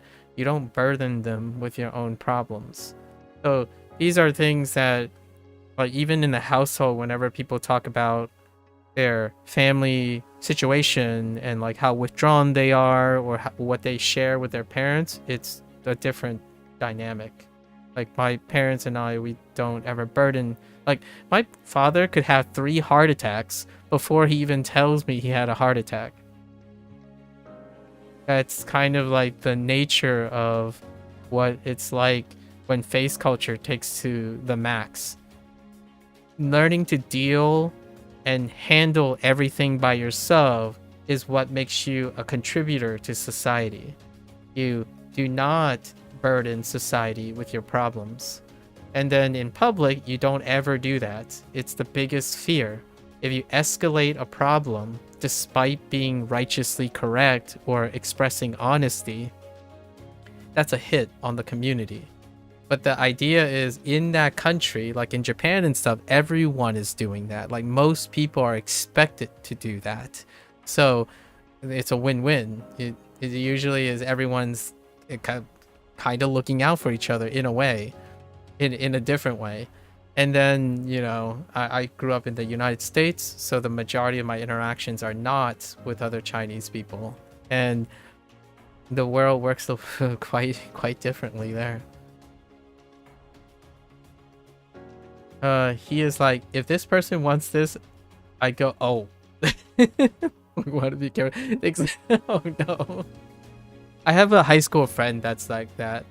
I was sharing it with Mika the other day. I had a high school friend who actually wrote a Steam review using that type of line of thought openly, and his review got banned by Steam, which is a fairly appropriate because of Gen Z, right? Gen Z, current Gen Z mentality online that can be very openly detrimental, more so than helpful. So that's kind of the world, a bit of the world we live in right now. We hate ads unless you have Twitch Turbo for some reason. Your family is so different than your fiance's family. Your family talks back, almost zero respect for each other. I see. Your fiance family respect elders and mostly parents. So yeah, exactly. By the way, my sister and I accepted my family's value. My sister had my sister has a more of a middle ground. So a lot of times second gen kids can decide to reject or accept values. So for me, I accepted my family's values. So I rarely ever talk back. Like, even when I was having a temper tantrum and stuff, I usually feel guilty of all of that. So when I was younger, I hated myself for having temper problems. And I am the person I am today because I had to understand how to deal with my temper problems. So my my temperament in general improved over time because it is expected of me. So every time I lash out or become frustrated and project my own problems, I immediately feel guilty afterwards. Even despite being pushed to the limit multiple times when I was a younger person who just can't handle that as much. Now it takes a really large threshold. And there is a pros and cons to this, because if you're doing that, when it happens, when you break, which is very noticeable in Japanese and Chinese culture, when you break, it is incredibly violent. Like, it is exceptionally violent. That's where the pros and cons of like a direct communication culture, you let out steam as it comes. So there will be less and less explosive meltdowns and breakouts, which is what happens in like Asian households a lot of times. They're very explosive. Like, because I mean, how does it feel if you bottled your experiences like all the time? Like that's what happens a lot of times when you see like extreme closeted behavior. It's a consequence of that. So it's one of those trade-offs. Not bad or good. Balancing, right? Balancing stuff. Maku, would be great if you had like a merge chat scrolling above your head so I can read the YouTube or the... No. I don't... for the record, I don't put obviously chat on the screen, largely because of courtesy. Like a lot of times the discreetness is important because the subject matters that I talk about would be can be very sensitive most of the time. Yeah, but I did get that question before where like I have double scrolling things. Usually what I would plan to do is I read out the comments. I read out both comments. It's a public chat, I suppose, but not... People don't see those chats when they look back. I can tell you people don't read chats when they read back, unless it's on the screen. But hear me out. I don't like... It's a courtesy. It's a mutual trade-off. Having screens on chat would be a different purpose. It serves a different purpose than paying attention. It's a personal choice. I've already made that choice a long time ago. It's a common practice on Twitch and YouTube, but I don't typically find that very helpful. And it does lead to spamming. I understand that if it was just you guys, or like if you expect most people would talk and type like you, like drama, like when you're asking about that, most people don't. If chat, like, and I already tested this. I already tested this because the moment I used to have chat on screen, and what I got was the equivalence of 67 lol spamming, emote spamming, and that defeats the whole intent of having the chat on screen anyways. So before we even get to that point, I removed it. That is one of the pros and cons about the things. Yeah. But you can make those, like, those emotes still show up on my screen every once in a while. I did put that there somewhere. Like the supported emotes can still show up on screen. That's my compromise. Just don't do it too frequently to tell people that's what it's available.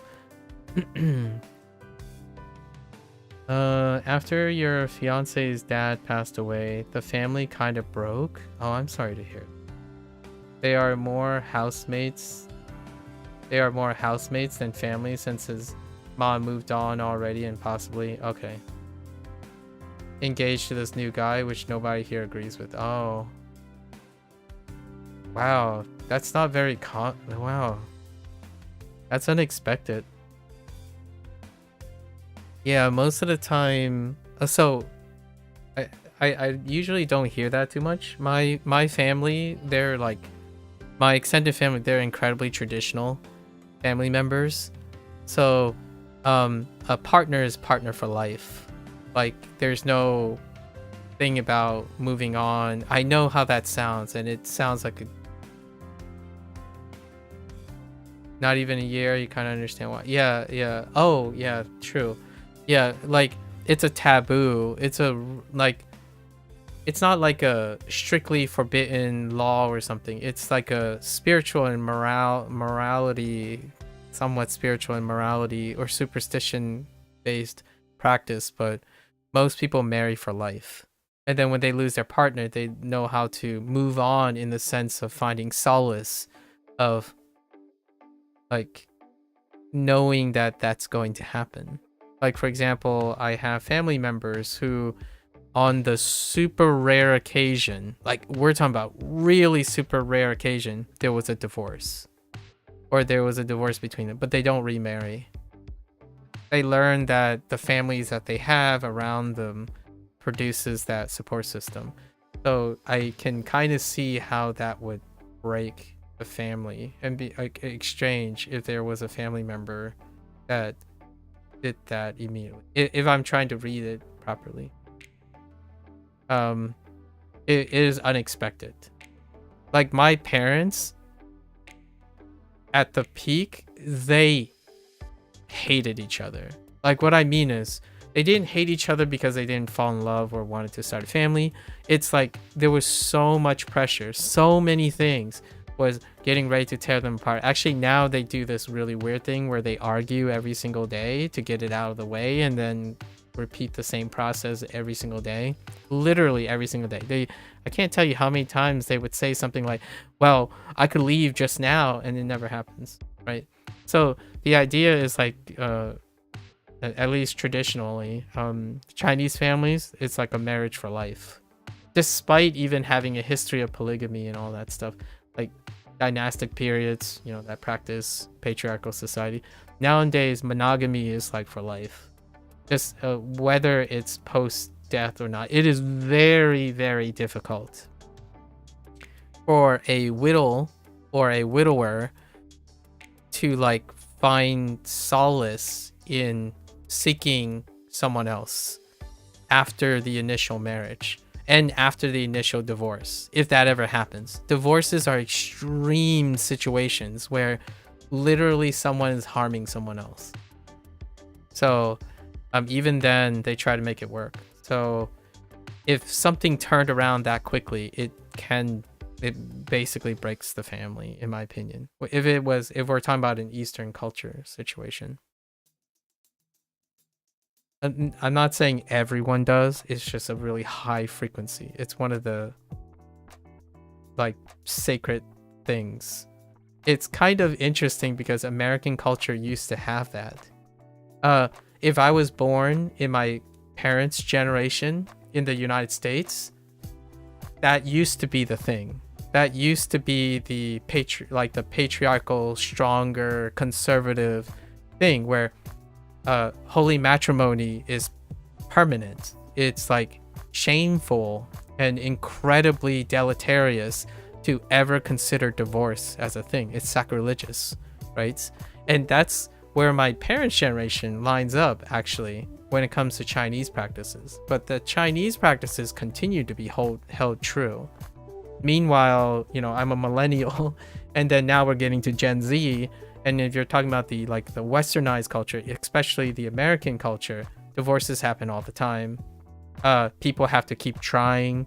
It's through trying and trusting and betrayal and mistrust that you eventually find your life partner. That's becoming a little bit more the progressive point of view, right? You don't always stay married to your first love, that type of situation. And here I am. If you're wondering, have I ever been in a relationship? Technically, no. And what do my parents and I usually expect? The moment that we tried the first time, it would be the partner for life. So obviously my sister is very different because she and I accepted different values, but they're not compatible. So the reason why I'm not in a relationship right now is because I'm not compatible with the current average social expectations in the United States. Most people think oh yeah, we're just gonna go on a date, and then 3 or 4 months later, this isn't working out, let's go our separate ways. That's a very typical thing, even among a lot of second generation immigrants from Asian cultures. They would immediately adopt to the westernized perception, and that would be an immediate conflict of interest. No one has, I'm volunteering some stuff that no one has really actually asked me. They always ask me if I'm in a relationship or do I have a significant other, but they don't ever ask why I don't have a significant other. And that's my voluntary share, because I think I wanted to reciprocate your share about your fiance's family.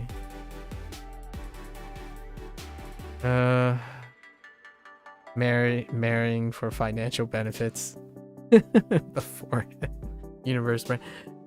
Your fiance's uncle live with you guys as well? Her brother. Okay. Your fiance and his brother and you will all move out if that guy comes to live with you guys here. That's how bad it is. Yep.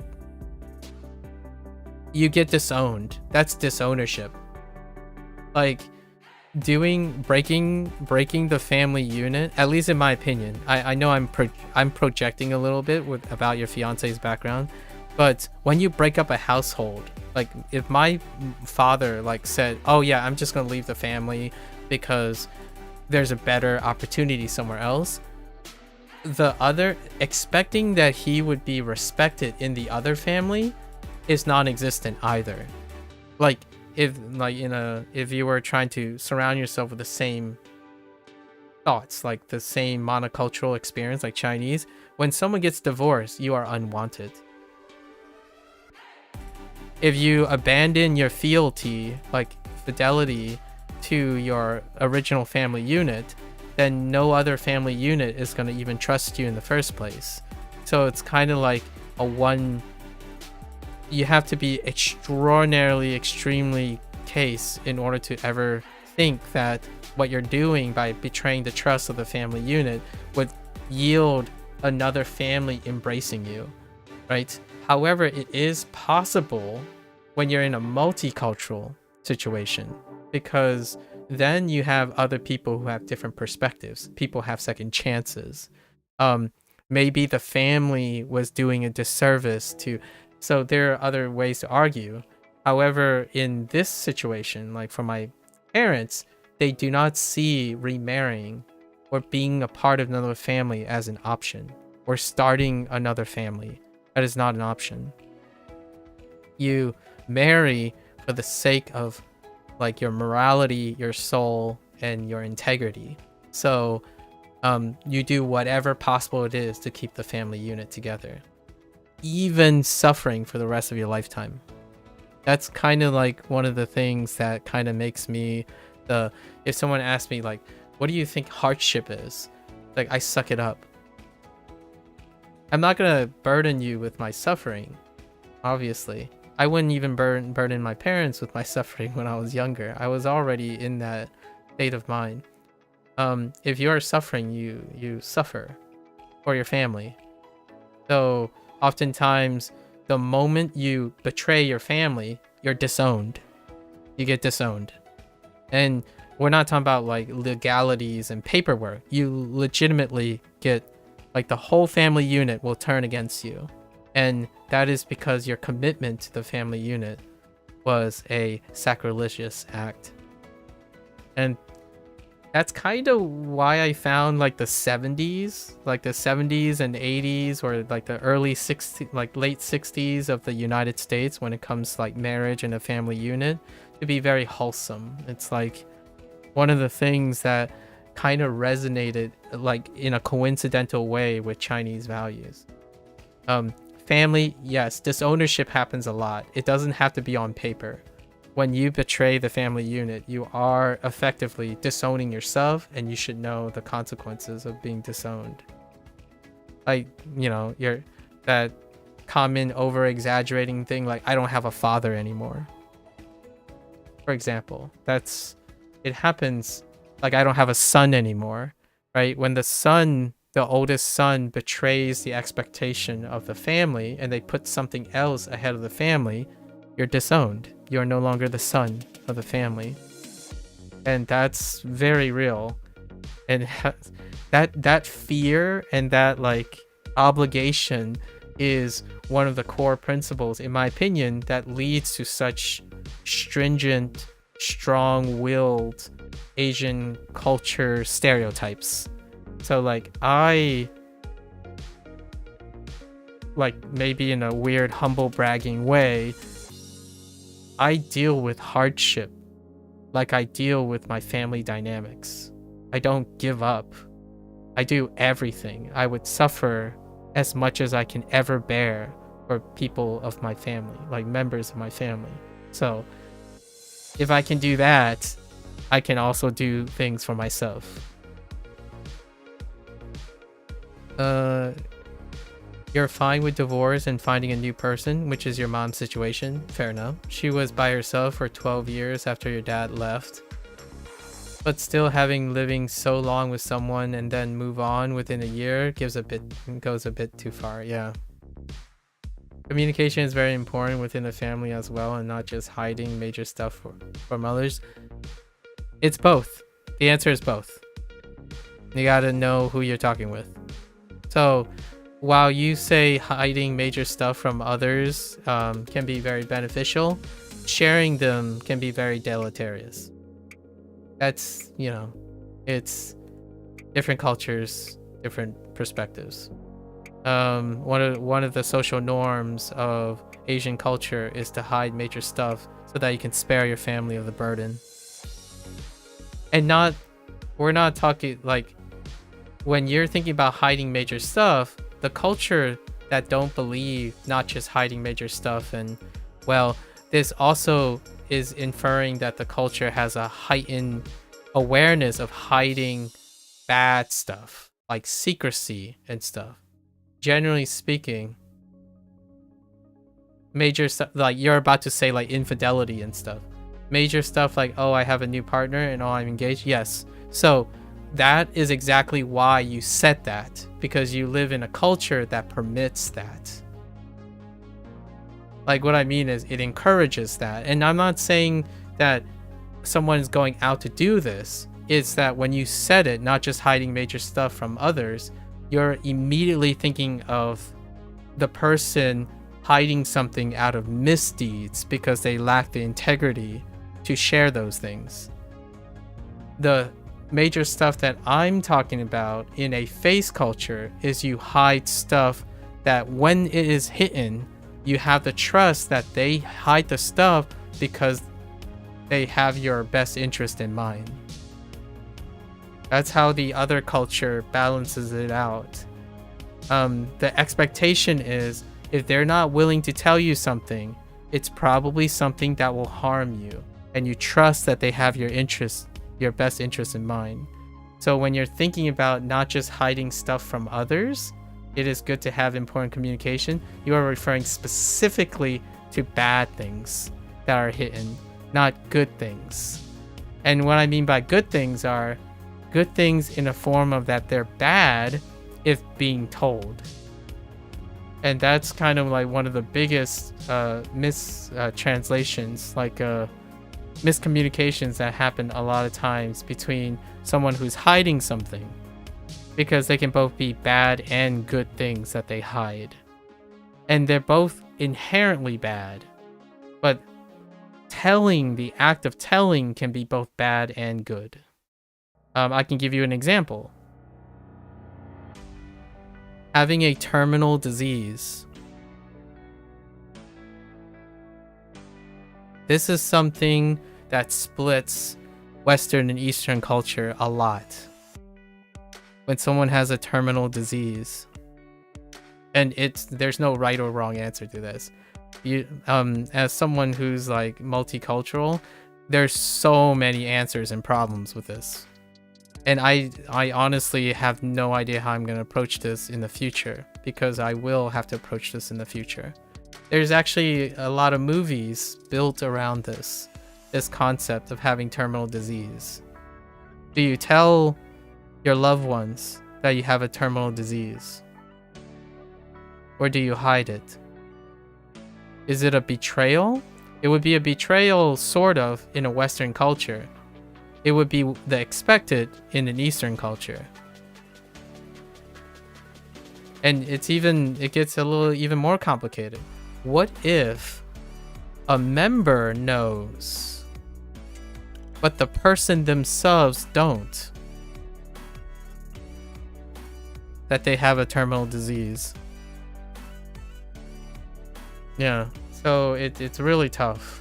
Like I can't even, I'm still processing this because I'm getting to that age. My parents, once I turn 40 and 50, this is the discussion that my parents will be having. Like everyone, most of my extended family will be having with each other.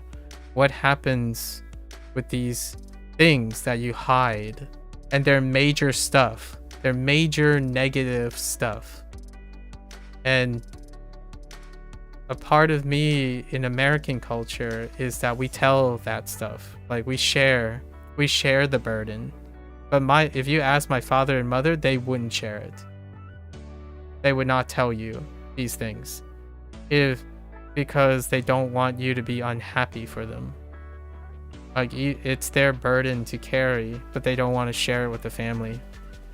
And oftentimes in these situations, you find out very, very late. Like you find out at like one of the, like a week before or something like that. I want to say my goodbye. Like that's what they do. So when we're talking about infidelity and stuff, it gets really hairy too. And when you watch like dramas, like anime and shows and stuff, while there are dramatizations, it happens a lot. Like infidelity happens in a really, really roundabout way. And I'm gonna be honest with you, it's not unexpected that one of the major stuff is, I have a new partner situation. Like you learn it at the most inopportune moments. It's kind of like one of the behavioral trade-offs. I'm not saying it's acceptable or it's going to make you feel better or happy or you should be understanding or whatnot. I actually think the comments, the like what's happening is what is the consequences of those things. And those are the actions that I would feel are incredibly warranted. Like they check out with each other. Like very strong breakups and very sudden revelations are what keeps a deterrence-based culture intact. The deterrence is so great that when you find out major stuff, they're often when major stuff happens. And then the response and the consequences are incredibly polarized too. Not the let's hash it out, let's talk it out over time. You saw this coming because everyone's open, because they're open about major stuff and minor stuff. That's kind of what I like about, like, take this with a grain of salt. That's kind of what I like about the American culture. People there are examples like self-harm and, you know, quote unquote suicides and stuff. That's an extraneous, like that's a really strong extreme example. But when it comes like family discontent and like feelings, that lack of mutual respect sometimes, you know, like restraint between authority and hierarchy, it allows gradual communication and things become predictable. So like, yeah, you saw the writing on the wall a long time ago. A divorce is ready to happen because people consistently work and communicate on that. And that's kind of what I use most of the time.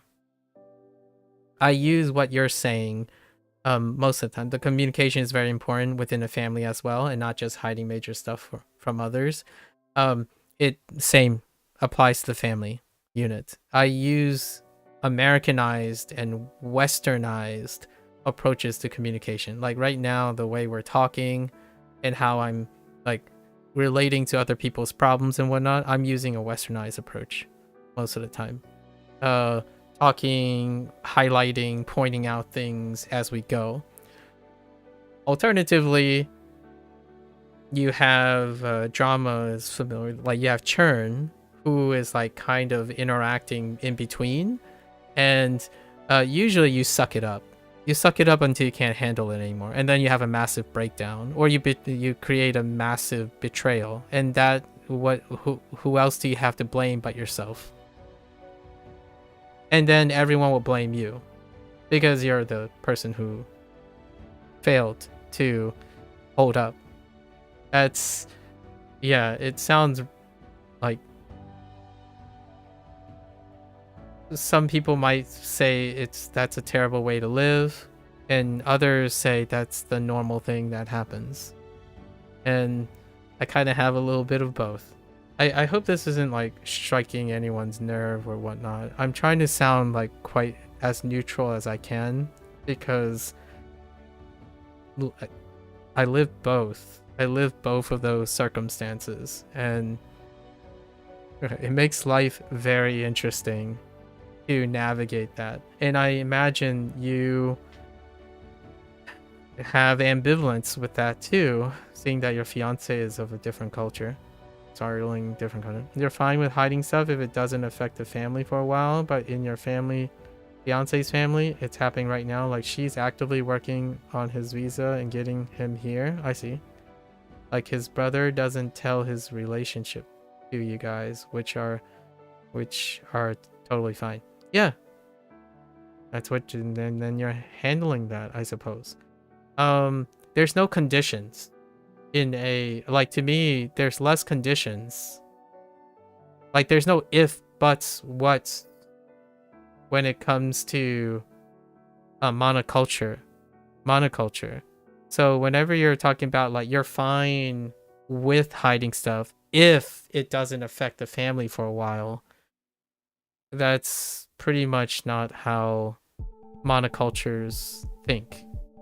It's always going to be something, and it's always going to be another thing. And I totally understand from your perspective when you're adding ifs. I add ifs all the time too, because conditionals are what makes people understanding. And they are also coming from experiences of different situations. You can imagine the different situations. It's interesting when you interact with people who don't have ifs, buts, and only normals. Thank you for sharing, by the way, Xing Xing. This is a topic that I'm not entirely sure if people find compelling nowadays. It's very revealing. I agree with you, by the way. I actually believe that when people have more culture around their life, they come up with more ifs, buts, conditionals, and they ultimately become more agreeable. Right? Like, you start, like, I don't think it's a two-way. I don't think you go back. So when it comes to ifs, buts, maybes, and like agreeability, it doesn't go backwards. It only goes in one direction. So when someone becomes more cultured, you don't go back. It's very difficult to go backwards. And like, my life is already over here. Right? However, there will be people you visit in your life or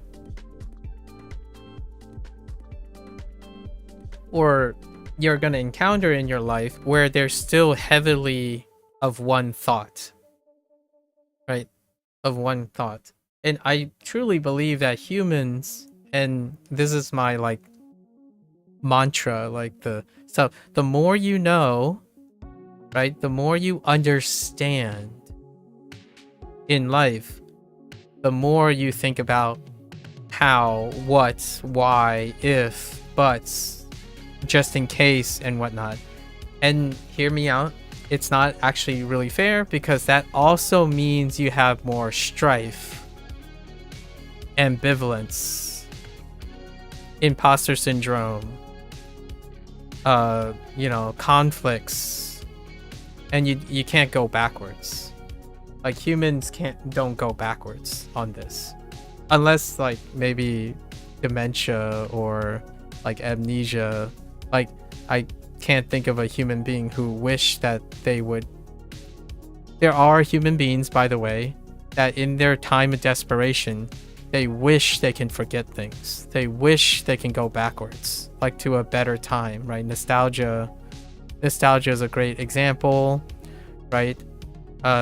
You can watch a bunch of movies. Sunshine of the Spotless Mind is a great one if you've never seen that movie.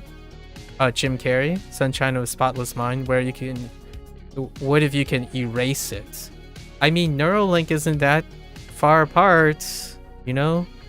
There are a lot of science fiction, like Black Mirror did a couple episodes about being able to erase or reprogram someone's memory. But for now, in terms of humans, the more experience you have, the more conflicted you will be. And I totally understand that you're trying to find all of the ways to be agreeable and fair.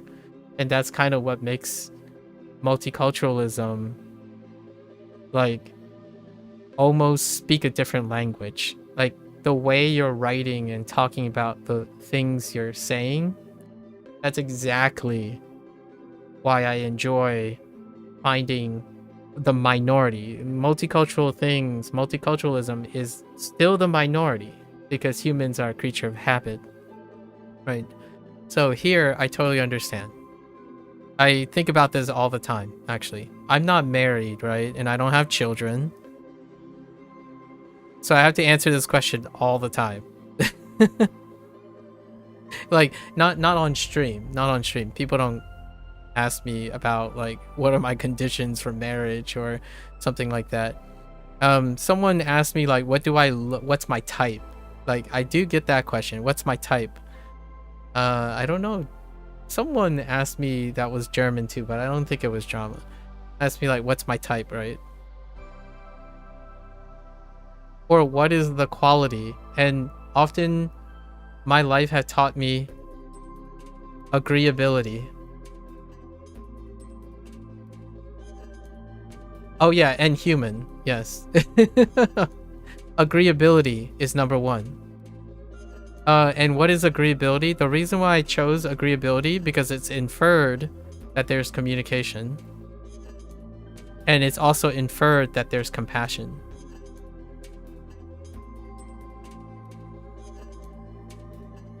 That's it. That's what I want in a partner for life. Agreeability. The reason why is agreeability represents culture. Someone who understands what I mean when I say agreeability is someone that has the qualities that would match and reflect my personality, my soul, like everything about me. Understanding, being understanding is the quality of someone who has spent lives in Eastern culture and Western culture. Do you prefer night owls? But my father and my mother prioritize other things. Like they talk about, you know, honest day's work, where they're from, what type of values they have. And my first thought is, if someone if I talk to this person and all they do and me and them do is we discuss what we know and we spend a wonderful time discussing the differences, similarities, that's a partner. Has that happened before? No, that hasn't happened before. Usually a lot of times my parents try to like set me up, which is a common practice, by the way. It's still relatively common. Like try to, you know, get our mind out of Americana and like other things, but our parents know parents know other parents, which they have children, and their parents should know what their children are like. Take that with a grain of salt. Very specific parents, like my parents and their friends, know their children very well because Chinese culture. So usually what happens then, it's discovered that there's no agreeability. Like there's only dogma. Yeah, there's this dogma. And so I technically have talked to a bunch of people. It's not like I was in a relationship for very long, or what you would call a relationship, I suppose. Yeah, it is really interesting to see other cultures' point of view. Your type is a human? I like to believe it's a human. It might be air and spirit. Human spirit, maybe. I genuinely don't mind thinking that I, you know, live the rest of my life alone. So it's a gift. To me, having companionship is a gift. I know a lot of people say like people deserve love, right? I do agree with that. Everyone deserves love. The thing is though, love is still a gift, right? So if you ever have friends, family, and even a loved one, it's a gift. It's not a right or a liberty. From the outside, like what John Green would say is everyone deserves love. And I hope that that continues to stay true, right? You don't got no type, right? I don't even know who that is. Wait, let me see. Ray,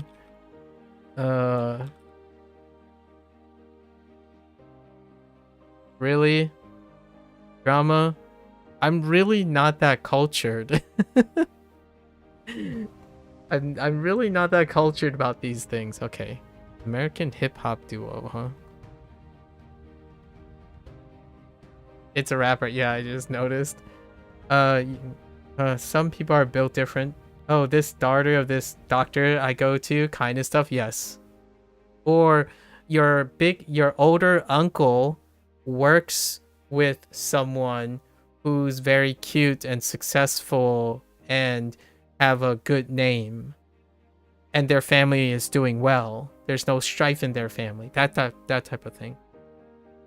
it still it still happens all the time, and it's normal despite what, there's conflicting cultural practices. Like Indian couples still do that, especially second generation Indian couples. Like American, we're talking about like Indian Americans, and not Native Americans, Indian Americans, and like Eastern multi-generational. There's still like that type of thing, like networking and matchmaking still happens. Is wealthy also a requirement in your parents' mind, or are they more easygoing in that? I'm the man.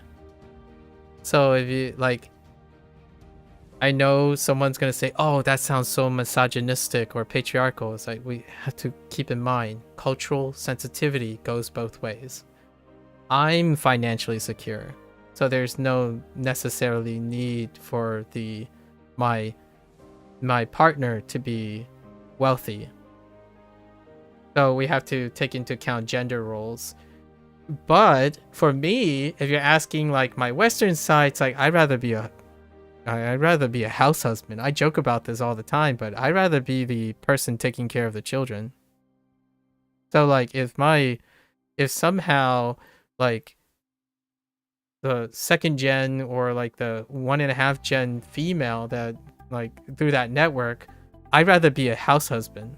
Like I want to make food. I want to cook and do things for my like the housework stuff. Like I'm okay with that. But that's more of a westernized thing. So the first topic would be probably, he's like, get a job, I want to stay home. Yeah. Like I want to change the baby's diaper. Like I want to like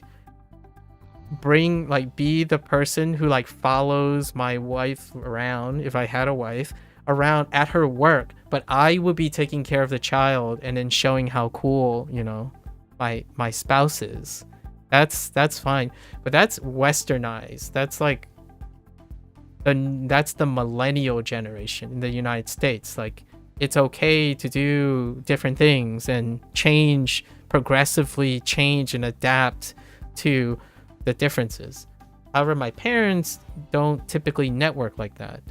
So whenever I meet someone, or like when I talk to that person would say like, what kind of job do you have? And then I would immediately say, I'm not employed right now. And they're like, oh, that's weird. You're like a loser then. I'm like, no, I'm not a loser. What if I told you I didn't need to work anymore? And then they'd be like, but then you still be a loser because you don't work. You're a lazy person who doesn't contribute to society. You remember, this is a cultural thing. So the reason why you work is not specifically just for wealth. It is also integrity and morals. A man, quote unquote, a husband that doesn't work is like not prideful. Like it's not good. It's a reflection on their character. So what would happen in these situations? I would immediately get a job, and then we would have less of these conversations. I would immediately get a job. So like if I bump into someone who's agreeable and whatnot, and we found an agreement, I don't mind getting a job. Like that's what you do in those situations. You do everything to make your companion happy. It sounds old-fashioned. It sounds like the 60s and 70s in the United States, but it's also the traditional setup in Chinese. The husband, however misogynistic or chivalrous or whatever you want to call this, the husband is responsible for making everything possible for the wife to be happy. And then the wife is expected to do all the other things, have children, take care of the house and stuff. So these roles are very consistent because then there's no arguments. There are no like conflicts of interest. You enter matrimony and pairing because there's no question of the splitting of roles. Splitting of roles create codependency, and that codependency keeps the marriage strong. Like there's no options. You're not optionally saying, well, I don't really need you because you have a role that's redundant with me. So, and hear me out. We won't use marriage for the respect of other people's interpretation of what marriage is. You can see it like this. If you have no obligation to learn a language, then you can always choose not to learn it. You are not dependent on a language you must learn. So when you become dependent and absolutely obligated to learn a language, most humans follow through most of the time. So in a marriage in which the gender roles are disproportionate, like they are segregated, they are obligated to follow through with their best of their ability. That's one of the core foundations of what makes traditional marriages in China and in Japan, when it does happen, unbreakable, because you can't substitute for those. You are locked into a role that you are dependent on that. I'm not anymore because I grew up in Western society and I'm someone who says, well, okay, well, I don't want to be the limiting factor. So if my companion wants to go and get a job and they want to do whatever they want, I will compliment it because I was raised in two different cultures. I was raised to be flexible and know that gender roles are not constructively the strength of being multicultural and the strength of being knowledgeable and living in different cultures is that I can handle and adapt to most of them sufficiently.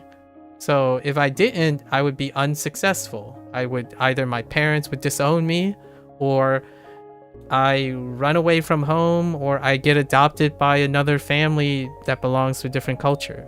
So that's kind of where my life is right now.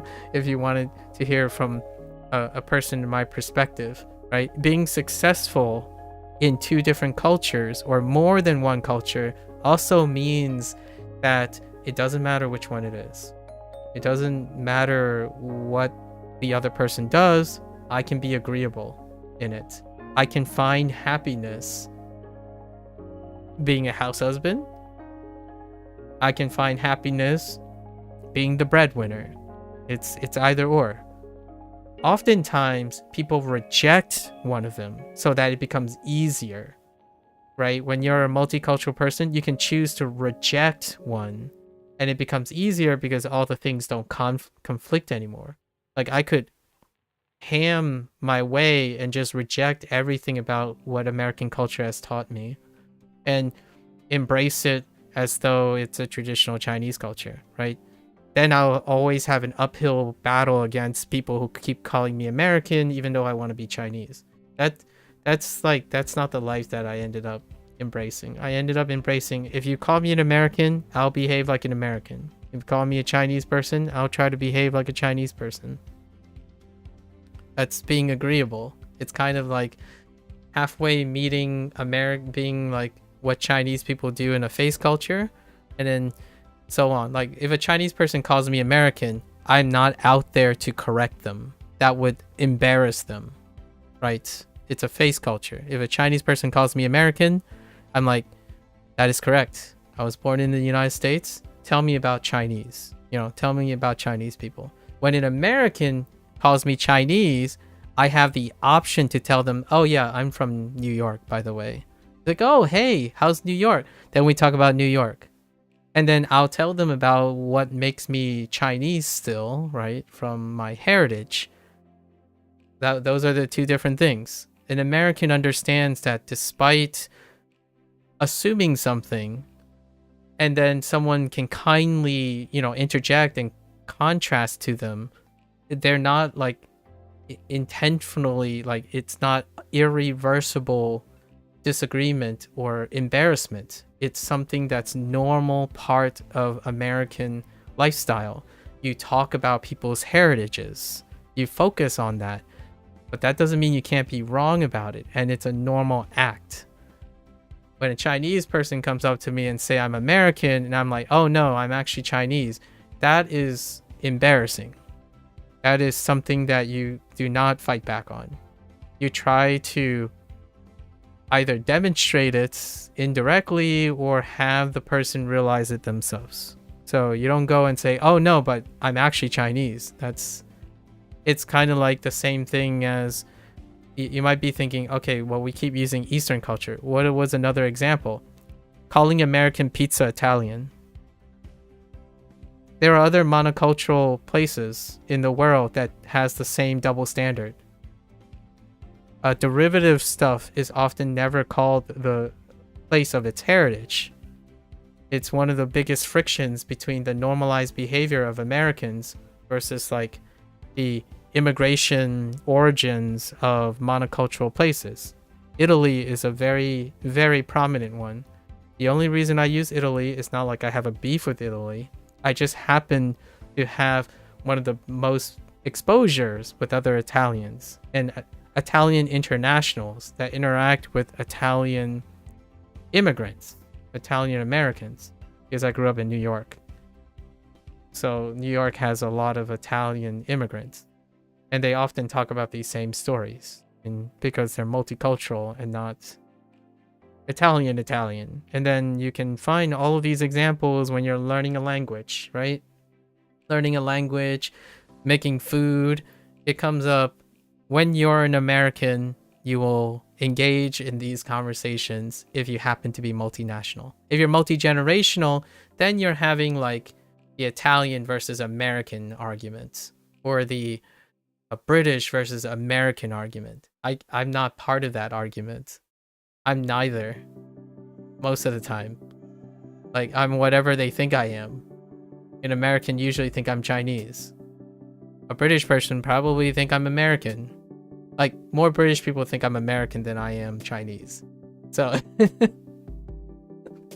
Australians, I haven't really gotten a like good representation of Australian. I know that the Kiwis, when I was 21, when I went to New Zealand, most of them treat me like American, not a Chinese person, despite their close, proximity to like Asian islanders and Pacific islanders. Rarely was someone said like, oh, hey, you're Chinese. Like, no, they think I'm American. So it doesn't hurt my feelings, in my opinion, because I understand where they're coming from. Like, that's what makes it really nice, agreeable. Agreeability comes from understanding these things. And I always usually find a way in, right? When you find a way in, then you can tell them the details.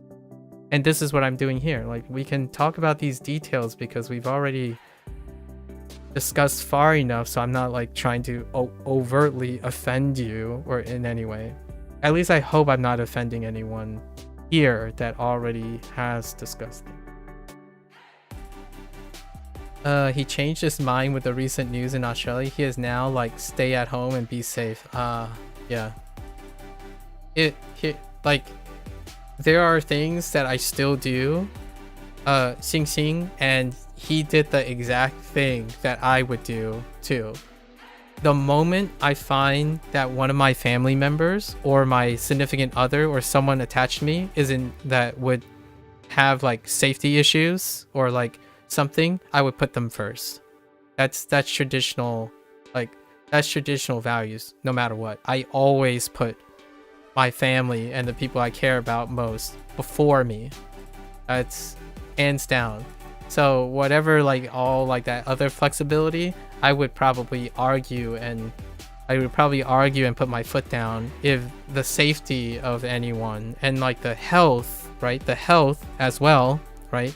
Health, safety, potential dangers, I would put myself first. That is something that I will not abandon from my parents. I would never, like, that, never myself first. It's never myself first.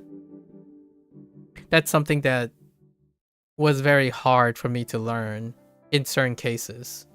Like professional career. In the United States, one of the roughest things that I find, especially when I talk to like international Chinese students, and like I've never encountered too many international Japanese students, but usually it's Chinese students.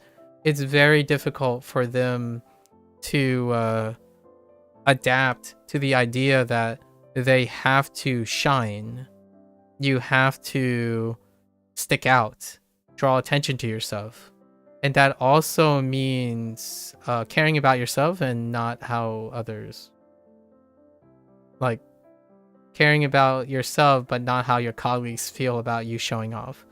So I learned that very quick when I left the nest. When I left my parents' nest, right? I know that sounded a little redundant, but in the United States, you could be leaving from multiple nests.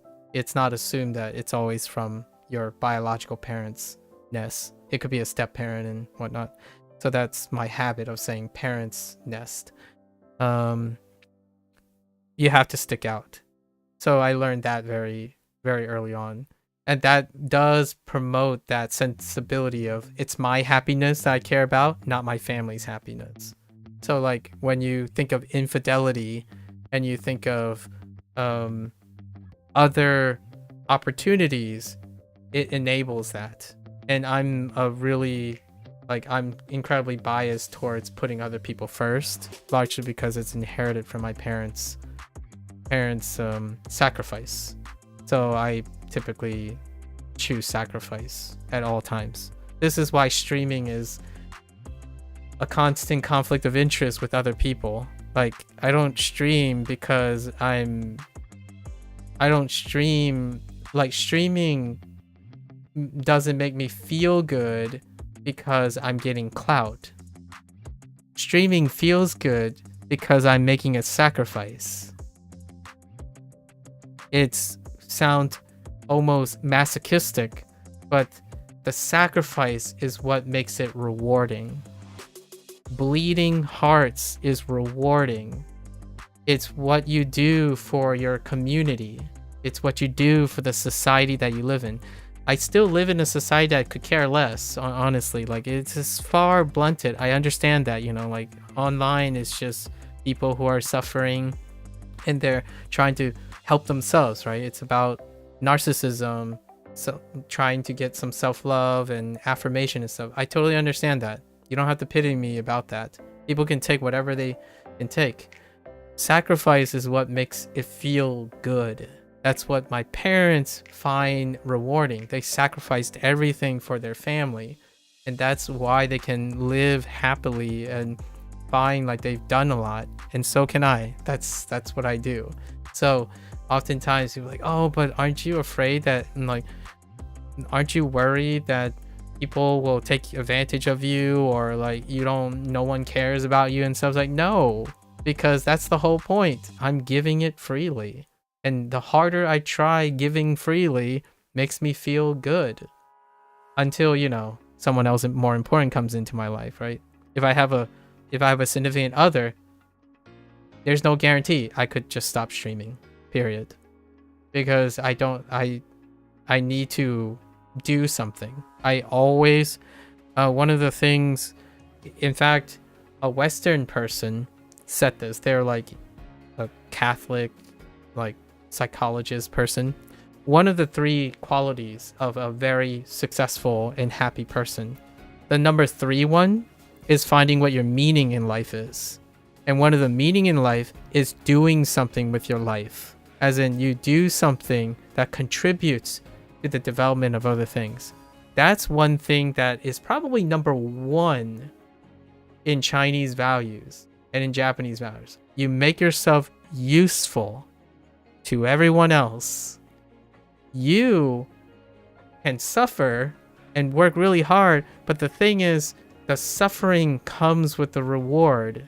You are contributing to something else. So despite no one caring, like people like take and then they leave and stuff, it doesn't stop me from doing it. It's the most rewarding thing I can ever do in my life. That's what I've been doing since I was smart enough and healthy enough to say, I'm okay. I'm going to be okay.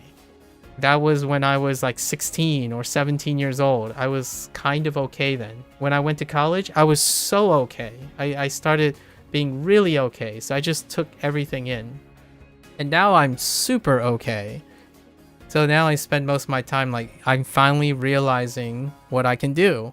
I spend most of my time, sacrifice most of my time, my personal interest, and like anything that I personally like or desire, it's not that important, really. It's finding out what is important to other people and helping them get it. That is the biggest reward ever. That's why I love teaching. When I was like 16 or something, I had underclassmen. I help underclassmen.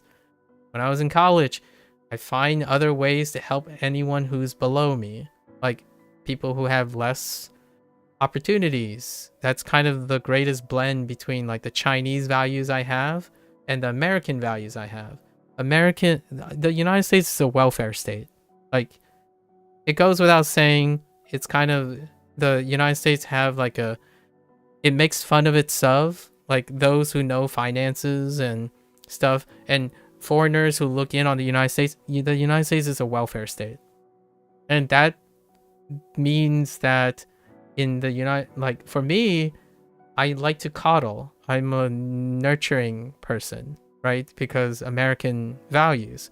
But at the same time, it blends really well with the well-adjusted Chinese person.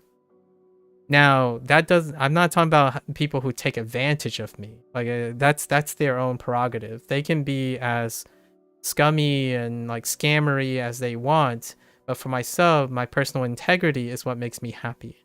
So, growing up in a welfare state, have a lot of people who are going to take advantage of that.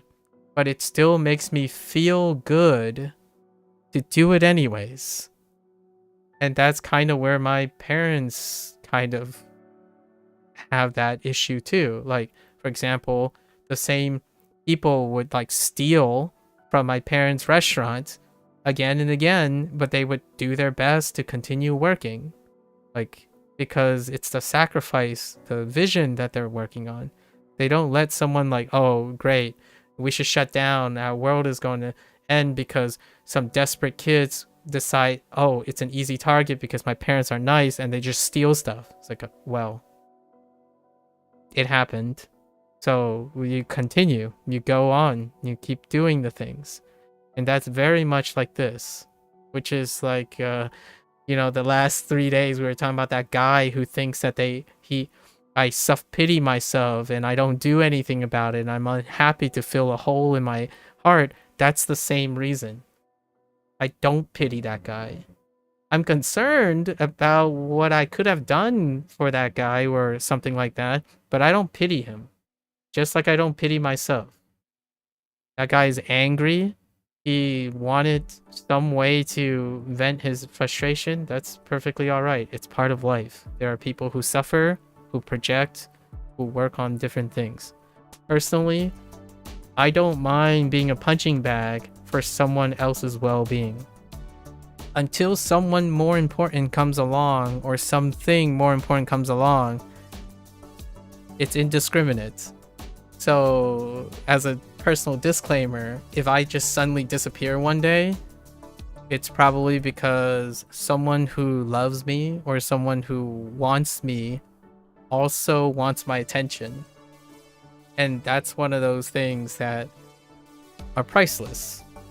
Anyways, you're glad he said that because it shows kind of how he will treat your kids. Yep. Exactly. He would do anything for you. Isn't that fantastic? It sounds misogynistic to like people who have things for granted though. Like, oh, but I could do all this thing. He like, you can bend all of these things in a different perspective from a different culture. But for me, that's what I expect from my Chinese values. The like, I know that some people might find this a little off-putting, but the husband is expected as a gender role to do everything for their family. That's what I inherited from my parents, and that's why I was so heavily, strongly providing a different perspective on the fidelity of family unit. Chinese are so strong in the idea that these roles are kept because in the long run, like when you reflect upon these things, it actually ends up working out really well. They weren't like just magically, they didn't magically just happen because of random chance, is what I'm saying. Like these units, the conditioning and like the legacy of all these traditional values and balances, they're really complicated, complicatedly intertwined. So picking and cherry picking very specific aspects of each and every culture because you don't like it is kind of what it feels like on the internet right now. Like, oh, the US does this, meanwhile Japan does this. I'm like, yeah, that's cherry picking. Like you legitimately didn't contextualize. The irony is you didn't even contextualize what those comparisons were. You know? It's interesting. And I'm glad you found your I'm happy to hear that your fiance is like Superman. I think whenever I talk, like, hear me out, Sing Sing. I don't typically hear people who are happy with their relationships. Like what I mean is typically the people that end up confiding in me or like talking, it's not just like when it's not Gen Z, they're maybe too young to get married and all that stuff. Typically when people talk about relationships, they typically talk about bad things, like, or ambivalent things, miscommunication. And it's not because I don't look for them, I actually do. So it's kind of very refreshing to hear when occasionally someone stops by who has like a very healthy relationship. Like, it actually takes me aback. I actually get really excited occasionally when someone says, oh yeah, my dad's really cool. Like, I'm gonna go and hang out with my dad, go fishing. And this would be like some 19-year-old. It's like, oh yeah, summer vacation. Like, this kid isn't gonna hide alone in the room and hating his parents. Instead, they would say like, oh yeah, my dad and I were gonna go out and go fishing for a week. You don't hear that anymore. Like around the situation that I hate myself, right? The availability of my discussions typically are kids who are estranged from their parents, and then they're estranged from a network of friends. And then when it gets even older, it's abusive, potentially mutually accepting and tolerant abusive relationships. Not abusive in the sense of actively hurting each other. It's more like neglect, mutual neglect. Like they're in a relationship in which there isn't love being exchanged. There isn't compassion being exchanged. And then they're like indirectly finding compassion elsewhere. And it's kind of a bleeding heart situation. This is one of those things, like, what if there weren't people like that? Then I wouldn't have anything to do, right? If you want to view it that way. But since those are so plentiful, the vast majority of my time is hearing people suffering, like, all day, like, and my heart bleeds for them because I don't have billions of dollars and I don't have like a secret magic switch or something. Like, hey, you know what? It sounds like one of the biggest problems you have is money problems. Here, I can make it happen. I can't. Like, those are the things I can't do. And it hurts, but that doesn't stop me from trying to do other things, right? I think the last 4 or 5 years, come and go, vast majority of people are really upset. They're upset people of all different ages. I think the hardest ones are the older ones. And I rarely, like, for the record, I rarely encounter older people. Like people who are older than me, for example. I usually encounter people who are younger than me, and they belong to a different culture, and they belong to a very specific different culture, not a multicultural background. The rare multicultural person I meet, most of them are well adjusted because they've already went through life with so many things that they overcome, and they've been exposed to many things, so they make it work. Usually it's a combination of good and bad stuff. When I say something negative, they say something positive. When they say something negative, I say something positive. Right? That's it, it's one of those things that I treasure people that I encounter who are agreeable, because when you're down, they'll bring you back up. When they're down, you'll bring them back up. That's what it means to be someone who is cultured. And usually the ones that are suffering, they don't see it any other way. So naturally you would find someone who has a different perspective attractive to talk to, because it can give hopefulness and whatnot. And then when they're really positive, then they could find me very sobering, as in it could help them, push them to do better, because when they're having a good life, they might not have it as good as they think. That's usually where I sit. So when I meet a really positive monocultural person, I'm a pessimist. When I meet someone who is a really poorly adjusted monocultural person, I'm an optimist. But I'm not really being either or intentionally. I'm offering a different perspective, and usually the different perspective contrasts with the current person's perspective. How do you get someone to apply more? You bring them down to the ground, right? You bring them back down. You try to tackle their hubris, their humility, right? Try to elevate their ability to want to do more. And then when someone's down, you pick them back up, right? You try to boost them. Give them an opportunity to seek more. So it's usually I'm always the bad guy, and not that people say that, oh, you're really bad. I'm usually playing devil's advocate, the contrarian, and that's a way to encourage people. You try to flip their mindset, and I do that most of the time. 90% of the time, I'm the contrarian. I'm the person who will often not directly agree with you, but I'll try to do it in a way that is understandable, so that I'm not like telling you, no, you're wrong. It's more like, hey, it could be different. And that different could be everything you need, or everything you want, or it could be the start of the thing that can change your life. Your communication has been one of your top priorities, as well as mutual respect, since the beginning, especially since we're long distance for 3 years. Oh, I see. Welcome back, Drama.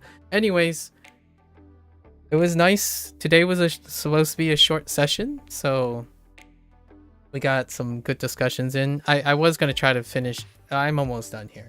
Like, I was getting near the end, and I was going to close up today, so it was nice.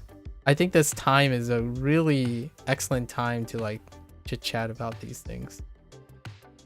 My original intent was to do this normally. Like, in the last 7 years, the idea was to like talk about these things most of the time, and that kind of fall by the wayside because there's just not enough people who care. So so since I don't work professionally, I don't have a license or like any credibility in this situation, I don't want to make it like I'm a guru or some sort of self-proclaimed expert. So typically then what I do is I play video games and I do language learning and other stuff while having the opportunity to do this. So I don't know if I bamboozled you guys or bait and switch. I think Drama and Xing Xing and maybe even James and a lot of people say this a lot of times. It's like they were expecting something But really the thing they were unexpecting, like the thing that you were expecting, was not my intent. Like that was not the purpose of the stream. The purpose of the stream is to talk about these. Like doing language learning and stuff, that's neat. That's me doing things and trying to get closer to other people, right? Like to find more skills that I can use to relate to other people. So I'm learning Chinese and learning Japanese because it's kind of trendy. And because it's kind of trendy, there's a chance that I can meet other people and then we talk about more than that. So I play video games because there's an opportunity that I can meet other people. I'm selecting for very particular things, by the way. I participate in particular activities that would draw a chance to talk to people, and that allows me to work on my communication skills. So all of these stories, my ability to go in and out endless tireless hours, are because the whole point of streaming was to give out communication opportunities, problem solving, critical thinking skills, challenges of the mind, and personal lifestyle choices. It can start with language learning. However, it's not about being fluent in Chinese and being fluent in Japanese that I want to impart on people. Is how do you learn, keep on learning through problem solving and critical thinking? Because that is necessary. Those are really important skills to have effective communication skills, habits, happiness, relationships. And I genuinely do think the narrative of this current generation being one of the loneliest generations, it's very true. In my opinion, it's like there's so much converging evidence on this online. We're talking about online Gen Zs, not those who are unaccounted for, right? Like I can't possibly know who's unaccounted for if you're not online, right? I don't have the raw data for that. So generally speaking, this is my excuse, I suppose. This is my bait and switch. If I'm gonna concede to misleading people, the gaming, like the learning content, is the mislead. This stuff you can do at any time. Become proficient in Chinese, become proficient in Japanese. If you understand learning, communication skills, problem solving skills, critical thinking skills, maybe even some emotional intelligence, this stuff is trivial in my opinion. And I know that that's going to get me into hot waters when someone says, oh yeah, but that's not true. Having vast quantities of wafts of knowledge, like scientific knowledge and stuff, will get you really far. It probably will, for sure. But it wouldn't give you the confidence when all that changes. Like when someone says like, but don't you have a PhD? Yeah, that's exactly what a PhD stands for. To me, you solve problems. You can adapt to mostly everything. Like the comforting feeling that you give other people when they talk to you is coming from that. It's not coming from knowing like the hippocampus is the control of your emotional network, which leads into your like endocrine system, which squirts out a bunch of hormones that make you feel good. That information that's not going to breed any confidence. Your confidence is that you know you can make it work. So when someone asks you a question, you know how to answer it. That is the power of being someone who is well adjusted, not the millions of facts that Gemini can remember for you. Like I don't care if it makes you upset that you're never going to be native like in Japanese. There's technology for that. They will spit out information for you. I do care that you like using and connecting with other people who speak Japanese.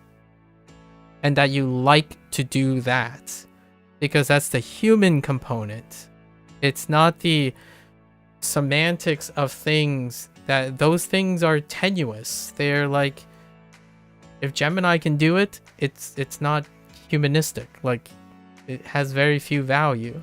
So when you're saying you're having fun learning a language, and you're also having you're struggling and you're sharing like anger with another person because you're learning Japanese, that is the most important thing. That's what gives life meaning, in my opinion. Those are the bigger parts of meaning. PhD, Maku PhD. Okay, all right, drama.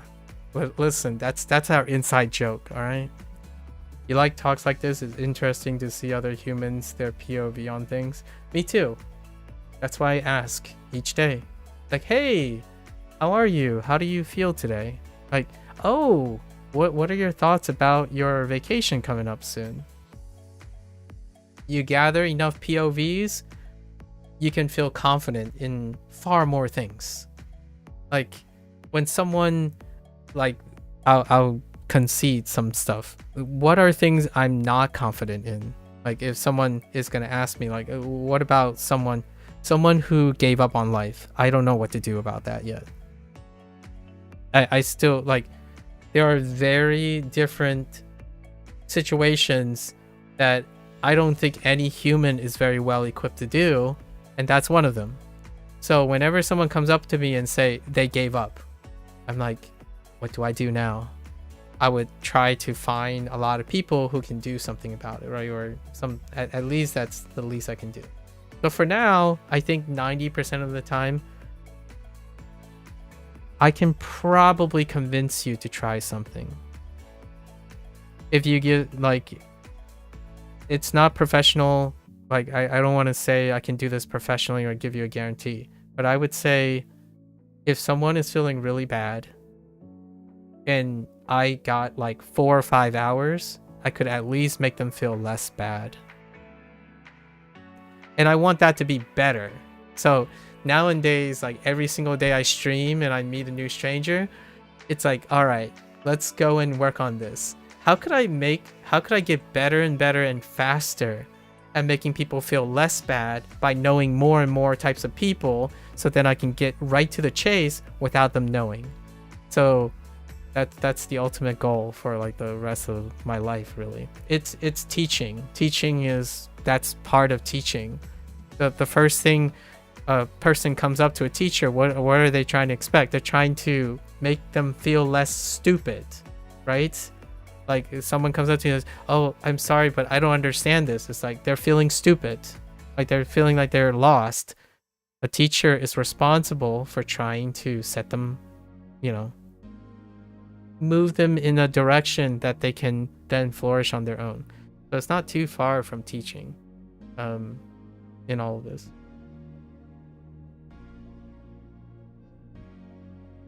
Yeah. Xing is working with mother-in-law with the whole Vietnamese thing.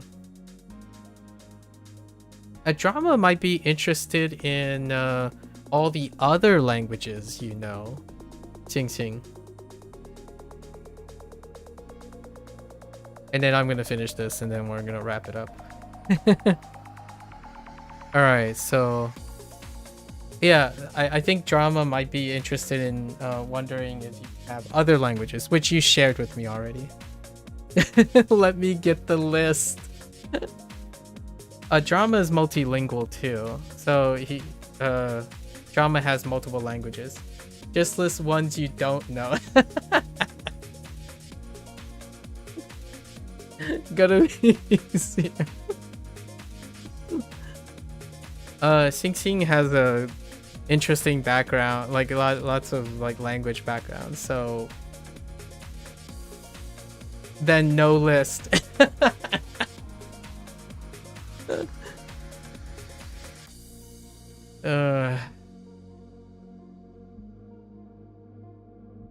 Oh, you guys. All right, let's see.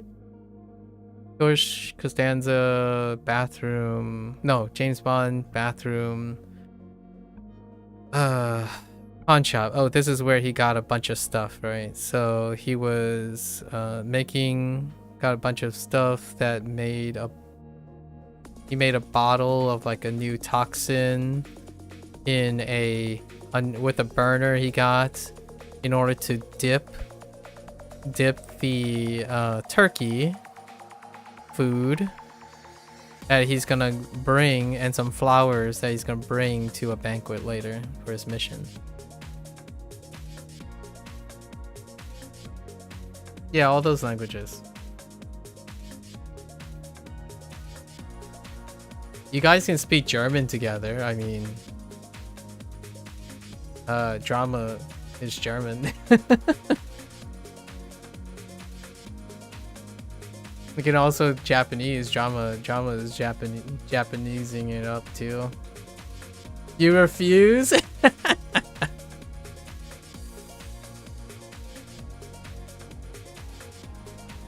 No, we already talked about the whole German thing, which is funny. Because drama just happens to be German. Okay. Let's see. Bart Simpson is in the bathroom of the beach house. And what is he doing in the bathroom? Oh, he's witnessing. He's playing along with a wolf and a poodle.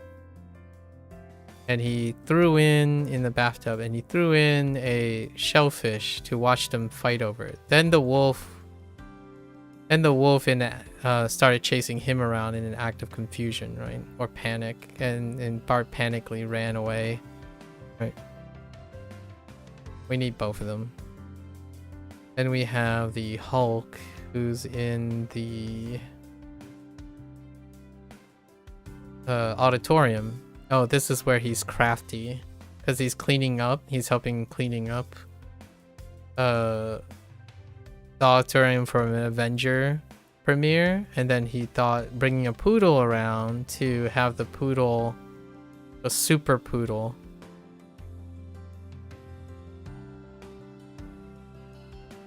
chow down on all the bones that were left over from the concession stand. German and French are two languages. Okay, so it looks like Drama knows Dutch. You learned some words through music. Oh, I am not gonna attempt to read those. Okay. Gwen rolling. Gwen. What was rough with Gwen? I think the spray part is pretty rough. Then we have the lid. And what I think are legs. And then the mouth. And then the dress. Gwen. Roll to roll. Please don't. He is saying nonsense. JK. Oh, he's talking about trains. I see. I do see the locomotive part. So that does give away the train part. Oh, is the first thing this is that like this is a train locomotive? And then the rest doesn't make any sense.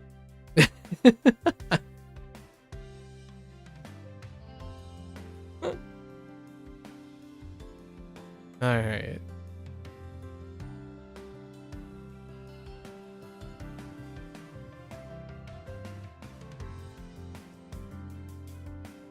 That's literally just German pronounced weird. Oh no. Listen, Drama. You might stir up some controversy here. You might stir up some controversy. You gotta be careful here. This is a different train. We are searching for first class. Oh, I see. German is angry Dutch anyway. Okay, I see how you guys are interacting with each other. I like this. I'm getting a lot of notes of how Germans interact with Dutch. Thank you.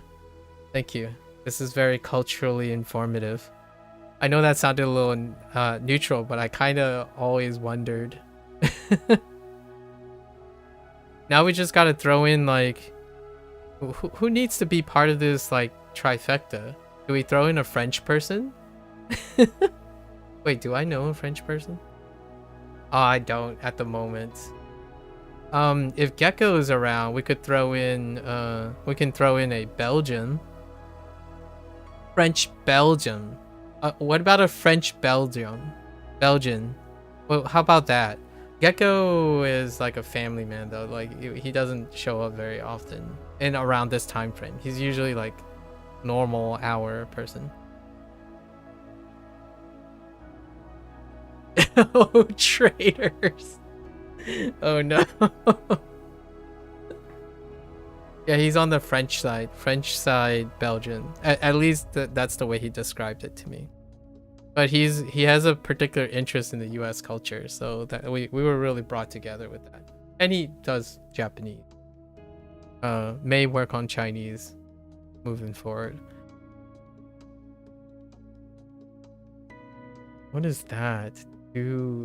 What does that word mean? What is that?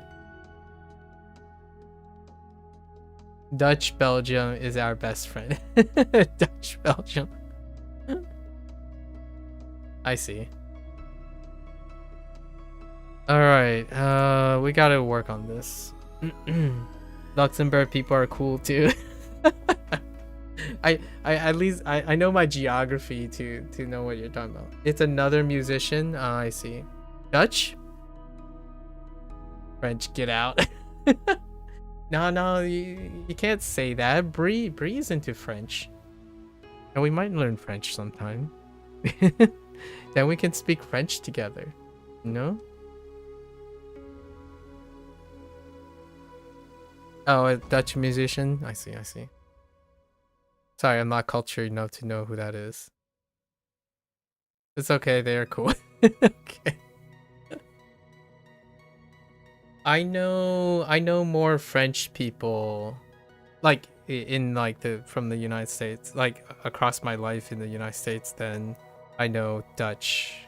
I think I might have met 2, and then Germans. Yeah, probably tied. I'm from a state that a German. Are you familiar with Pennsylvanian Dutch? Like the phrase Pennsylvanian Dutch? Oh no, Aussie internet is crashing. Actually, Drama, are you familiar with the phrase Pennsylvanian Dutch, who are Germans?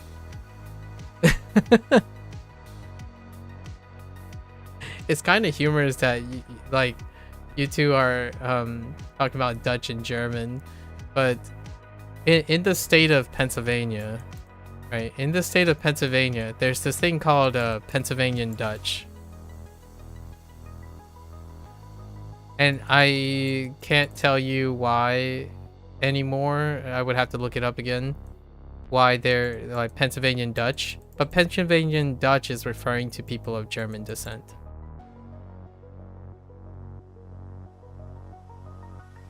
You've seen a video on them? Okay. Yeah, this is why like Dutch and German often comes up, like the conversation. And I don't know if it's a coincidence. I don't know why that is the thing. But when it comes to like Dutch and Germans, they do inherently interact with, from my personal experience, to Americans. So is it a coincidence? I don't know. You can spin your tinfoil hat or something if there's something involved. And I coincidentally am from a region that those things are related. So I have no idea what it is about it, but it happens. And you might be thinking, oh, but that's because historically they're conflicting countries. So I don't know what it is about the whole like Dutch, German, and the northeast of the United States, but it coincidentally happens a lot. I might be reading too much into this. Over my lifetime, this is definitely German. My best friends, like my brothers from another mother, they are presumably multi-generationally descent from German. Their parents are Americans too, but I think the generation they were immigrants from that. So I've been surrounded by people who would look very German without saying like a better phrase, but they look German. Like they don't share, like they're not black hair or brunettes. They're like brownish, blondish, and like you can if they didn't open with an English accent, like an American accent, they could probably qualify for German. Like a large majority of my acquaintances look like they're more or less German. Interesting. The state that Pennsylvania has one of the highest descendants, one of the largest descendants from Germany. And then I was born in a state that the city has a high concentration of Chinese, very specifically southeastern Chinese.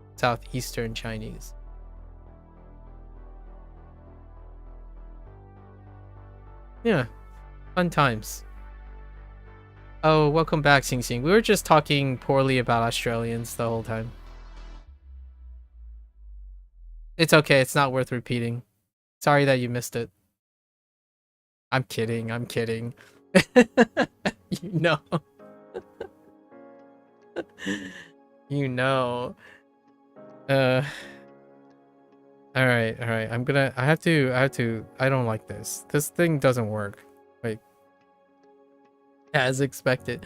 Goofy is in a basement of the infirmary. He was told by word of mouth. Yeah, he was. No. Oh, yeah, we can't. We have to make it about Goofy's mouth. Alright, let's just. I can rewrite this. I know what the mnemonic is already. So Goofy is in the basement of the infirmary. He is rolling around because he ate, you know, he put a disgusting he put a sharp fin out of curiosity, or in his mouth out of curiosity. The nurses was in the basement trying to dress his hurt mouth and like spray disinfectant, right? Spraying disinfectant is hurt mouth by spraying disinfectant and dressing. Okay.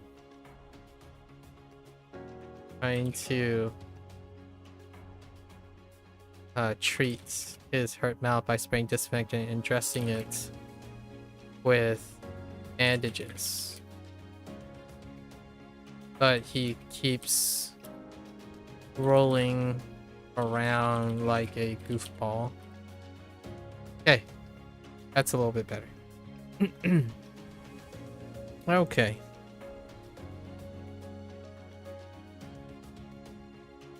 Alright, guys. Peeps and gents, it's always been a pleasure to throw the yaps around. Really appreciate it. Got some really useful information, you know.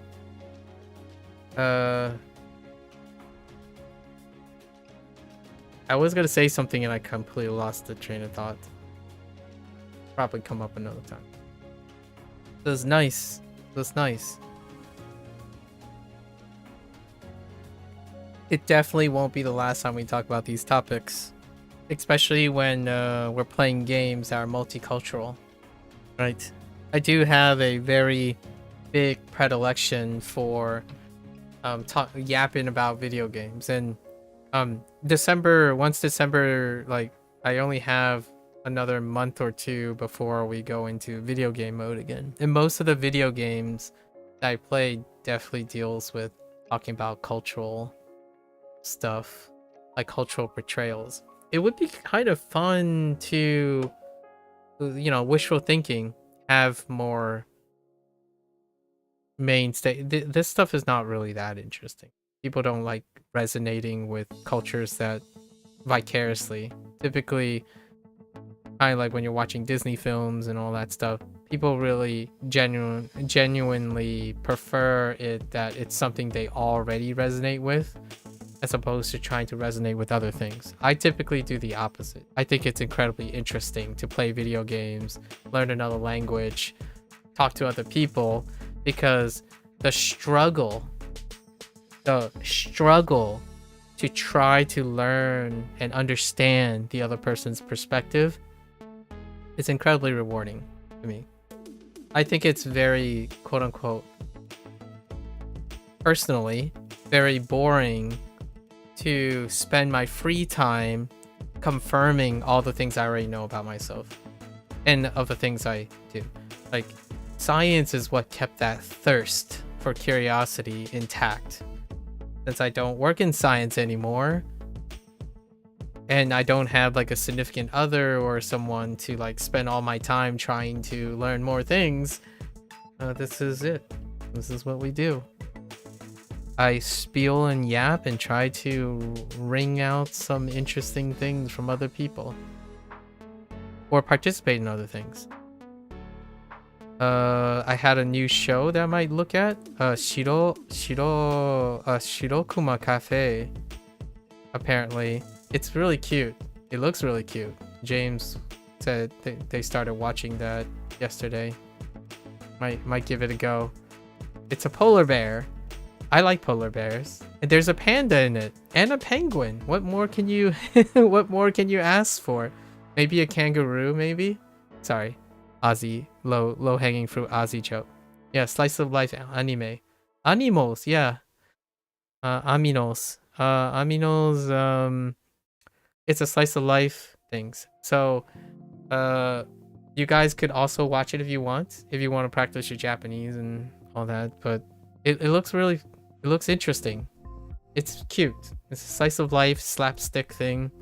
It seems like that's what James gravitates towards, so I'm trying to get into that little mindset. He said it was really good, super funny, and pretty easy to understand. Feel free sharing what he shared earlier. Right, so that's a wrap for HanziHero today. If you're gonna watch this later, 谢谢. As always, feel free to follow along, pick up HanziHero for yourself. Let me know what you think. Give it a try, right? Until next time, 大家下次见。感谢观看. Right. See you guys next time. Thanks for watching. Thanks for hanging out. Drama, Xing Xing. Always a pleasure. Bye bye.